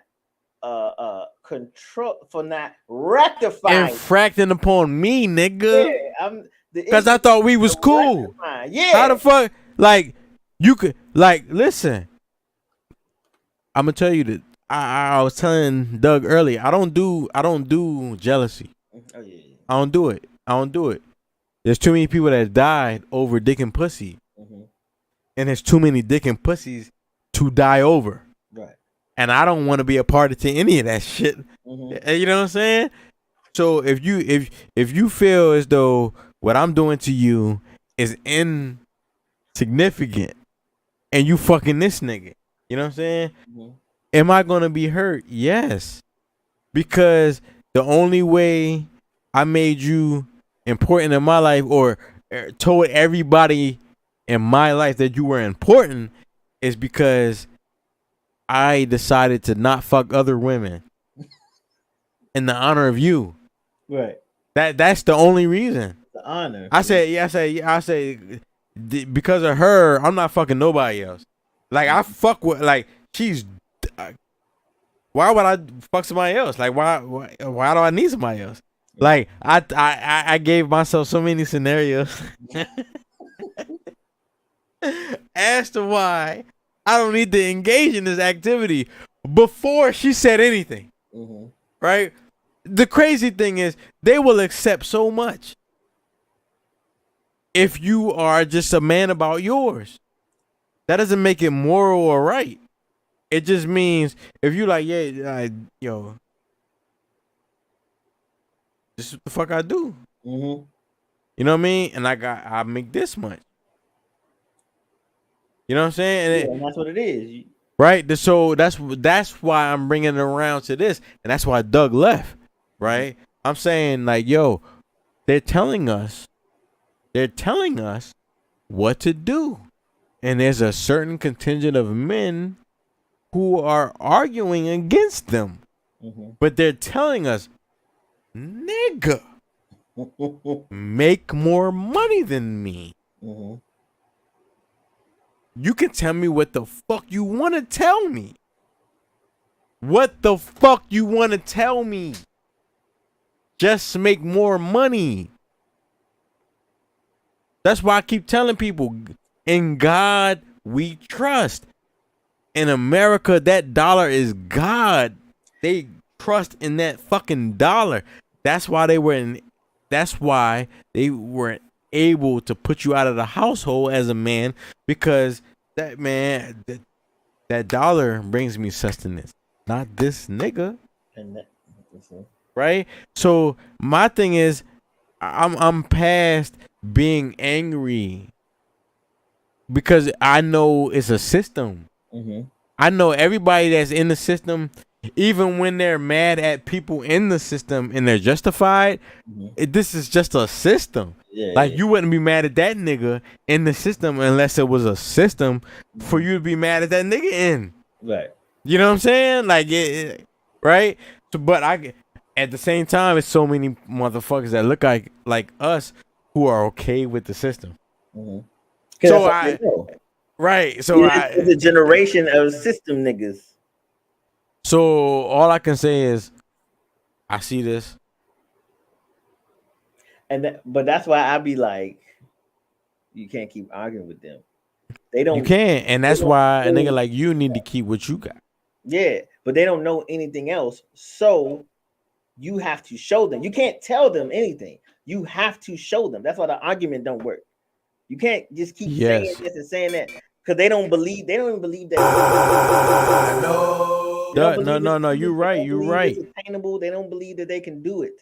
You have to show them because their role models showed them. Yeah, that's a you good know what point. I'm saying? They the showed lifestyle them that they live was showed to them. You're right. That we the show me state. I don't even remember what state that was, but I remember at one time white people was like, we the show me. Was it show Vegas? me? Show me. I don't know, but it don't even fucking matter. But as a people, we the show me state because I'm not even gonna talk about women. As black men, I got this, we can if I came to you, I'm like, listen, my credit is fucked up, Brian be knowing. But I know you got an over 800 credit score. And I have a relationship with this property owner, right? And she is she's the child of these two people. They fucking died, right? She grew up in this house, but they died. You know what I'm saying? And this house is worth a lot of fucking money, but she just wants to get rid of it because it's a burden and everybody's calling her. You know what I'm saying? everybody is like, what are you gonna, Christina? What are you gonna like, Christina? And she's like, what the fuck? And like, you know what I mean? Everybody's calling her for this roof needs appraisal because we can't sell a house unless it's done. Like, you know, and then this, that, and the third. What can you do? Right. As a man, like, what can you do? What can you do? Wait, I want to preface this by saying that, you know, the knowledge I just bestowed upon you, women have it now too. Yes. You're right, because there was an advantage before because women ain't had it. Like, you know what I mean? Even if you was a slave, nigga, you heard shit that women wasn't hearing, nigga. Right? So now we all heard the same thing. How you gonna make it happen? Right. But I think that goes back to the show me. I think so many of us haven't been seen generationally by our fathers. Niggas don't know how to show up in those moments. So they shy away from them, or they'll use other things to like make excuses, or like we've been talking about all night, like you're always chasing the bras. So because that you've seen the street niggas and the hustlers. That's what I wanted to or talk your uncle about. or whoever always chasing a woman. So you know how to do that. But when, like you said, stuff like that, hey, I need to do something with this house. How can you help? Or even like, do you even have a relationship, a connection to put me in touch with somebody? Niggas don't even know how to cultivate relationships. You know what I'm saying? That's a Do you know how to cultivate a relationship? Because I'm sitting here right now thinking, like, I have the ability to say things to people that make them talk. Right? You know what I'm saying? I can see, if I walk in your house, if you invite me into your house, I can see things. I'm like, I can ask you about these things, and you'll talk all day, and you'll be like, this was a great interaction. It was great communication. You know what I'm saying? Why? Because you got off everything you wanted to say. Not because we conversed. Because everything you wanted to, because I saw that this ornament was important to you. I saw that this picture on the mantle was important to you. And I said, oh shit. You know what I'm saying? Like, Lauren, like, you know what I'm saying? Like I do insurance claims. I was in this nigga house the other day, and this, like, he plays college football. I love football. I hate college football, but I love football. You know what I'm saying? I said, oh, you play football and shit? He said, yeah, I played with these two people who on the team that you like. You know what I'm saying? And then, you know what I mean? Right. So who is going to call? The person who did the most methodical, sterile inspection of his property, or the person who related to him on his level? Depending on his financial situation, but I get your point though. No, the conversation. Because the conversation to get you into a financial situation. Yeah. Oh, yeah. You know what I'm saying? That conversation. And I asked a question. I want you to talk. Right.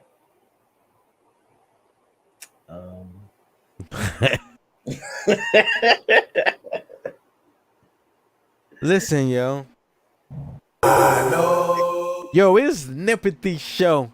We after the only reason BRYANBEKNOWIN is still on is he's fucking tired. I am. You see my eyes? Yeah. You know what I'm saying? We're still on here, but we gonna revisit this because the alphas of the show left the show because I want to talk about accountability amongst men. Accountability, like, I have the thesis that women are telling us what they want from us. And it's a lot of it irrational, yes. Unattainable, no. Not unattainable, but it's very irrational. Yeah. Because if all y'all want this type of nigga, like all niggas of any race don't get here. You know what I'm saying? So what black women have to understand is that if for black men to dominate or be competitive in any arena, that means we have to displace men who are already dominant or competitive in that arena. You know what I'm saying? So we're not really gaining ground. We're just shaping how America is perceived. Like, you know what I'm saying? Like, we're not really changing America. We're just the labor class that is willing to accept that wage. Yeah. That's all it is. And when you learn what your worth and what the laws are, they say, all right. Because these niggas right here ain't worried about none of that shit. But that goes back to your point earlier that Doug tried to throw out the window. You said we aren't as focused on education. Yes. But see, this is the thing about me. I piss niggas off, right? If we talking about any topic, I can see the for and against. Yeah. You know what I'm saying? And what Doug say? What was his question? He was like, "What changed, or what did black men do all of a sudden?" I can't remember what it was. It's not immediate. It's not gonna be immediate. This is gradual. It's not gonna be immediate. It's not gonna be immediate. I think like we want to see people do something and march a certain way, like we saw it in the Malcolm X movie, and just change and like just focus. Like it's not gonna happen. It's not. And I think that the biggest lie that has been told to Black America is that we are Black America. There ain't no such fucking thing as a Black America.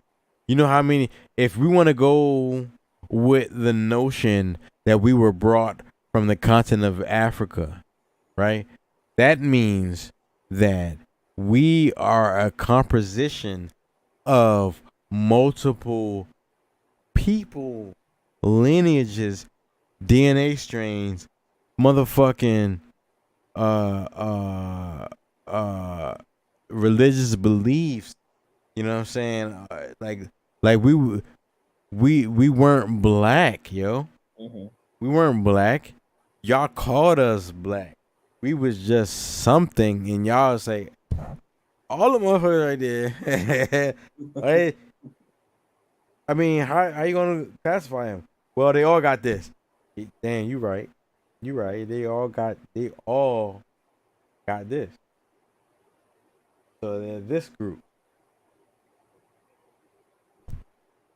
You know what I mean? And like we're the only people here that hasn't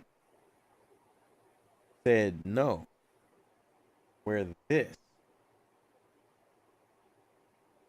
We're you know, we haven't come up with a different ethnic group.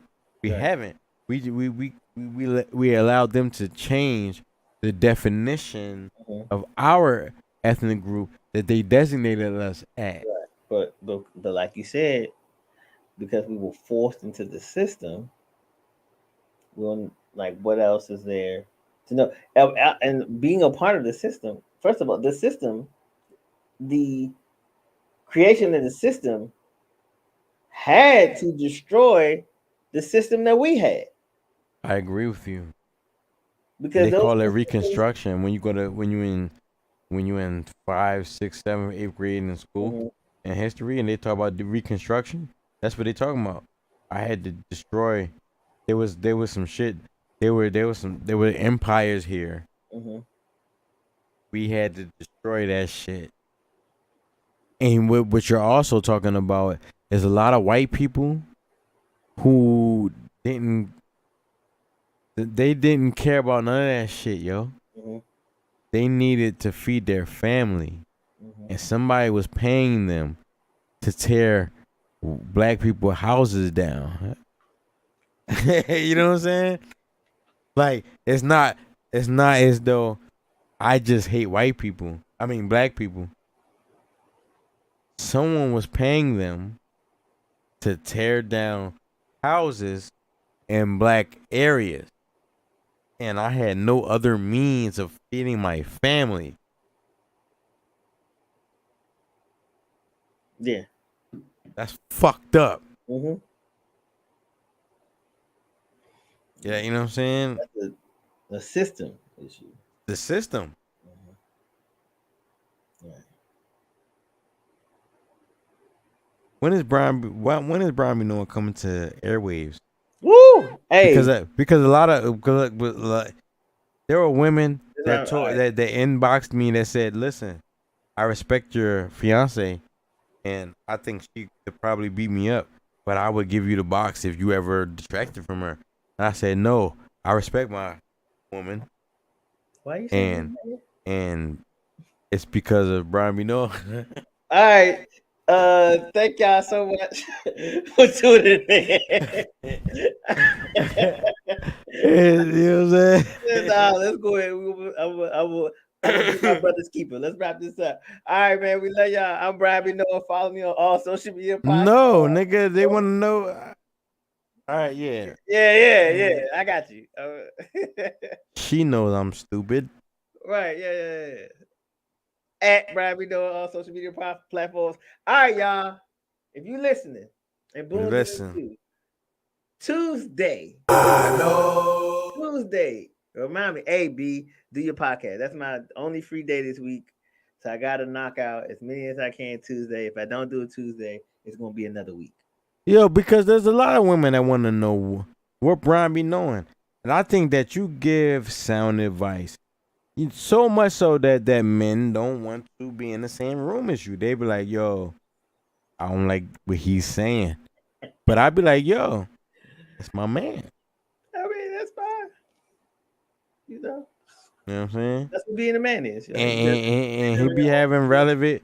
That's what I be saying. Like, that's what I wanted to talk about tonight. I think that women have relevant arguments. Yeah. I think that women want a nigga better than them, and we are not seizing the opportunity to be better than them.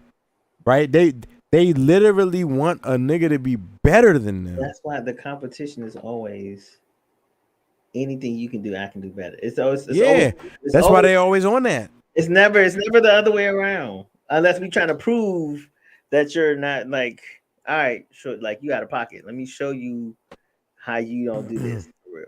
But you gotta. There's this humility in greatness, in proudness, like prowess. Mm-hmm. You know what I mean? Like you're prestigious, nigga. Like this nigga got 3 master's degrees and shit. Like, you know, like your crown is sticking up. Mm-hmm. You know what I mean? Like you have to behave a certain way. Mm-hmm. You can't let that get to you, like, because that's a drug, just like the drug dealer ingests. Mm-hmm. Nigga, I'm gonna tell you, I've never been a kingpin. I sold drugs. You know what I'm saying? I sold crack to this black woman. I remember the one time I sold crack. She was black, yo. She was old enough to be my mom's, and I gave her the bottle. I was like, all right, y'all. No, seriously, nigga. I gave her the bottle. Mm-hmm. You know what I'm saying? And she took the fucking bottle. And I was just thinking to myself, I don't want to do this. Mm-hmm. Because I just had respect for my elders. It had nothing to do with gender. This is a grown ass woman. Like, if my mom took me to the family for Thanksgiving, I would have ran into you. Mhm. You know what I mean? Because it's like all these aunts and uncles and shit. Right, they yeah, like, yeah. they want to say something to you all of a sudden. You know what I mean? And I would have ran into you, but no, I sold crack, and I ran into you, and you was like at least 20 years older than me, but it was just like I had the crack, Right. and that's what I want adults or parents to understand about this generation is it's not even this generation that happened before the generation. Is that adults are buying drugs from your child? Yeah. You know what I'm saying? Like So y'all why have that thing. the fuck would your child respect the adults? Right. As a crackhead. Yeah, this motherfucker, your child watches this person devote their life to something that is a detriment to them. You know what I'm saying? Like, yo, like they find themselves as adolescents in those situations where they can hear a person trying to talk to you and say, I don't want to do this no more, but you're like, I know you're gonna do it again. So buy this bitch. Yeah. Like, you know what I'm saying? And people don't realize that happens at 14, 15, 16, 17. Like, yeah, if you're 20 years old as a drug dealer, what are you doing? You old. And also what the fuck are you doing? That exchange does two things. It brings the adult. It brings the adult down, but it also brings the child up. So the child has matured in a way that they should not have matured in the time. And then they be having cars. Nigga, I saw you because in the 90s, in this area, it was still the DMV.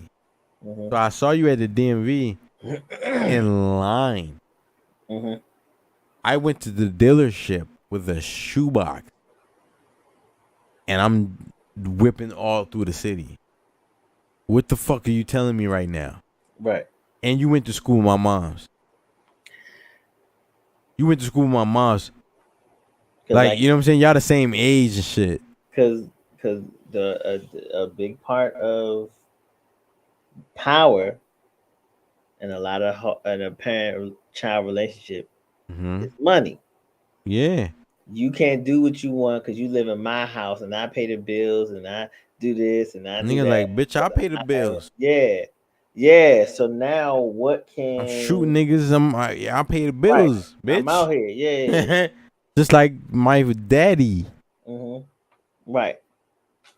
So now I feel like I'm your equal. So my question is, how can we?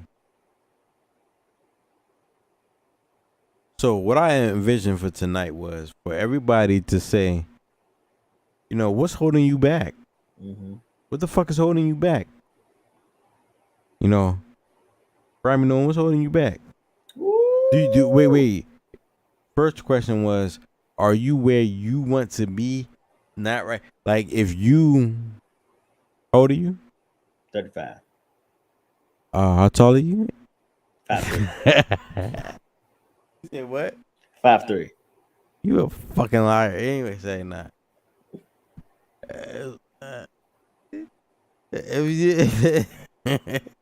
Hey, did you tell yourself you want to be 5'3", 20 years from there? All right, y'all. No, nigga, no. I'm saying, did you 20 years later? Did I tell myself I would be 5'3"?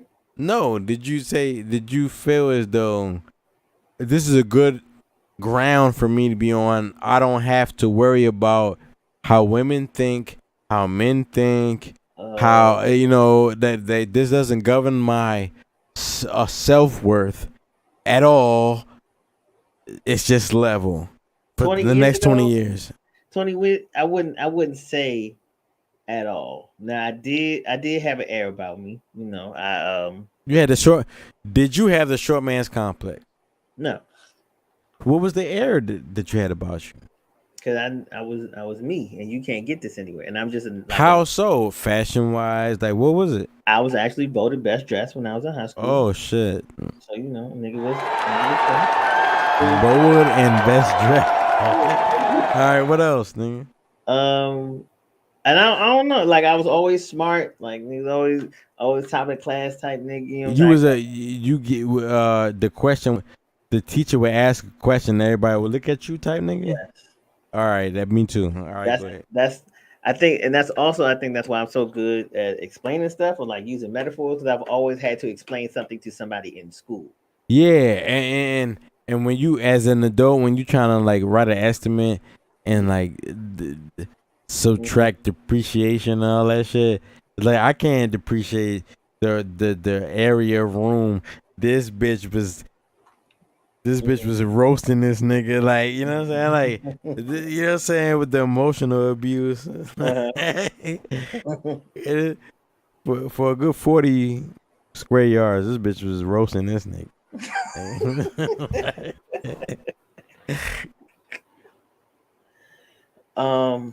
Yeah, what else? I don't know. Yeah, I don't. And people just like me. Mm-hmm. Now. Okay, also, wait, stop. Uh-huh.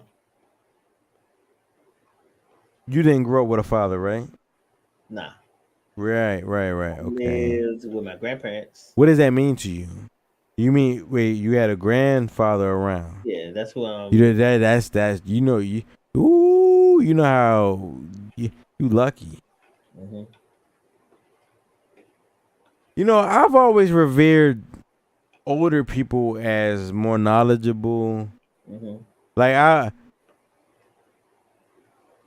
anything young, I'm like, nah, what they talking about? You ain't done enough yet. Yeah, I want to be the young person in the room that sits in the room and I just want to soak up what they talking about. So to that point, I feel like he taught me how to be an adult. Okay. Talking about finances. When I die, nigga, make sure your grandma don't get you. But like, as far as like good husband, good father, like those are not things that I saw from him. I seriously doubt anyone taught him how to be that. Right. But nobody knows how to be. No, you know they be saying like the white man knows how to be that. He's non-judgmental.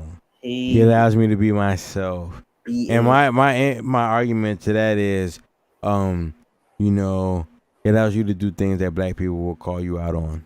Yeah. Black people will say, I ain't talking about black men fucking white bitches. I ain't talking about black women fucking white men. I'm talking about black people choosing white people because of behavior. I would say you're in for a rude awakening. First of all, I don't know who keeps telling y'all that you will find solace in the arms of your oppressor.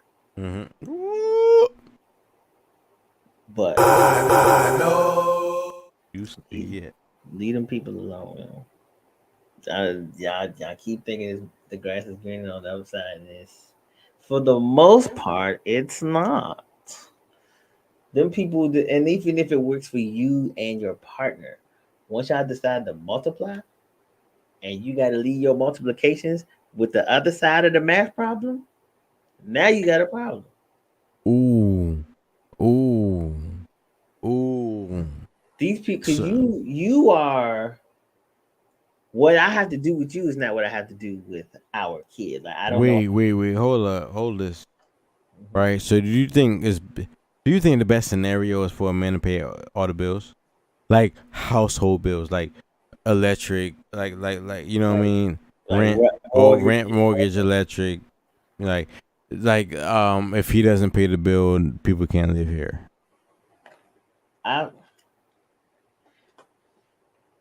My thing, okay.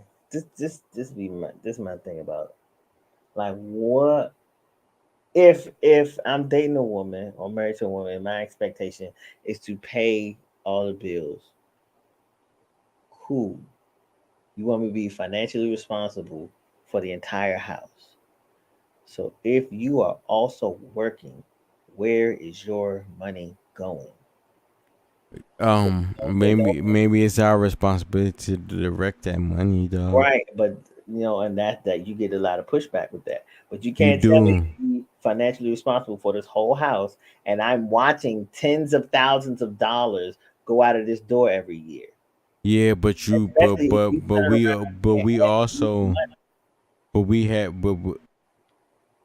have the ability to. I hear you, dog.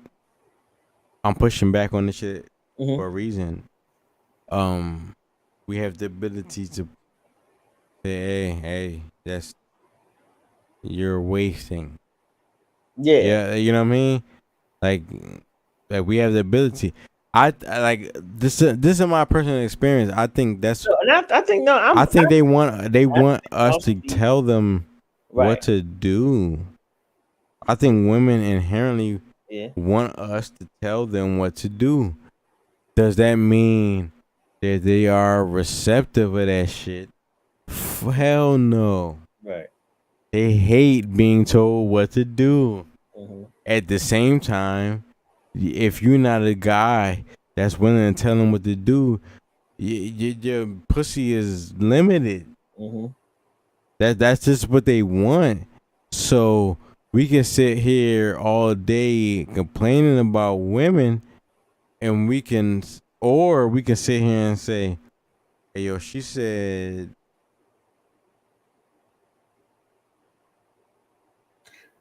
I always been a 2-inch carpet nigga, but she like 3 inches. Like if it's not 3 inches, she said I can't. You know what I mean? Like I'm sitting here and if I really want to marry her, am I gonna fight the inch? Like you know what I'm saying? Because they kids, yo. Yeah. You know what I'm saying? And if you doing what I'm coming to understand, god damn, we live. Yes. That's why I tried to wrap it. Nah, what I'm coming to understand is we just gotta be popping. Yes. We just gotta be popping. Yes. You know what I'm saying? And we just gotta be able to afford them to do whatever the fuck they want to do. Yes. Right? And I'm gonna tell niggas, you don't have to be popping for that. You have to be able to handle what you said you was able to handle. That's it. That's it, yo. Because a lot of women today grew up watching their mama handle shit. So they handling shit. So you can't be mad at women handling shit. You gotta let them, like, I would prefer it. Why? Because women they spend frivolously.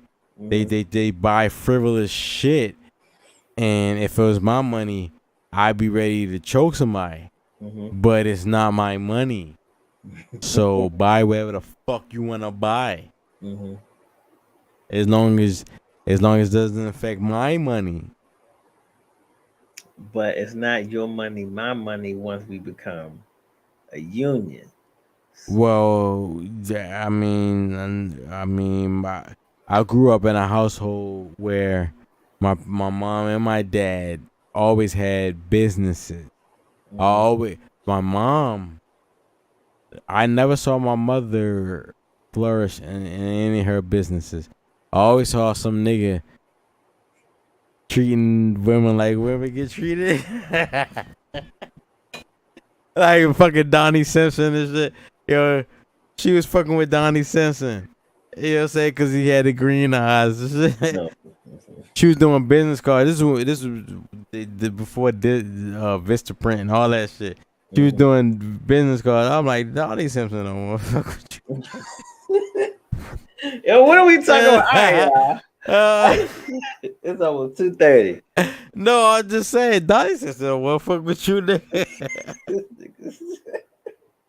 Yeah, I love you. You my mom, but that.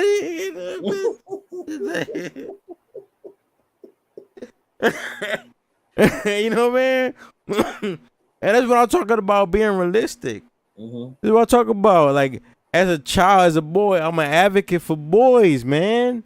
Especially in our fucking generation or our people. Yes. Our culture. I'm a advocate because we get lost because the people around us are lost. Mm-hmm. You know what I'm saying? And some of them think they're found. Right. You know, right? And then you expect us to be men. And that's why I keep telling It's like, what? Stop. Are you arguing with a lost nigga? Now who lost? Right. But no, I'm only lost because this nigga, hey, you know what I mean? Nah. But I'm talking about the men though. Like, we gotta stop engaging in certain shit. You know what I'm saying? Like, That's why I tell my sons, like this you know, like, you gotta. Yeah. This what it is and this what it ain't, man. It ain't no argue. You don't have to like it, but you also don't have to be here. I've always viewed my sperm as precious. Cause it is. Like, I've always viewed it that way. And I didn't grow up in a religious household. I didn't grow up in a mom-dad household. I just knew my mom and knew my dad. Mm-hmm. You know what I'm saying? But I didn't grow up. They were not together. You know what I'm saying? And just long story short, I was able to do things because my mom, because she was working. Yeah. That's because she was working. And it's like women ask, would you tell your daughter to be at the whims of a man and all that shit? It's like, of a worthy man. Yeah. You know what I'm saying? As a man because as a man that makes more than your woman, you don't just make more than your woman. You make more than your woman and assure her that she don't have to worry about nothing. Mm-hmm. Like, you got to do that. And if that's what I was talking about. The character aspect of it too. You can't mm-hmm. I don't know why people always want to choose. Like, do you want love or money, or do you want this or that? You shouldn't have to choose. You should. People choose. You know, I'm gonna tell you why people choose. It's because people accept. Mm-hmm. Yeah. You know what I'm saying? Yeah. Like, because the people that are telling you they're choosing, they know the standard. Mm-hmm. They know the standard. They already know the standard, but they looking for people that's not going to hold them to the standard. Right. And choose. Because to that point, right? Nigga, that's always a nigga talking about women only want a man with money. Why don't you want money? Like, why don't you want money? Do you like that bummy apartment? Like, is it enough space for her to move in? And if y'all have kids, is it enough space for you and your kids and your wife to grow in this place? It's not. You need money. Right, but like, we could sit here and be mad about what they're asking us to do, or we could just do what they're asking us to do. But even and be like, bitch, I did, like, if you, man, I just be seeing rich niggas in position, and it's like, you're a fucking scumbag. Right. Yeah. But she wanted this and you provided this. Mm-hmm. So I have no judgment. So that's you know, and that's the part, and that goes all the way back to the initial title. Focus on yourself. You have not created purpose. Let's say, nigga, if women didn't exist, you was never gonna get on your purpose. Right. That's what I was trying to talk to Doug about. That's what I was trying to talk to Doug about. Like, he didn't realize what he said. He doesn't even think he's on his purpose. He think that he's on the path to it. Yeah. So this woman put him on a path to it. Mm-hmm. right? And I was trying to get him to accept the fact that women, that's what they do. And he was like, yeah, help me. Yeah. I was just trying to get him to accept it in his life. You know what I'm saying? In his life, are you like, goddamn, work with them. Work with them. Like, I'm not saying that women don't be wrong. All I'm saying is that we both don't understand. And I was watching Drink Champs the other day, and they were talking about which is God man, is woman man. Yeah. I think men and women are spitting in the face of what we deem to be the creator by talking about who is God. You know what I'm saying? Like who is the supreme being? Who, because I could conceive, and I'm like, and me on the other side, I'm like, I can bust a nut in you. Like you can't do it unless I bust a nut. Like what the fuck are we talking about? Yeah. We can't like both pieces need. Yeah, we can't do what we do without this outside entity telling us we're able to do it. Like what the fuck are we talking about? Right. Like right now. It's a phenomenal question. Yeah. That's how you know. So, yeah, Brian, you know, I stay on all night. I know. I gotta go. NEMPATHY Show. Make sure you follow us. NEMPATHYShow.com. Pastor Dr. Ball, he does a sermon every Saturday, every Sunday, and the sermon he did this Sunday, I wanted to talk about all night, but he had other obligations, and y'all need to tap in. You know what I'm saying? Cause God. And you know, we always have Rhyme no one to correct the biblical references. I be trying my best, man. All the biblical references. Well, all I know is FedEx Field in Maryland is about to not be a football stadium, and there's going to be God out there. What y'all going to do? That's a very short time. What y'all going to do as God? As God, what y'all going to do? What y'all going to do? Who? Because violence brought people to that location by the millions, and I am thousands. I'm not gonna hold you to that, but I need y'all to bring hundreds. What are y'all gonna do that? When I went to the church, when I went there, I went there because someone I knew went there, but they used a public speaker as a reason for me to come. So I came because of the public speaker. Are you talking about church or are you talking about FedEx Field? I'm talking about the church right by FedEx Field. Oh, City of Praise. Yes. Yeah. One of my cousins sing there. Mm-hmm. I mean, I don't know. So like, how do you rectify? Especially when the church is saying it is like ultimately an eyesore. That church right there? Yeah, I mean, because you know a lot of people come in for that, but they actually that jump. I don't know what they're gonna do. I don't know, cause I don't go to that church, so I don't know. Boy, I'm gonna be honest. I don't think I've been to church since before the pandemic. I think like 2019. I was kind of bouncing around, maybe even before then.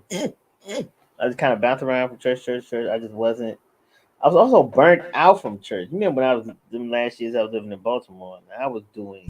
Nigga, I came in drunk to city church. Nigga, I came drunk to that church. Oh shit. I know. But like, I was just doing so much at the time for that. I had realized that I was just burnt out. Okay, so okay, and this is what I'm like. We didn't extend the hours, but that's what I wanted to get at.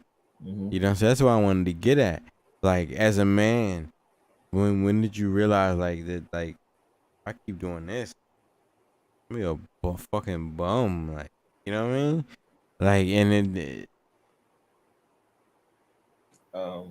When I was I was on top of a woman. I was like, why am I doing this? Mhm. You know what I'm saying? Like I'm not even sexually attracted, Mhm. right? Like there was a point, like yo, like You know we laugh, right? I can, yeah, Okay. I can get. Like I just want to have sex. I got mind control. Yeah, like I you know what I mean? I just want to, Yeah. you know what I mean? And that's what it is. In contrast to me feeling a certain way about a person, Mhm. you know, wanting to replicate a feeling with a person I had sex with. I've never had that before. You know what I mean? And I think I don't think I'm in the minority. I think I'm in the majority of men that look like us Mhm. on the dating scene.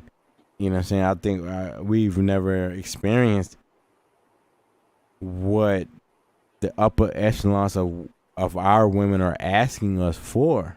Mhm. So we don't fit the mold. We are inadequate, but not Yeah. because of our moral character. Mhm. It's just because we never sought out to fit that criteria. It wasn't a part of our life.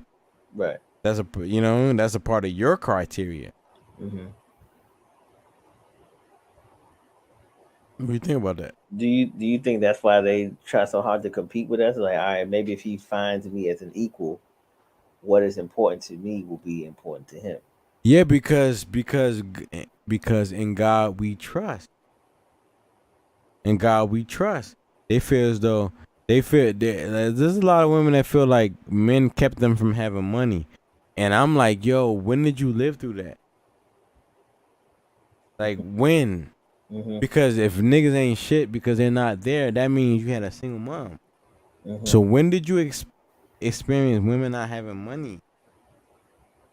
When? And then at the same time, that makes me think about when white people were like, when you experience slavery, like, damn. That's different. No, it's not. It is because we It's experienced not, the yo. effects of slavery.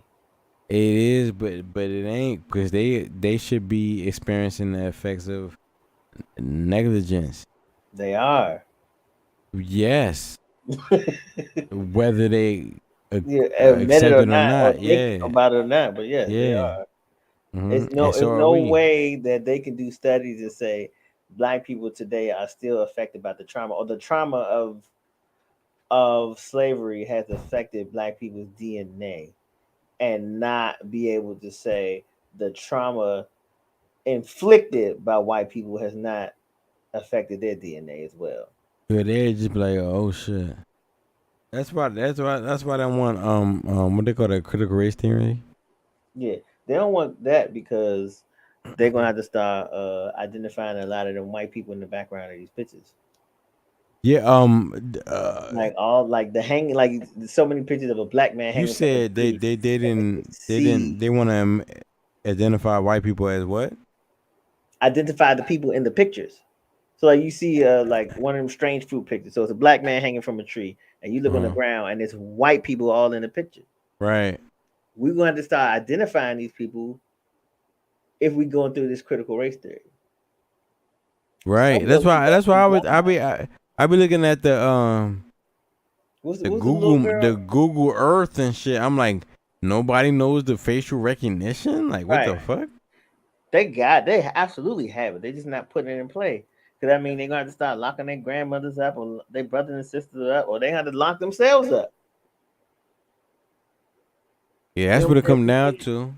But that's why they try to make all that seem like it was so far away. What's the black girl, the first black girl that went to public school? White Ruby Bridges. I Yeah. think she like 68. Yeah, And Rosa Parks. my Rosa grandpa Parks was 78. extra. Somebody was fucking Rosa. You know the crazy thing is, like, so many things that you think is like historical and all that. Man, my uncle was fucking shorty. Like, Yo, that's life.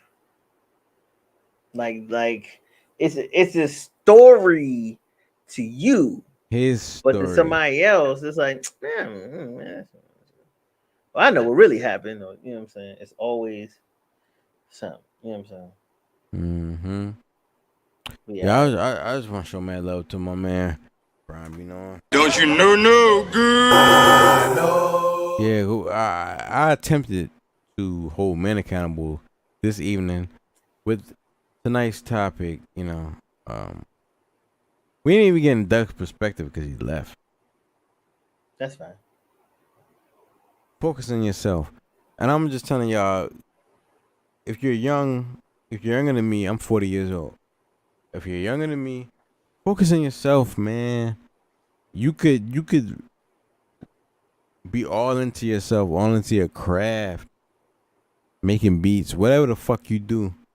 And a woman come around and she doesn't even mean you harm, yo. It's just that she's made decisions that will govern your decisions. Mm-hmm. You know what I'm saying? Like, you can't move left or right because you love this woman and she's made decisions that restrict them from making any direction. And make me want to cry. I was just saying, you might find yourself in that position. Right. So just pay attention to what you're doing. Make sure you follow your heart and your craft and perfect that shit. And the people who are really for you will fall off by the wayside as you do what you are supposed to do. Mm-hmm. They will fall by the wayside. Yeah. Even people that you love and respect and admire, they'll fall off. Yeah, people will be there forever. Yeah, because they weren't supposed to be there. Mm-hmm. And depending on who you are, you know, exercise humility, because maybe that person ain't shit, but they were supposed to get you to the next position. That's why they exist, to get you to the next position, right? And there's no way you would have got that grit in the ring by dealing with some nice people. You had to deal with some people who weren't shit. Like, you had to deal with some people that you had to put out of an apartment. At 14, you had to scoop a motherfucker and beat them up out of an apartment. Yeah. And use those skills to win your first gold medal, like, in the Olympics. Like, you know what I'm saying? It's extreme, but all I'm saying is you never know where it's gonna come from. Right. You know what I mean? All right, yo. Good night for real this time. I got it. Ah, boy.